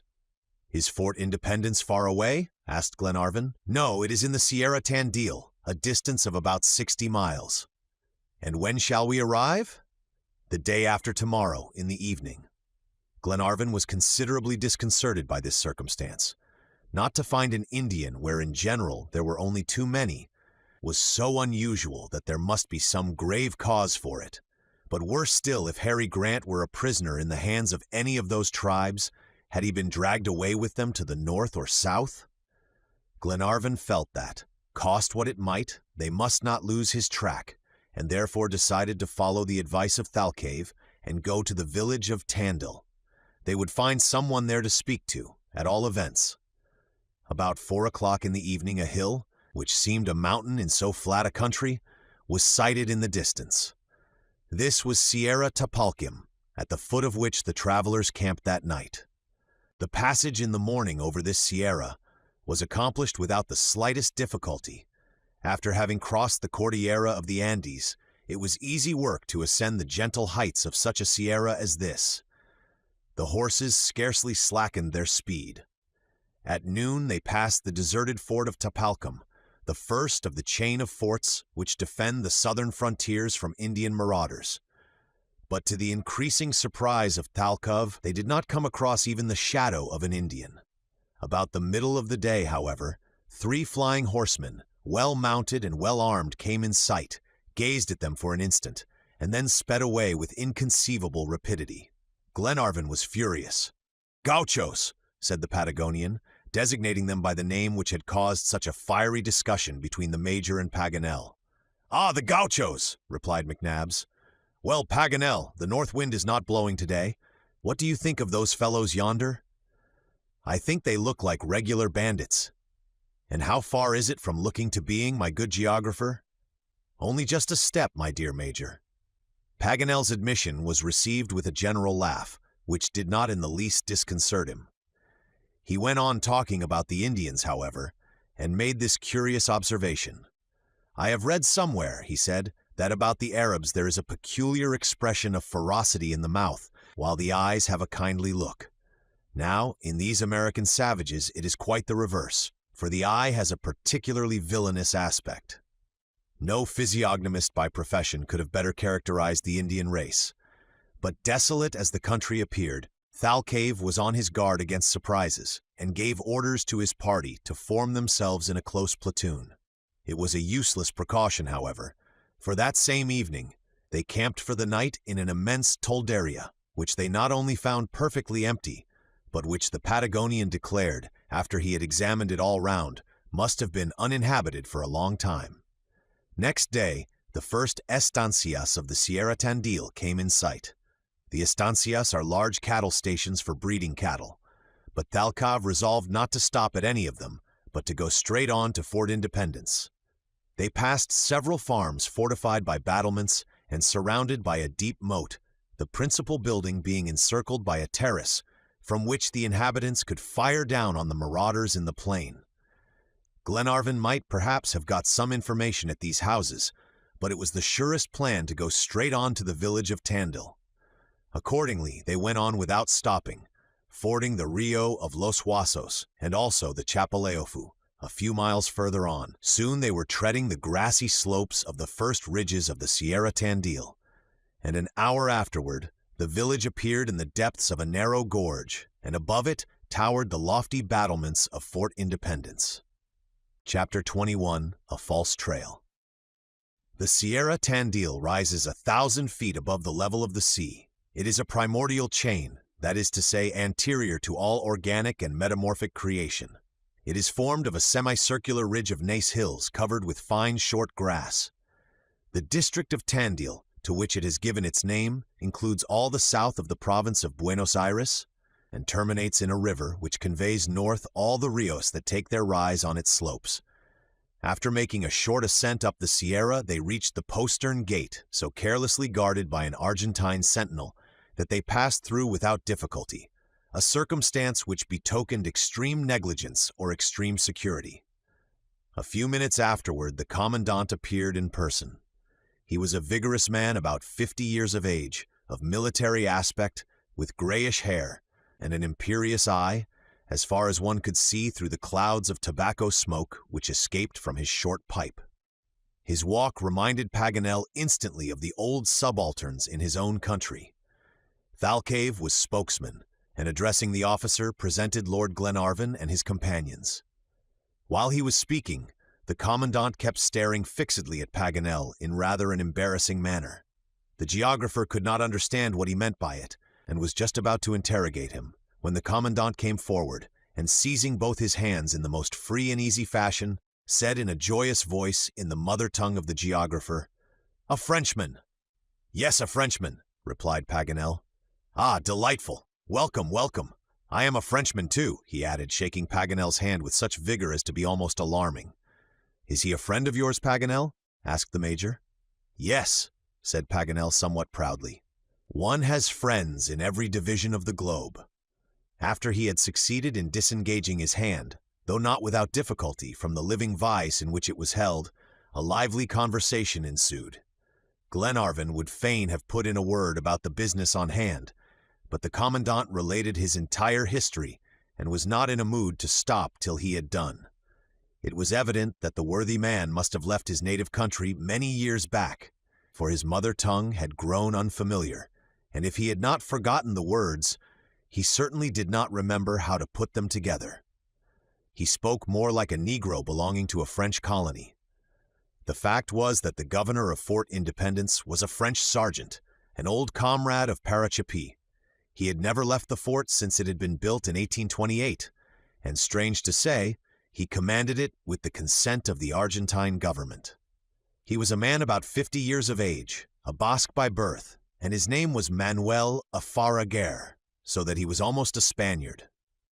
A year after his arrival in the country he was naturalized, took service in the Argentine army, and married an Indian girl who was then nursing twin babies 6 months old. 2 boys, be it understood, for the good wife of the commandant would have never thought of presenting her husband with girls. Manuel could not conceive of any state but a military one, and he hoped in due time, with the help of God, to offer the Republic a whole company of young soldiers. "You saw them. Charming. Good soldiers are Jose Juan and Miquel. Pepe, 7-year-old. Pepe can handle a gun." Pepe, hearing himself complimented, brought his 2 little feet together and presented arms with perfect grace. "He'll get on," added the sergeant. "He'll be colonel major or brigadier general someday." Sergeant Manuel seemed so enchanted that it would have been useless to express a contrary opinion, either to the profession of arms or the probable future of his children. He was happy, and as Goethe says, "Nothing that makes us happy is an illusion." All this talk took up a quarter of an hour, to the great astonishment of Thalcave. The Indian could not understand how so many words could come out of one throat. No one interrupted the sergeant, but all things come to an end, and at last he was silent, but not till he had made his guests enter his dwelling, and be presented to Madame Farraguer. Then, and not till then, did he ask his guests what had procured him the honor of their visit. Now or never was the moment to explain, and Paganel, seizing the chance at once, began an account of their journey across the Pampas, and ended by inquiring the reason of the Indians having deserted the country. "Ah, there was no one," replied the sergeant, shrugging his shoulders. "Really no one, and us too, our arms crossed. Nothing to do." "But why?" "War." "War? Yes, civil war between the Paraguayans and Buenos Ayrians," replied the sergeant. Well, Indians all in the north, in the rear of General Flores. Indian pillagers find pillage there." "But where are the caciques?" "Caciques are with them." "What, Catriel? There is no Catriel. And Calfucura? There is no Calfucura. And is there no Yanchatruz? No Yanchatruz." The reply was interpreted by Thalcave, who shook his head and gave an approving look. The Patagonian was either unaware of, or had forgotten that civil war was decimating the 2 parts of the Republic, a war which ultimately required the intervention of Brazil. The Indians have everything to gain by these intestine strifes, and cannot lose such fine opportunities of plunder. There was no doubt the sergeant was right in assigning war then as the cause of the forsaken appearance of the plains. But this circumstance upset all Glenarvan's projects, for if Harry Grant was a prisoner in the hands of the caciques, he must have been dragged north with them. How and where should they ever find him if that were the case? Should they attempt a perilous and almost useless journey to the northern border of the Pampas? It was a serious question which would need to be well talked over. However, there was one inquiry more to make to the sergeant, and it was the major who thought of it. For all the others looked at each other in silence. Had the sergeant heard whether any Europeans were prisoners in the hands of the caciques? Manuel looked thoughtful for a few minutes, like a man trying to ransack his memory. At last he said, "Yes!" "Ah!" said Glenarvan, catching at the fresh hope. They all eagerly crowded round the sergeant, exclaiming, "Tell us! Tell us!"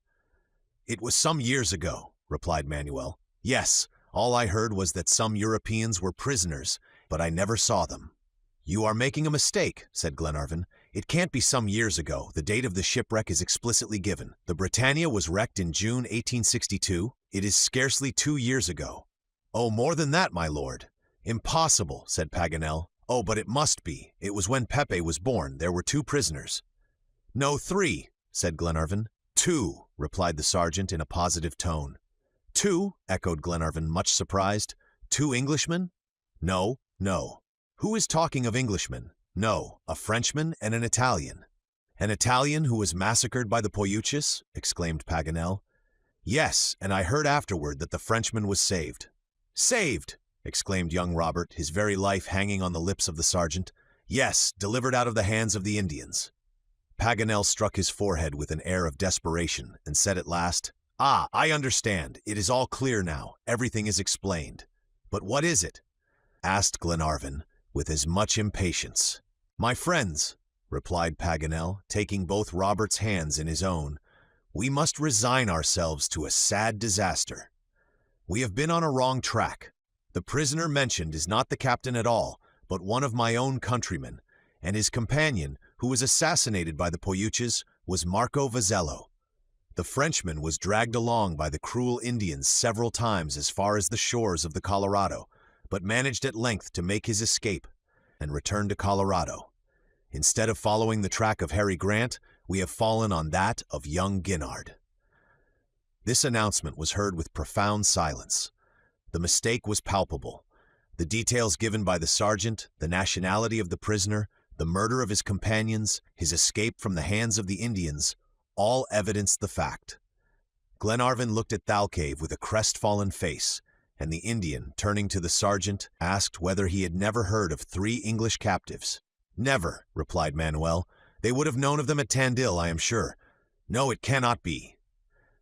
After this, there was nothing further to do at Fort Independence but to shake hands with the commandant and thank him and take leave.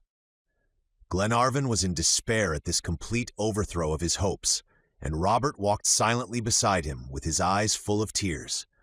Glenarvan could not find a word of comfort to say to him. Paganel gesticulated and talked away to himself.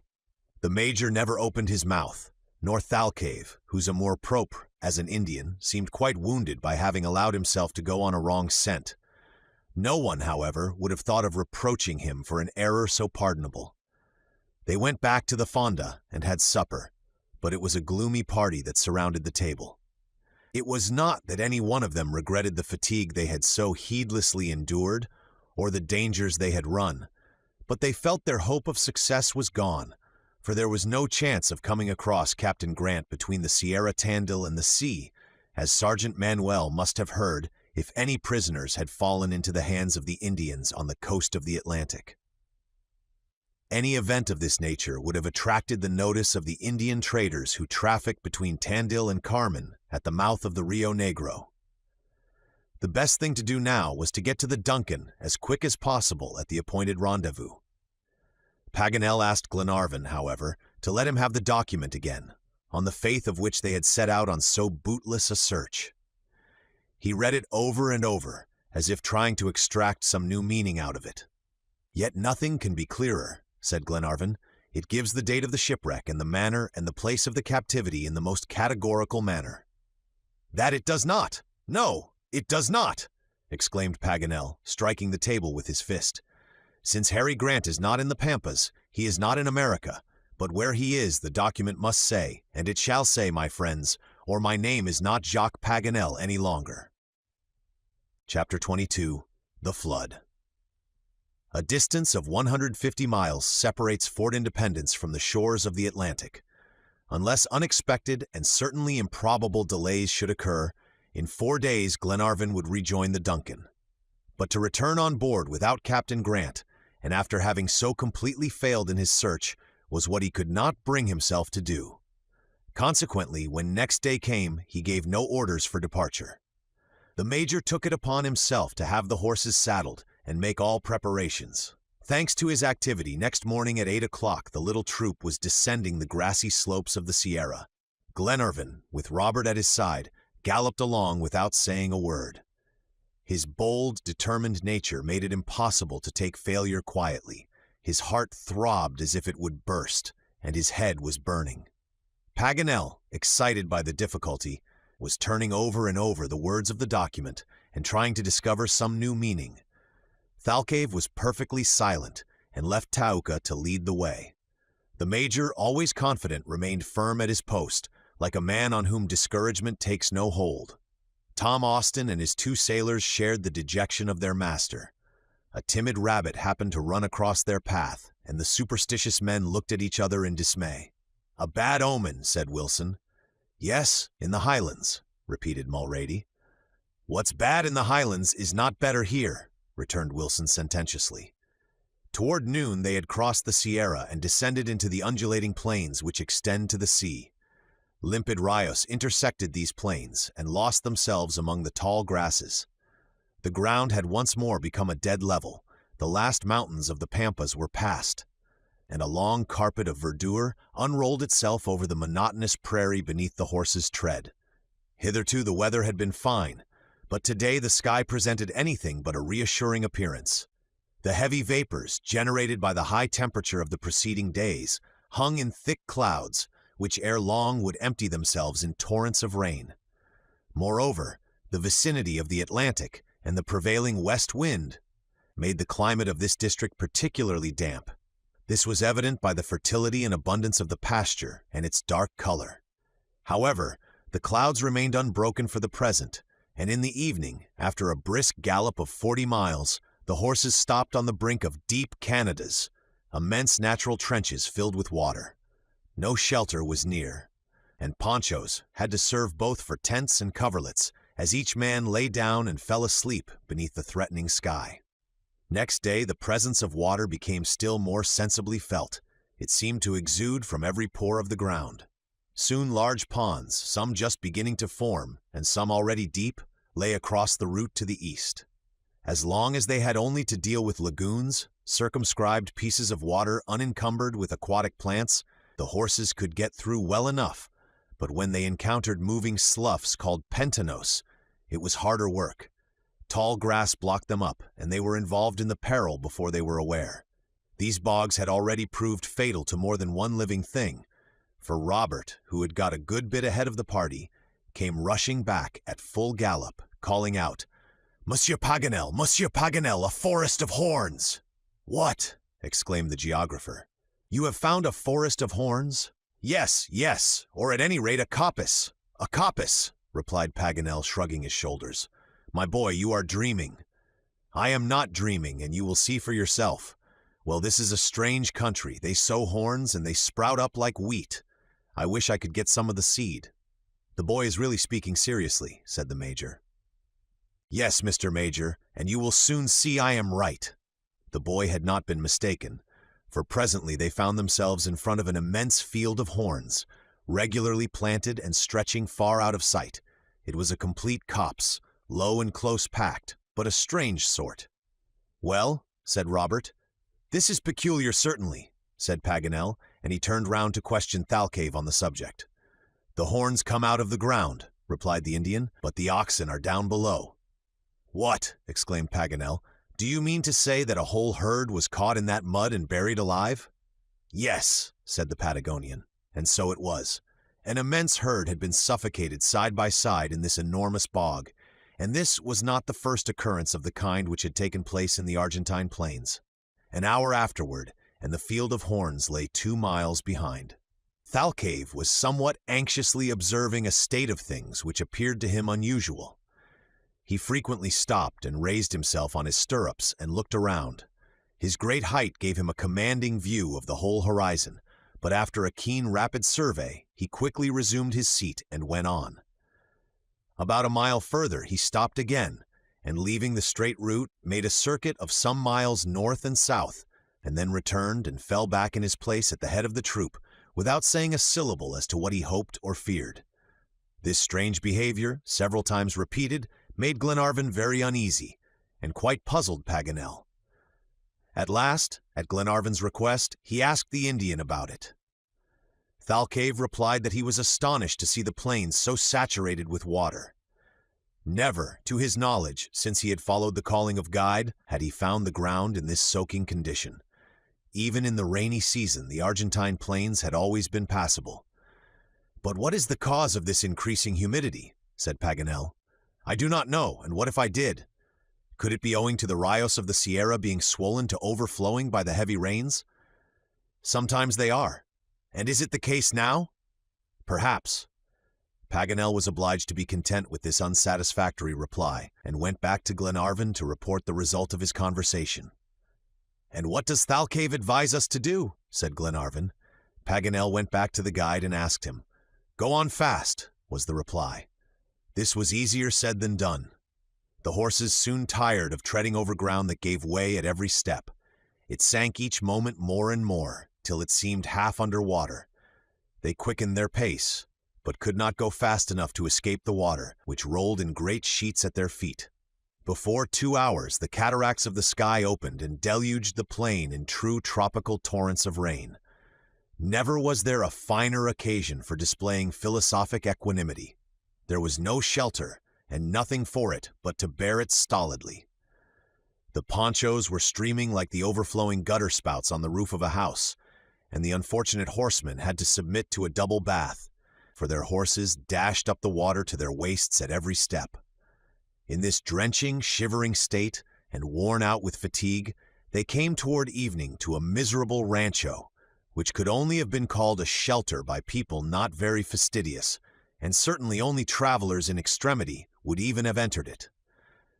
But Glenarvan and his companions had no choice, and were glad enough to burrow in this wretched hovel, though it would have been despised by even a poor Indian of the Pampas. A miserable fire of grass was kindled, which gave out more smoke than heat, and was very difficult to keep alight, as the torrents of rain which dashed against the ruined cabin outside found their way within and fell down in large drops from the roof. 20 times over the fire would have been extinguished if Mulrady and Wilson had not kept off the water. The supper was a dull meal, and neither appetizing nor reviving. Only the Major seemed to eat with any relish. The impassive McNabbs was superior to all circumstances. Paganel, Frenchman as he was, tried to joke, but the attempt was a failure. "My jests are damp," he said. "They miss fire." The only consolation in such circumstances was to sleep, and accordingly each one lay down and endeavored to find in slumber a temporary forgetfulness of his discomforts and his fatigues. The night was stormy, and the planks of the rancho cracked before the blast as if every instant they would give way. The poor horses outside, exposed to all the inclemency of the weather, were making piteous moans, and their masters were suffering quite as much inside the ruined rancho. However, sleep overpowered them at length. Robert was the first to close his eyes and lean his head against Glenarvan's shoulder, and soon all the rest were soundly sleeping too under the guardian eye of heaven. The night passed safely, and no one stirred till Thaouka woke them by tapping vigorously against the rancho with his hoof. He knew it was time to start, and at a push could give the signal as well as his master. They owed the faithful creature too much to disobey him, and set off immediately. The rain had abated, but floods of water still covered the ground. Paganel, on consulting his map, came to the conclusion that the Rios Grande and Vivarota, into which the water from the plains generally runs, must have been united in one large bed several miles in extent. Extreme haste was imperative, for all their lives depended on it. Should the inundation increase, where could they find refuge? Not a single elevated point was visible on the whole circle of the horizon, and on such level plains water would sweep along with fearful rapidity. The horses were spurred on to the utmost, and Thaouka led the way, bounding over the water as if it had been his natural element. Certainly he might justly have been called a sea-horse, better than many of the amphibious animals who bear that name. All of a sudden, about 10 in the morning, Thaouka betrayed symptoms of violent agitation. He kept turning round toward the south, neighing continually, and snorting with wide-open nostrils.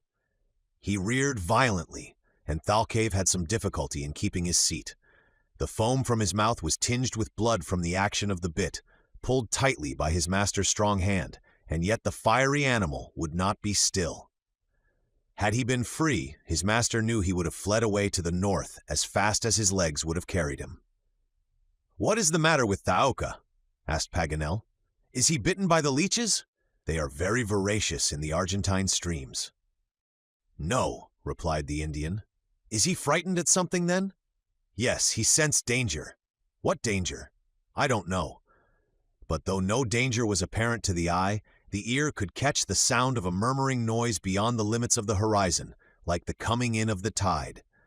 Soon a confused sound was heard of bellowing and neighing and bleating, and about a mile to the south immense flocks appeared, rushing and tumbling over each other in the greatest disorder, as they hurried pell-mell along with inconceivable rapidity. They raised such a whirlwind of water in their course that it was impossible to distinguish them clearly. 100 whales of the largest size could hardly have dashed up the ocean waves more violently.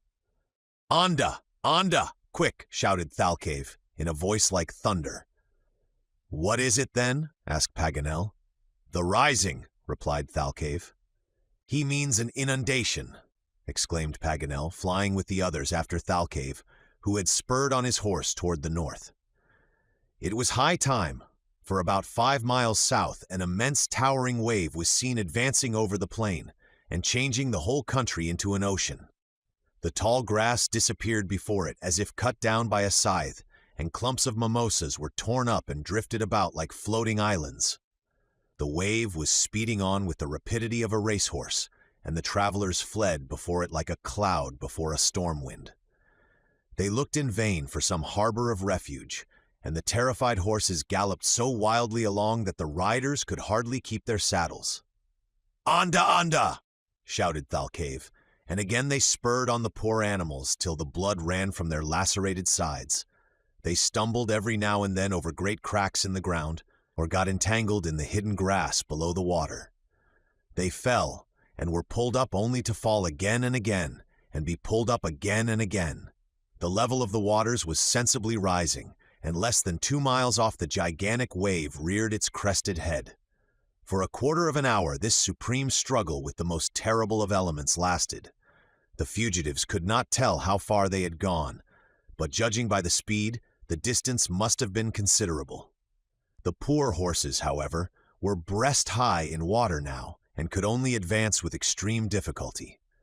Glenarvan and Paganel, and indeed the whole party, gave themselves up for lost, as the horses were fast getting out of their depth, and 6 feet of water would be enough to drown them.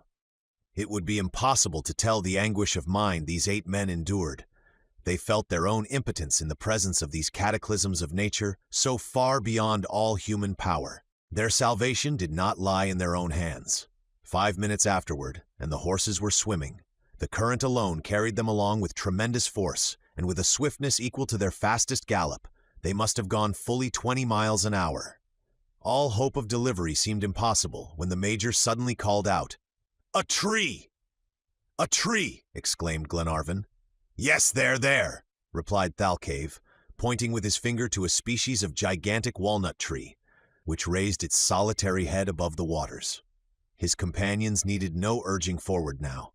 This tree, so opportunely discovered, they must reach at all hazards. The horses very likely might not be able to get to it, but at all events, the men would, the current bearing them right down to it. Just at that moment, Tom Austin's horse gave a smothered neigh and disappeared. His master, freeing his feet from the stirrups, began to swim vigorously. "Hang on to my saddle," called Glenarvan. "Thanks, your honor, but I have good stout arms." "Robert, how is your horse going?" asked his lordship, turning to young Grant. "Famously, my lord, he swims like a fish." "Look out!" shouted the Major in a stentorian voice. The warning was scarcely spoken before the enormous billow, a monstrous wave 40 feet high, broke over the fugitives with a fearful noise. Men and animals all disappeared in a whirl of foam. A liquid mass weighing several millions of tons engulfed them in its seething waters. When it had rolled on, the men reappeared on the surface and counted each other rapidly. But all the horses, except Teuka, who still bore his master, had gone down forever. "Courage, courage," repeated Glenarvan, supporting Paganel with one arm and swimming with the other. I can manage, said the worthy savant. "I am even not sorry." But no one ever knew what he was not sorry about, for the poor man was obliged to swallow down the rest of his sentence with half a pint of muddy water. The Major advanced quietly, making regular strokes, worthy of a master swimmer. The sailors took to the water like porpoises, while Robert clung to Teuka's mane and was carried along with him. The noble animal swam superbly, instinctively making for the tree in a straight line. The tree was only 20 fathoms off, and in a few minutes was safely reached by the whole party, but for this refuge they must all have perished in the flood. The water had risen to the top of the trunk, just to where the parent branches fork out. It was consequently quite easy to clamber up to it. Thalcave climbed up first, and got off his horse to hoist up Robert and help the others. His powerful arms had soon placed all the exhausted swimmers in a place of security. But, meantime, Teuka was being rapidly carried away by the current. He turned his intelligent face toward his master, and shaking his long mane, neighed as if to summon him to his rescue. "Are you going to forsake him, Thalcave?" asked Paganel. "Aye," replied the Indian, and forthwith he plunged down into the tumultuous waters, and came up again 10 fathoms off. A few instants afterward his arms were round Teuka's neck, and master and steed were drifting together toward the misty horizon of the north. Chapter 23. A Singular Abode. The tree on which Glenarvan and his companions had just found refuge resembled a walnut tree, having the same glossy foliage and rounded form. In reality, however, it was the ombu, which grows solitarily on the Argentine plains. The enormous and twisted trunk of this tree is planted firmly in the soil, not only by its great roots, but still more by its vigorous shoots, which fasten it down in the most tenacious manner. This was how it stood proof against the shock of the mighty billow. This ombu measured in height 100 feet, and covered with its shadow a circumference of 120 yards. All this scaffolding rested on 3 great boughs which sprang from the trunk. 2 of these rose almost perpendicularly and supported the immense parasol of foliage, the branches of which were so crossed and intertwined and entangled, as if by the hand of a basket-maker, that they formed an impenetrable shade. The 3rd arm, on the contrary, stretched right out in a horizontal position above the roaring waters, into which the lower leaves dipped. There was no want of room in the interior of this gigantic tree, for there were great gaps in the foliage, perfect glades, with air in abundance and freshness everywhere. To see the innumerable branches rising to the clouds, and the creepers running from bough to bough, and attaching them together while the sunlight glinted here and there among the leaves, one might have called it a complete forest instead of a solitary tree sheltering them all. On the arrival of the fugitives, a myriad of the feathered tribes fled away into the topmost branches, protesting by their outcries against this flagrant usurpation of their domicile. These birds, who themselves had taken refuge in the solitary ombu, were in hundreds, comprising blackbirds, starlings, isicas, hilgueros, and especially the picaflor hummingbirds of most resplendent colors. When they flew away, it seemed as though a gust of wind had blown all the flowers off the tree. Such was the asylum offered to the little band of Glenarvan. Young Grant and the agile Wilson were scarcely perched on the tree before they had climbed to the upper branches and put their heads through the leafy dome to get a view of the vast horizon. The ocean made by the inundation surrounded them on all sides, and far as the eye could reach, seemed to have no limits. Not a single tree was visible on the liquid plain. The ombu stood alone amid the rolling waters, and trembled before them. In the distance, drifting from south to north, carried along by the impetuous torrent, they saw trees torn up by the roots, twisted branches, roofs torn off, destroyed ranchos, planks of sheds stolen by the deluge from estancias, carcasses of drowned animals, blood-stained skins, and on a shaky tree a complete family of jaguars howling and clutching hold of their frail raft. Still farther away, a black spot, almost invisible, already caught Wilson's eye. It was Thalcave and his faithful Teuka. "Thalcave! Thalcave!" shouted Robert, stretching out his hands toward the courageous Patagonian. "He will save himself, Mr. Robert," replied Wilson. "We must go down to his lordship." Next minute they had descended the 3 stages of bows and landed safely on the top of the trunk, where they found Glenarvan, Paganel, the Major, Austin, and Mulrady, sitting either astride or in some position they found more comfortable. Wilson gave an account of their investigations aloft, and all shared his opinion with respect to Thalcave. The only question was whether it was Thalcave who would save Thaouka, or Thaouka save Thalcave. Their own situation meantime was much more alarming than his. No doubt the tree would be able to resist the current, but the waters might rise higher and higher till the topmost branches were covered, for the depression of the soil made this part of the plain a deep reservoir. Glenarvan's first care, consequently, was to make notches by which to ascertain the progress of the inundation. For the present it was stationary, having apparently reached its height. This was reassuring. "And now what are we going to do?" said Glenarvan. "Make our nest, of course," replied Paganel. "Make our nest," exclaimed Robert. "Certainly, my boy, and live the life of birds, since we can't that of fishes." "All very well, but who will fill our bills for us?" said Glenarvan. "I will," said the Major. All eyes turned toward him immediately, and there he sat in a natural armchair, formed of 2 elastic boughs, holding out his alforges damp but still intact. "Oh, McNabbs, that's just like you," exclaimed Glenarvan. "You think of everything, even under circumstances which would drive all out of your head." "Since it was settled we were not going to be drowned, I had no intention of starving of hunger." "I should have thought of it too," said Paganel, "but I am so distrait." "And what is in the alforjas?" asked Tom Austin. "Food enough to last 7 men for 2 days," replied McNabbs. "And I hope the inundation will have gone down in 24 hours. said Glenarvan. "Or that we shall have found some way of regaining terra firma," added Paganel. "Our first business, then, now is to breakfast," said Glenarvan. "I suppose you mean after we have made ourselves dry," observed the Major. "And where's the fire?" asked Wilson. "We must make it," returned Paganel. "Where?" "On the top of the trunk, of course." "And what with?"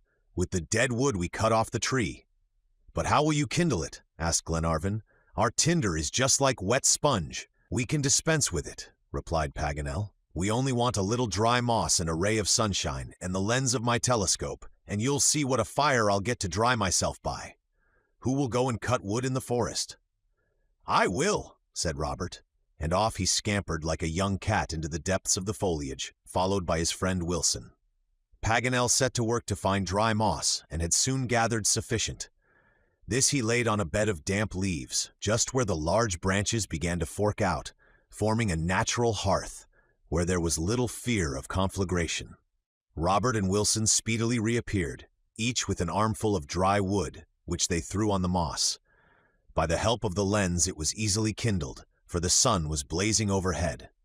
In order to ensure a proper draught, Paganel stood over the hearth, with his long legs straddled out in the Arab manner. Then stooping down and raising himself with a rapid motion, he made a violent current of air with his poncho, which made the wood take fire, and soon a bright flame roared in the improvised brazier. After drying themselves, each in his own fashion, and hanging their ponchos on the tree, where they were swung to and fro in the breeze, they breakfasted, carefully, however, rationing out the provisions, for the morrow had to be thought of. The immense basin might not empty so soon as Glenarvan expected, and anyway, the supply was very limited. The ombu produced no fruit, though fortunately, it would likely abound in fresh eggs, thanks to the numerous nests stowed away among the leaves, not to speak of their feathered proprietors. These resources were by no means to be despised. The next business was to install themselves as comfortably as they could, in prospect of a long stay. "As the kitchen and dining room are on the ground floor," said Paganel, "we must sleep on the first floor. The house is large, and as the rent is not dear, we must not cramp ourselves for room. I can see up yonder natural cradles, in which, once safely tucked up, we shall sleep as if we were in the best beds in the world. We have nothing to fear. Besides, we will watch, and we are numerous enough to repulse a fleet of Indians and other wild animals. We only want firearms." "I have my revolvers," said Glenarvan. "And I have mine," replied Robert. "But what's the good of them?" said Tom Austin, "unless Monsieur Paganel can find out some way of making powder." "We don't need it," replied McNabbs, exhibiting a powder flask in a perfect state of preservation. "Where did you get it from, Major?" asked Paganel. "From THALCAVE. He thought it might be useful to us, and gave it to me before he plunged into the water to save Tauka." "Generous, brave Indian!" exclaimed Glenarvan. "Yes," replied Tom Austin. "If all the Patagonians are cut after the same pattern, I must compliment Patagonia." "I protest against leaving out the horse," said Paganel. "He is part and parcel of the Patagonian, and I'm much mistaken if we don't see them again, the one on the other's back." "What distance are we from the Atlantic?" asked the Major. "About 40 miles at the outside," replied Paganel. "And now, friends, since this is Liberty Hall, I beg to take leave of you. I am going to choose an observatory for myself up there, and by the help of my telescope, let you know how things are going on in the world." Forthwith, the geographer set off, hoisting himself up very cleverly from bow to bow till he disappeared beyond the thick foliage. His companions began to arrange the night quarters and prepare their beds. But this was neither a long nor difficult task, and very soon they resumed their seats round the fire to have a talk. As usual, their theme was Captain Grant. In 3 days, should the water subside, they would be on board the DUNCAN once more. But Harry Grant and his 2 sailors, those poor, shipwrecked fellows, would not be with them. Indeed, it even seemed after this ill success and this useless journey across America that all chance of finding them was gone forever. Where could they commence a fresh quest? What grief Lady Helena and Mary Grant would feel on hearing there was no further hope. "Poor sister," said Robert, "it is all up with us." For the first time Glenarvan could not find any comfort to give him. What could he say to the lad? Had they not searched exactly where the documents stated? "And yet," he said, "this 37th degree of latitude is not a mere figure, and that it applies to the shipwreck or captivity of Harry Grant is no mere guess or supposition. We read it with our own eyes." "All very true, your honor," replied Tom Austin, "and yet our search has been unsuccessful." "It is both a provoking and hopeless business," replied Glenarvan. "Provoking enough, certainly," said the Major, "but not hopeless. It is precisely because we have an uncontestable figure provided for us that we should follow it up to the end." "What do you mean?" asked Glenarvan. "What more can we do?" "A very logical and simple thing, my dear Edward. When we go on board the DUNCAN, turn her beak head to the east, and go right along the 37th parallel till we come back to our starting point if necessary." "Do you suppose that I have not thought of that, Mr. McNabbs?" replied Glenarvan. "Yes, 100 times. But what chance is there of success? To leave the American continent, wouldn't it be to go away from the very spot indicated by Harry Grant, from this very Patagonia so distinctly named in the document? And would you recommence your search in the Pampas, when you have the certainty that the shipwreck of the Britannia neither occurred on the coasts of the Pacific nor the Atlantic?" Glenarvan was silent. "And however small the chance of finding Harry Grant by following up the given parallel, ought we not to try?" "I don't say no," replied Glenarvan. "And are you not of my opinion, good friends?" added the Major, addressing the sailors. "Entirely," said Tom Austin, while Mulrady and Wilson gave an assenting nod. "Listen to me, friends," said Glenarvan after a few minutes' reflection. "And remember, Robert, this is a grave discussion. I will do my utmost to find Captain Grant. I am pledged to it, and will devote my whole life to the task if needs be. All Scotland would unite with me to save so devoted a son as he has been to her. I, too, quite think with you that we must follow the 37th parallel round the globe if necessary, however slight our chance of finding him. But that is not the question we have to settle. There is one much more important than that is, should we from this time, and altogether, give up our search on the American continent?" No one made any reply. Each one seemed afraid to pronounce the word. "Well," resumed Glenarvan, addressing himself especially to the Major. "My dear Edward," replied McNabbs, "it would be incurring too great a responsibility for me to reply hic et nunc. It is a question which requires reflection. I must know first through which countries the 37th parallel of southern latitude passes." "That's Paganel's business, he will tell you that," said Glenarvan. "Let's ask him then," replied the Major, but the learned geographer was nowhere to be seen. He was hidden among the thick leafage of the ombu, and they must call out if they wanted him. "Paganel, Paganel!" shouted Glenarvan. "Here," replied a voice that seemed to come from the clouds. "Where are you?" "In my tower." "What are you doing there? Examining the wide horizon? Could you come down for a minute?" "Do you want me?" "Yes, what for?" "To know what countries the 37th parallel passes through." "That's easily said. I need not disturb myself to come down for that." "Very well, tell us now." "Listen then. After leaving America, the 37th parallel crosses the Atlantic Ocean. And then it encounters Isle Tristan d'Acunha. Yes, it goes on 2 degrees below the Cape of Good Hope, and afterwards runs across the Indian Ocean and just touches Isle St. Pierre in the Amsterdam group. Go on. It cuts Australia by the province of Victoria. And then, after leaving Australia in... This last sentence was not completed. Was the geographer hesitating, or didn't he know what to say? No, but a terrible cry resounded from the top of the tree. Glenarvan and his friends turned pale and looked at each other. What fresh catastrophe had happened now? Had the unfortunate Paganel slipped his footing? Already Wilson and Mulrady had rushed to his rescue when his long body appeared tumbling down from branch to branch. But was he living or dead? For his hands made no attempt to seize anything to stop himself. A few minutes more, and he would have fallen into the roaring waters had not the Major's strong arm barred his passage. "Much obliged, McNabbs," said Paganel. "How's this? What is the matter with you? What came over you? Another of your absent fits?" "Yes, yes," replied Paganel in a voice almost inarticulate with emotion. "Yes, but this was something extraordinary." "What was it?"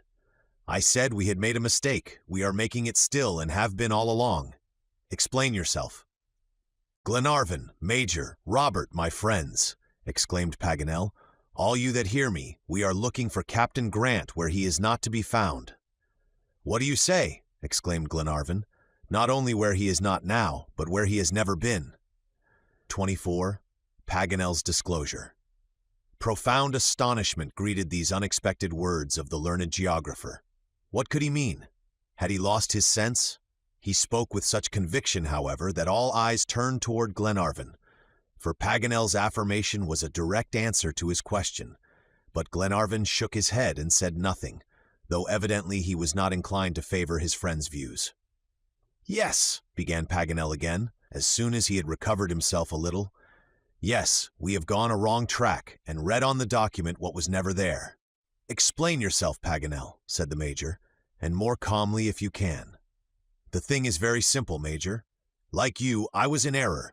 Like you, I had rushed at a false interpretation, until about an instant ago, on the top of the tree, when I was answering your questions, just as I pronounced the word Australia, a sudden flash came across my mind, and the document became clear as day." "What?" exclaimed Glenarvan. "You mean to say that Harry Grant—" "I mean to say," replied Paganel, "that the word austral that occurs in the document is not a complete word, as we have supposed up till now, but just the root of the word Australia." "Well, that would be strange," said the Major. "Strange," repeated Glenarvan, shrugging his shoulders. "It is simply impossible." "Impossible?" returned Paganel. "That is a word we don't allow in France." "What?" continued Glenarvan, in a tone of the most profound incredulity. "You dare to contend with the document in your hand that the shipwreck of the Britannia happened on the shores of Australia?" "I am sure of it," replied Paganel. "My conscience!" exclaimed Glenarvan. "I must say I am surprised at such a declaration from the Secretary of a Geographical Society." "And why so?" said Paganel, touched in his weak point. "Because, if you allow the word Australia, you must also allow the word Indians, and Indians are never seen there." Paganel was not the least surprised at this rejoinder. Doubtless he expected it, for he began to smile and said, "My dear Glenarvan, don't triumph over me too fast. I am going to floor you completely, and never was an Englishman more thoroughly defeated than you will be. It will be the revenge for Cressy and Agincourt." "I wish nothing better. Take your revenge, Paganel." "Listen, then. In the text of the document there is neither mention of the Indians nor of Patagonia. The incomplete word Indi does not mean Indians, but of course indigenes, aborigines. Now, do you admit that there are aborigines in Australia?" "Bravo, Paganel," said the Major. "Well, do you agree to my interpretation, my dear lord?" asked the geographer again. "Yes," replied Glenarvan, "if you will prove to me that the fragment of a word Goni does not refer to the country of the Patagonians."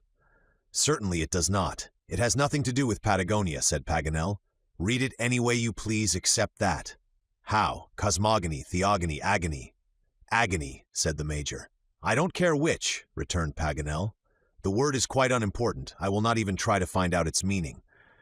The main point is that austral means Australia, and we must have gone blindly on a wrong track not to have discovered the explanation at the very beginning. It was so evident. If I had found the document myself, and my judgment had not been misled by your interpretation, I should never have read it differently." A burst of hurrahs and congratulations and compliments followed Paganel's words. Austin and the sailors, and the Major and Robert, most all overjoyed at this fresh hope, applauded him heartily, while even Glenarvan, whose eyes were gradually getting open, was almost prepared to give in. "I only want to know one thing more, my dear Paganel," he said, "and then I must bow to your perspicacity." "What is it?" "How will you group the words together according to your new interpretation? How will the document read?" "Easily enough answered. Here is the document," replied Paganel, taking out the precious paper he had been studying so conscientiously for the last few days. For a few minutes there was complete silence, while the worthy savant took time to collect his thoughts before complying with his lordship's request. Then, putting his finger on the words and emphasizing some of them, he began as follows. Le 7 juin 1862, le 3 mats Britannia de Glasgow a sombre après. Put, if you please, 2 jours, 3 jours, or une longue agonie. It doesn't signify, it is quite a matter of indifference, sur les côtes de l'Australie.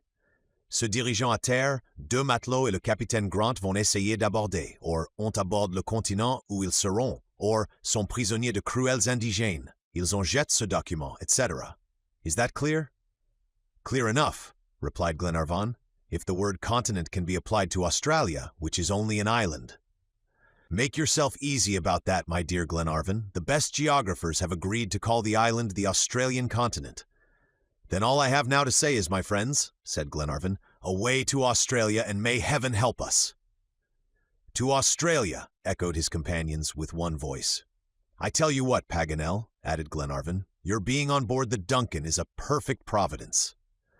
"All right, look on me as a messenger of Providence, and let us drop the subject." So the conversation ended, a conversation which great results were to follow. It completely changed the moral condition of the travelers. It gave the clue of the labyrinth in which they had thought themselves hopelessly entangled, and, amid their ruined projects, inspired them with fresh hope. They could now quit the American continent without the least hesitation, and already their thoughts had flown to the Australias. In going on board the DUNCAN again, they would not bring despair with them, and Lady Helena and Mary Grant would not have to mourn the irrevocable loss of Captain Grant. This thought so filled them with joy that they forgot all the dangers of their actual situation, and only regretted that they could not start immediately. It was about 4 o'clock in the afternoon, and they determined to have supper at 6. Paganel wished to get up a splendid spread in honor of the occasion, but as the materials were very scanty, he proposed to Robert to go and hunt in the neighboring forest. Robert clapped his hands at the idea, so they took THALCAVE's powder flask, cleaned the revolvers and loaded them with small shot, and set off. "Don't go too far," said the Major gravely to the 2 hunters. After their departure, Glenarvan and McNabbs went down to examine the state of the water by looking at the notches they had made on the tree, and Wilson and Mulrady replenished the fire. No sign of decrease appeared on the surface of the immense lake, yet the flood seemed to have reached its maximum height. But the violence with which it rushed from the south to north proved that the equilibrium of the Argentine rivers was not restored. Before getting lower, the liquid mass must remain stationary, as in the case with the ocean before the ebb tide commences. While Glenarvan and his cousin were making these observations, the report of firearms resounded frequently above their heads, and the jubilant outcries of the 2 sportsmen, for Paganel was every whit as much a child as Robert. They were having a fine time of it among the thick leaves, judging by the peals of laughter which rang out in the boy's clear treble voice and Paganel's deep bass. The chase was evidently successful, and wonders in culinary art might be expected. Wilson had a good idea to begin with, which he had skillfully carried out. For when Glenarvan came back to the brazier, he found that the brave fellow had actually managed to catch, with only a pin and a piece of string, several dozen small fish as delicate as smelts, called mojarras, which were all jumping about in a fold of his poncho, ready to be converted into an exquisite dish. At the same moment the hunters reappeared. Paganel was carefully carrying some black swallow's eggs and a string of sparrows, which he meant to serve up later under the name of field larks. Robert had been clever enough to bring down several brace of hilgueros, small green and yellow birds, which are excellent eating and greatly in demand in the Montevideo market. Paganel, who knew 50 ways of dressing eggs, was obliged for this once to be content with simply hardening them on the hot embers. But notwithstanding this, the viands at the meal were both dainty and varied. The dried beef, hard eggs, grilled mojarras, sparrows, and roast hilgueros made one of those gala feasts the memory of which is imperishable. The conversation was very animated. Many compliments were paid Paganel on his twofold talents as hunter and cook, which the savant accepted with the modesty which characterizes true merit. Then he turned the conversation on the peculiarities of the ombu, under whose canopy they had found shelter, and whose depths he declared were immense. Robert and I, he added jestingly, thought ourselves hunting in the open forest. I was afraid for the minute we should lose ourselves, for I could not find the road. The sun was sinking below the horizon. I sought vainly for footmarks. I began to feel the sharp pangs of hunger, and the gloomy depths of the forest resounded already with the roar of wild beasts. No, not that. There are no wild beasts here, I am sorry to say. What? Exclaimed Glenarvan. You are sorry there are no wild beasts? Certainly I am, and yet we should have every reason to dread their ferocity. Their ferocity is non-existent, scientifically speaking, replied the learned geographer. Now come, Paganel, said the Major, you'll never make me admit the utility of wild beasts. What good are they? Why, Major, exclaimed Paganel, for purposes of classification into orders and families and species and subspecies. A mighty advantage, certainly, replied McNabbs. I could dispense with all that. If I had been one of Noah's companions at the time of the deluge, I should most assuredly have hindered the imprudent patriarch from putting in pairs of lions and tigers and panthers and bears and such animals, for they are as malevolent as they are useless. You would have done that? asked Paganel. Yes, I would. Well, you would have done wrong in a zoological point of view, returned Paganel. But not in a humanitarian one, rejoined the Major. It is shocking, replied Paganel. Why, for my part, on the contrary, I should have taken special care to preserve megatheriums and pterodactyls, and all the antediluvian species of which we are unfortunately deprived by his neglect. And I say, returned McNabbs, that Noah did a very good thing when he abandoned them to their fate. That is, if they lived in his day. And I say he did a very bad thing, retorted Paganel, and he has justly merited the malediction of savants to the end of time. The rest of the party could not help laughing at hearing the two friends disputing over old Noah. Contrary to all his principles, the Major, who all his life had never disputed with anyone, was always sparring with Paganel. The geographer seemed to have a peculiarly exciting effect on him. Glenarvan, as usual, always the peacemaker, interfered in the debate and said, whether the loss of ferocious animals is to be regretted or not, in a scientific point of view there is no help for it now. We must be content to do without them. Paganel can hardly expect to meet with wild beasts in this aerial forest. Why not? Asked the geographer. Wild beasts on a tree, exclaimed Tom Austin. Yes, undoubtedly. The American tiger, the jaguar, takes refuge in the trees when the chase gets too hot for him. It is quite possible that one of these animals, surprised by the inundation, might have climbed up into this ombu and be hiding now among its thick foliage. You haven't met any of them at any rate, I suppose? Said the Major. No, replied Paganel, though we hunted all through the wood. It is vexing, for it would have been a splendid chase. A jaguar is a bloodthirsty, ferocious creature. He can twist the neck of a horse with a single stroke of his paw. When he has once tasted human flesh, he scents it greedily. He likes to eat an Indian best, and next to him a Negro, then a mulatto, and last of all a white man. "I am delighted to hear we come number 4, said McNabbs. "That only proves you are insipid," retorted Paganel with an air of disdain. "I am delighted to be insipid," was the Major's reply. "Well, it is humiliating enough," said the intractable Paganel. "The white man proclaimed himself chief of the human race, but Mr. Jaguar is of a different opinion, it seems. Be that as it may, my brave Paganel, seeing there are neither Indians, nor Negroes, nor mulattoes among us, I am quite rejoiced at the absence of your beloved jaguars. Our situation is not so particularly agreeable." "What, not agreeable?" exclaimed Paganel, jumping at the word as likely to give a new turn to the conversation. "You are complaining of your lot, Glenarvan." "I should think so indeed," replied Glenarvan. "Do you find these uncomfortable hard branches very luxurious?" "I have never been more comfortable, even in my study. We live like the birds, we sing and fly about. I begin to believe men were intended to live on trees." "But they want wings," suggested the Major. "They'll make them someday." "Until then," put in Glenarvan, "with your leave, I prefer the gravel of a park, or the floor of a house, or the deck of a ship, to this aerial dwelling." "We must take things as they come, Glenarvan," returned Paganel. "If good, so much the better. If bad, never mind.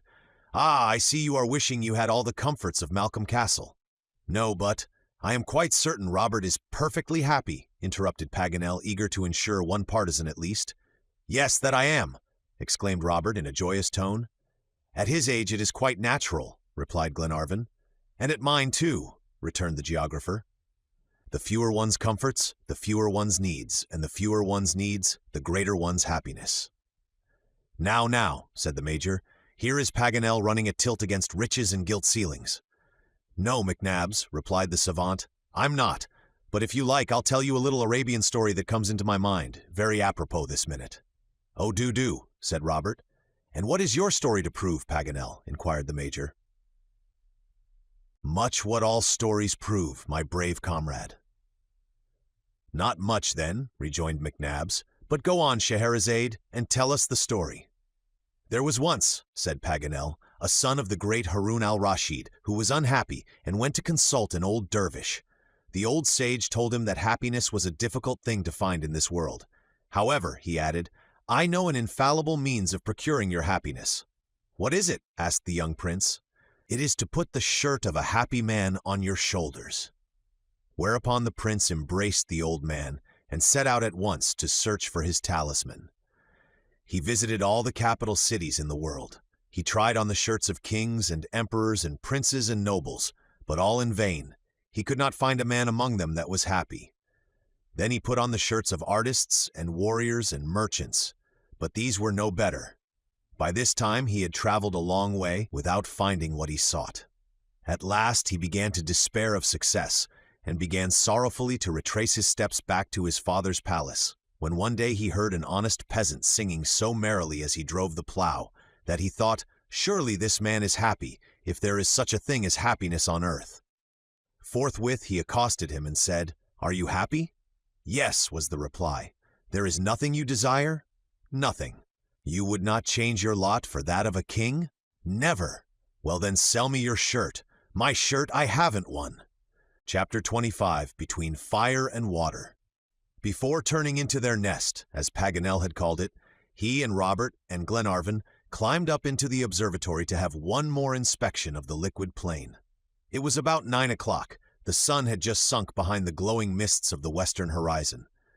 The eastern horizon was gradually assuming a most stormy aspect. A thick, dark bar of cloud was rising higher and higher, and by degrees extinguishing the stars. Before long, half the sky was overspread. Evidently motive power lay in the cloud itself, for there was not a breath of wind. Absolute calm reigned in the atmosphere. Not a leaf stirred on the tree, not a ripple disturbed the surface of the water. There seemed to be scarcely any air even, as though some vast pneumatic machine had rarefied it. The entire atmosphere was charged to the utmost with electricity, the presence of which sent a thrill through the whole nervous system of all animated beings. "We are going to have a storm," said Paganel. "You're not afraid of thunder, are you, Robert?" asked Glenarvan. "No, my lord," exclaimed Robert. Well, my boy, so much the better, for a storm is not far off. And a violent one, too, added Paganel, if I may judge by the look of things.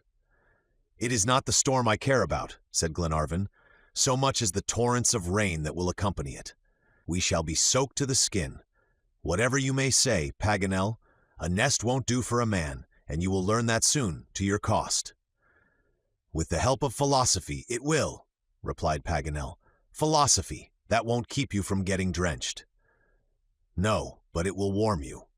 Well, said Glenarvan, we had better go down to our friends and advise them to wrap themselves up in their philosophy and their ponchos as tightly as possible, and above all to lay in a stock of patience, for we shall need it before very long. Glenarvan gave a last glance at the angry sky. The clouds now covered it entirely. Only a dim streak of light shone faintly in the west. A dark shadow lay on the water, and it could hardly be distinguished from the thick vapors above it. There was no sensation of light or sound. All was darkness and silence around. "Let us go down," said Glenarvan. "The thunder will soon burst over us." On returning to the bottom of the tree, they found themselves, to their great surprise, in a sort of dim twilight, produced by myriads of luminous specks which appeared buzzing confusedly over the surface of the water. "It is phosphorescence, I suppose," said Glenarvan. "No, but phosphorescent insects, positive glowworms, living diamonds which the ladies of Buenos Aires convert into magnificent ornaments." "What?" exclaimed Robert. "Those sparks flying about are insects." "Yes, my boy." Robert caught one in his hand, and found Paganel was right. It was a kind of large drone, an inch long, and the Indians call it tuco-tuco. This curious specimen of the Coleoptera sheds its radiance from two spots in the front of its breastplate, and the light is sufficient to read by. Holding his watch close to the insect, Paganel saw distinctly that the time was 10 p.m. On rejoining the Major and his 3 sailors, Glenarvan warned them of the approaching storm, and advised them to secure themselves in their beds of branches as firmly as possible, for there was no doubt that after the first clap of thunder the wind would become unchained, and the ombu would be violently shaken. Though they could not defend themselves from the waters above, they might at least keep out of the rushing current beneath. They wished one another good night, though hardly daring to hope for it, and then each one rolled himself in his poncho and lay down to sleep. But the approach of the great phenomena of nature excites vague uneasiness in the heart of every sentient being, even in the most strong-minded. The whole party in the OMBU felt agitated and oppressed, and not one of them could close his eyes. The first peal of thunder found them wide awake. It occurred about 11 p.m. and sounded like a distant rolling. Glenarvan ventured to creep out of the sheltering foliage and made his way to the extremity of the horizontal branch to take a look round. The deep blackness of the night was already scarified with sharp bright lines which were reflected back by the water with unerring exactness. The clouds had rent in many parts, but noiselessly, like some soft cotton material. After attentively observing both the zenith and horizon, Glenarvan went back to the center of the trunk. "Well, Glenarvan, what's your report?" asked Paganel. "I say it is beginning in good earnest, and if it goes on so we shall have a terrible storm." "So much the better," replied the enthusiastic Paganel. "I should like a grand exhibition, since we can't run away." "That's another of your theories," said the Major, "and one of my best, McNabbs. I am of Glenarvan's opinion that the storm will be superb. Just a minute ago, when I was trying to sleep, several facts occurred to my memory that make me hope it will, for we are in the region of great electrical tempests. For instance, I have read somewhere that in 1793, in this very province of Buenos Aires, lightning struck 37 times during one single storm. My colleague M. Martin de Mussy counted 55 minutes of uninterrupted rolling." "Watch in hand?" asked the Major. "Watch in hand? Only one thing makes me uneasy," added Paganel, "if it is any use to be uneasy, and that is, that the culminating point of this plain is just this very ombu where we are. A lightning conductor would be very serviceable to us at present. For it is this tree especially, among all that grow in the pampas, that the thunder has a particular affection for. Besides, I need not tell you, friend, that learned men tell us never to take refuge under trees during a storm." "Most seasonable advice, certainly, in our circumstances," said the Major. "I must confess, Paganel," replied Glenarvan, "that you might have chosen a better time for this reassuring information." "Bah!" replied Paganel. "All times are good for getting information. Ha! Now it's beginning." Louder peals of thunder interrupted this inopportune conversation, the violence increasing with the noise till the whole atmosphere seemed to vibrate with rapid oscillations. The incessant flashes of lightning took various forms. Some darted down perpendicularly from the sky 5 or 6 times in the same place in succession. Others would have excited the interest of a savant to the highest degree, for though Arago, in his curious statistics, only cites 2 examples of forked lightning, it was visible here hundreds of times. Some of the flashes branched out in 1,000 different directions, making coralliform zigzags, and threw out wonderful jets of arborescent light. Soon, the whole sky from east to north seemed supported by a phosphoric band of intense brilliancy. This kept increasing by degrees till it overspread the entire horizon, kindling the clouds which were faithfully mirrored in the waters as if they were masses of combustible material beneath, and presented the appearance of an immense globe of fire, the center of which was the OMBU. Glenarvan and his companions gazed silently at this terrifying spectacle. They could not make their voices heard, but the sheets of white light which enwrapped them every now and then revealed the face of one and another, sometimes the calm features of the Major, sometimes the eager, curious glance of Paganel, or the energetic face of Glenarvan, and at others the scared eyes of the terrified Robert, and the careless looks of the sailors, investing them with a weird spectral aspect. However, as yet no rain had fallen, and the wind had not risen in the least. But this state of things was of short duration. Before long the cataracts of the sky burst forth and came down in vertical streams. As the large drops fell splashing into the lake, fiery sparks seemed to fly out from the illuminated surface. Was the rain the finale of the storm? If so, Glenarvan and his companions would escape scot-free, except for a few vigorous douche baths. No, at the very height of this struggle of the electric forces of the atmosphere, a large ball of fire appeared suddenly at the extremity of the horizontal parent branch, as thick as a man's wrist, and surrounded with black smoke. This ball, after turning round and round for a few seconds, burst like a bombshell, and with so much noise that the explosion was distinctly audible above the general fracas. A sulphurous smoke filled the air, and complete silence reigned till the voice of Tom Austin was heard shouting, "The tree is on fire!" Tom was right. In a moment, as if some fireworks were being ignited, the flame ran along the west side of the OMBU. The dead wood and nests of dried grass, and the whole sap, which was of a spongy texture, supplied food for its devouring activity. The wind had risen now and fanned the flame. It was time to flee, and Glenarvan and his party hurried away to the eastern side of their refuge, which was meantime untouched by the fire. They were all silent, troubled, and terrified, as they watched branch after branch shrivel and crack and writhe in the flame like living serpents, and then drop into the swollen torrent, still red and gleaming, as it was borne swiftly along on the rapid current.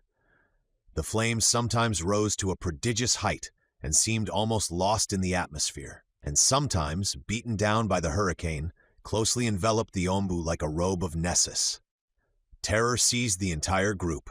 They were almost suffocated with smoke and scorched with the unbearable heat, for the conflagration had already reached the lower branches on their side of the OMBU. To extinguish it or check its progress was impossible, and they saw themselves irrevocably condemned to a torturing death, like the victims of Hindu divinities. At last, their situation was absolutely intolerable. Of the 2 deaths staring them in the face, they had better choose the less cruel. "To the water!" exclaimed Glenarvan. Wilson, who was nearest the flames, had already plunged into the lake, but next minute he screamed out in the most violent terror, "Help! Help!" Austin rushed toward him, and with the assistance of the Major, dragged him up again on the tree. "What's the matter?" they asked. "Alligators! Alligators!" replied Wilson. The whole foot of the tree appeared to be surrounded by these formidable animals of the saurian order. By the glare of the flames, they were immediately recognized by Paganel as the ferocious species peculiar to America, called caimans in the Spanish territories. About 10 of them were there, lashing the water with their powerful tails, and attacking the ombu with the long teeth of their lower jaw. At this sight, the unfortunate men gave themselves up to be lost. A frightful death was in store for them, since they must either be devoured by the fire or by the caimans. Even the major said in a calm voice, "This is the beginning of the end now." There are circumstances in which men are powerless, when the unchained elements can only be combated by other elements. Glenarvan gazed with haggard looks at the fire leagued against him, hardly knowing what deliverance to implore from heaven. The violence of the storm had abated, but it had developed in the atmosphere a considerable quantity of vapors, to which electricity was about to communicate immense force. An enormous waterspout was gradually forming in the south, a cone of thick mists, but with the point at the bottom and base at the top, linking together the turbulent water and the angry clouds. This meteor soon began to move forward, turning over and over on itself with dizzy rapidity and sweeping up into its center, a column of water from the lake, while its gyratory motions made all the surrounding currents of air rush toward it. A few seconds more, and the gigantic waterspout threw itself on the ombu and caught it up in its whirl. The tree shook to its roots. Glenarvan could fancy the caiman's teeth were tearing it up from the soil, for as he and his companions held on, each clinging firmly to the other, they felt the towering ombu give way, and the next minute it fell right over with a terrible hissing noise, as the flaming branches touched the foaming water. It was the work of an instant. Already the waterspout had passed to carry on its destructive work elsewhere. It seemed to empty the lake in its passage by continually drawing up the water into itself. The ombu now began to drift rapidly along, impelled by wind and current. All the caimans had taken their departure except one that was crawling over the upturned roots and coming toward the poor refugees with wide-open jaws. But Mulready, seizing hold of a branch that was half burned off, struck the monster such a tremendous blow that it fell back into the torrent and disappeared, lashing the water with its formidable tail. Glenarvan and his companions, being thus delivered from the voracious saurians, stationed themselves on the branches windward of the conflagration, while the ombu sailed along like a blazing fire-ship through the dark night, the flames spreading themselves round like sails before the breath of the hurricane. Chapter 26. The Return on Board. For 2 hours the ombu navigated the immense lake without reaching terra firma. The flames which were devouring it had gradually died out. The chief danger of their frightful passage was thus removed, and the major went the length of saying that he should not be surprised if they were saved after all. The direction of the current remained unchanged, always running from southwest to northeast. Profound darkness had again set in, only illumined here and there by a parting flash of lightning. The storm was nearly over. The rain had given place to light mists, which a breath of wind dispersed, and the heavy masses of cloud had separated, and now streaked the sky in long bands. The ombu was borne onward so rapidly by the impetuous torrent that anyone might have supposed some powerful locomotive engine was hidden in its trunk. It seemed likely enough they might continue drifting in this way for days. About 3 o'clock in the morning, however, the major noticed that the roots were beginning to graze the ground occasionally, and by sounding the depth of the water with a long branch, Tom Austin found that they were getting on rising ground. 20 minutes afterward, the ombu stopped short with a violent jolt. "Land! Land!" shouted Paganel in a ringing tone. The extremity of the calcined bow had struck some hillock, and never were sailors more glad. The rock to them was the port. Already Robert and Wilson had leaped on to the solid plateau with a loud, joyful hurrah, when a well-known whistle was heard. The gallop of a horse resounded over the plain, and the tall form of Thalcave emerged from the darkness. "Thalcave! Thalcave!" they all cried with one voice. "Amigos!" replied the Patagonian, who had been waiting for the travelers here in the same place where the current had landed himself.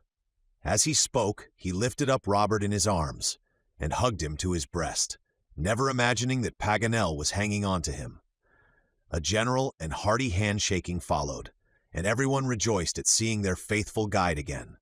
Then the Patagonian led the way into the hangar of a deserted estancia, where there was a good, blazing fire to warm them, and a substantial meal of fine, juicy slices of venison soon broiling, of which they did not leave a crumb.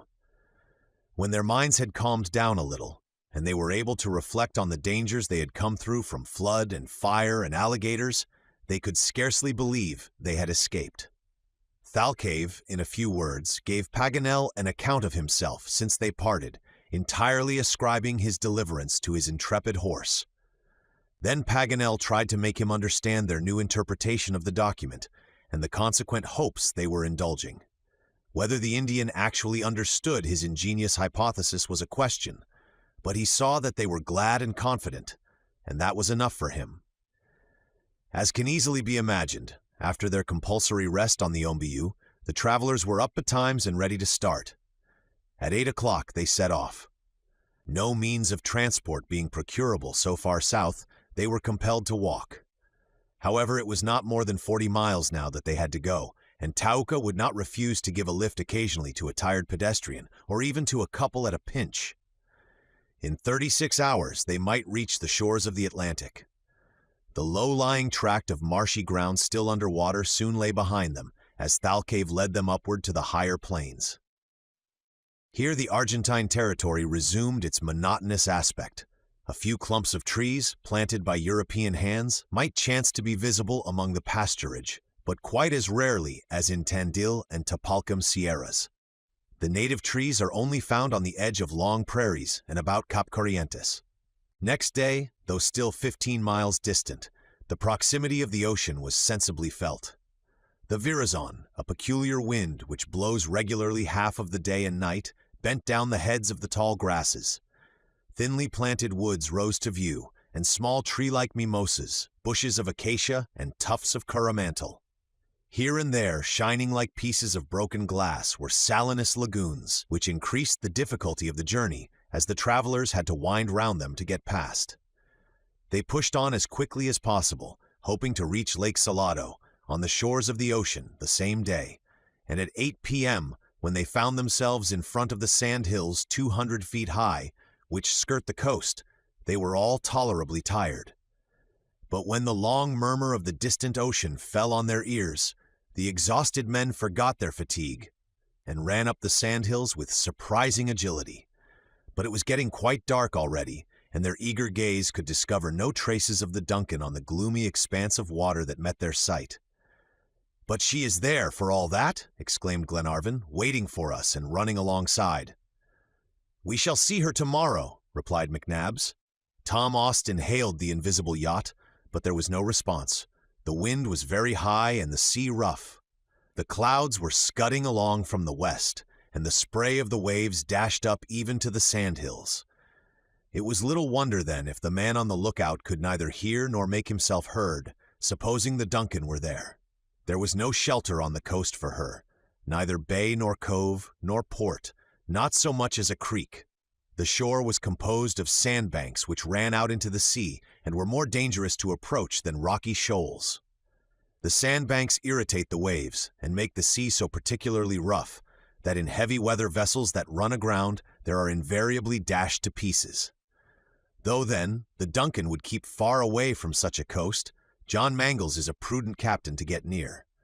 Tom Austin, however, was of the opinion that she would be able to keep 5 miles out. The Major advised his impatient relative to restrain himself to circumstances. Since there was no means of dissipating the darkness, what was the use of straining his eyes by vainly endeavoring to pierce through it? He set to work immediately to prepare the night's encampment beneath the shelter of the sandhills. The last provisions supplied the last meal, and afterward, each, following the Major's example, scooped out a hole in the sand, which made a comfortable enough bed, and then covered himself with the soft material up to his chin, and fell into a heavy sleep.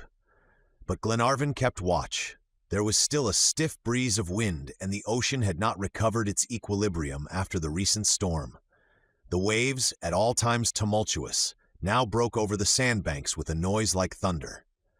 Glenarvan could not rest, knowing the DUNCAN was so near him. As to supposing she had not arrived at the appointed rendezvous, that was out of the question. Glenarvan had left the Bay of Talcahuano on the 14th of October and arrived on the shores of the Atlantic on the 12th of November. He had taken 30 days to cross Chile, the Cordilleras, the Pampas, and the Argentine Plains, giving the DUNCAN ample time to double Cape Horn and arrive on the opposite side. For such a fast runner, there were no impediments. Certainly the storm had been very violent, and its fury must have been terrible on such a vast battlefield as the Atlantic. But the yacht was a good ship, and the captain was a good sailor. He was bound to be there, and he would be there. These reflections, however, did not calm Glenarvan. When the heart and the reason are struggling, it is generally the heart that wins the mastery. The Laird of Malcolm Castle felt the presence of loved ones about him in the darkness as he wandered up and down the lonely strand. He gazed and listened, and even fancied he caught occasional glimpses of a faint light. "I am not mistaken," he said to himself. "I saw a ship's light, one of the lights on the DUNCAN. Oh, why can't I see in the dark?" All at once the thought rushed across him that Paganel said he was a nyctalope and could see at night. He must go and wake him. The learned geographer was sleeping as sound as a mole. A strong arm pulled him up out of the sand and made him call out, "Who goes there?" "It is I, Paganel." "Who?" "Glenarvan. Come, I need your eyes." "My eyes," replied Paganel, rubbing them vigorously. "Yes, I need your eyes to make out the DUNCAN in this darkness, so come." "Confound the nyctalopia," said Paganel inwardly, though delighted to be of any service to his friend. He got up and shook his stiffened limbs, and stretching and yawning as most people do when roused from sleep, followed Glenarvan to the beach. Glenarvan begged him to examine the distant horizon across the sea, which he did most conscientiously for some minutes. "Well, do you see nothing?" asked Glenarvan. "Not a thing. Even a cat couldn't see 2 steps before her. Look for a red light or a green one, her larboard or starboard light." "I see neither a red nor a green light. All is pitch dark," replied Paganel, his eyes involuntarily beginning to close.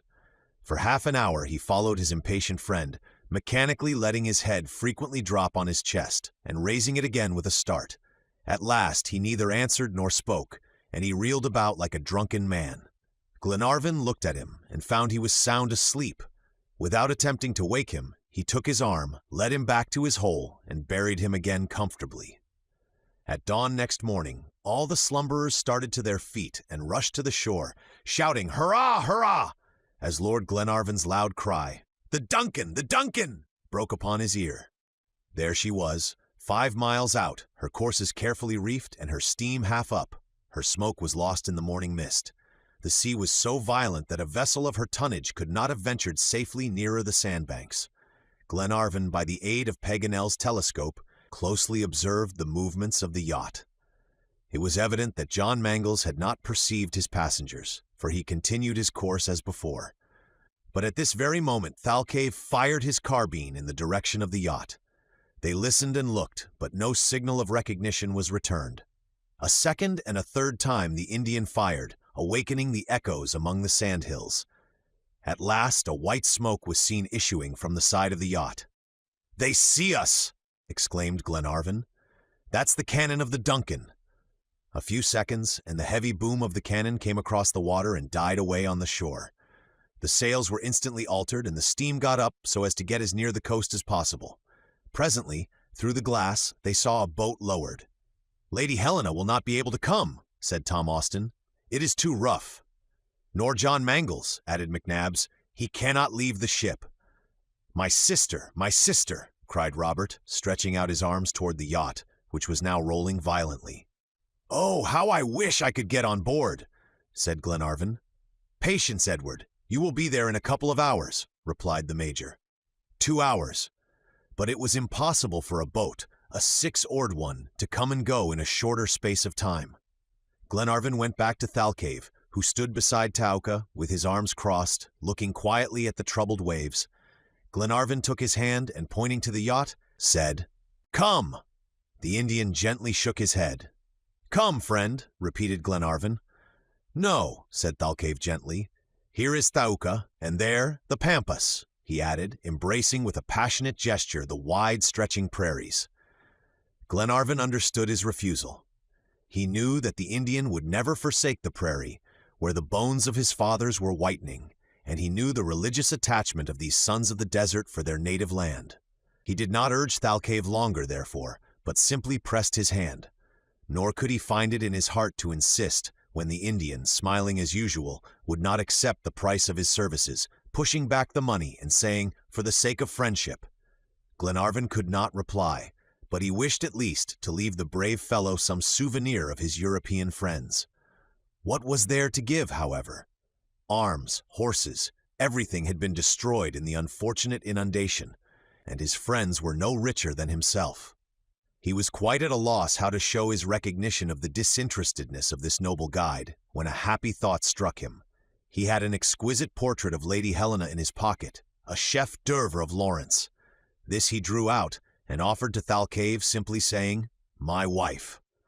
The Indian gazed at it with a softened eye and said, "Good and beautiful." Then Robert and Paganel and the Major and the rest exchanged touching farewells with the faithful Patagonian. Thalcave embraced them each and pressed them to his broad chest. Paganel made him accept a map of South America and the two oceans, which he had often seen the Indian looking at with interest. It was the most precious thing the geographer possessed. As for Robert, he had only caresses to bestow, and these he lavished on his friend, not forgetting to give a share to Thaouka. The boat from the DUNCAN was now fast approaching, and in another minute had glided into a narrow channel between the sandbanks and run ashore. "My wife?" were Glenarvan's first words. "My sister?" said Robert. "Lady Helena and Miss Grant are waiting for you on board," replied the coxswain. "But lose no time, your honor. We have not a minute, for the tide is beginning to ebb already." The last kindly adieu were spoken, and Thalcave accompanied his friends to the boat, which had been pushed back into the water. Just as Robert was going to step in, the Indian took him in his arms and gazed tenderly into his face. Then he said, "Now go, you are a man." Goodbye, friend," said Glenarvan once more. "Shall we never see each other again?"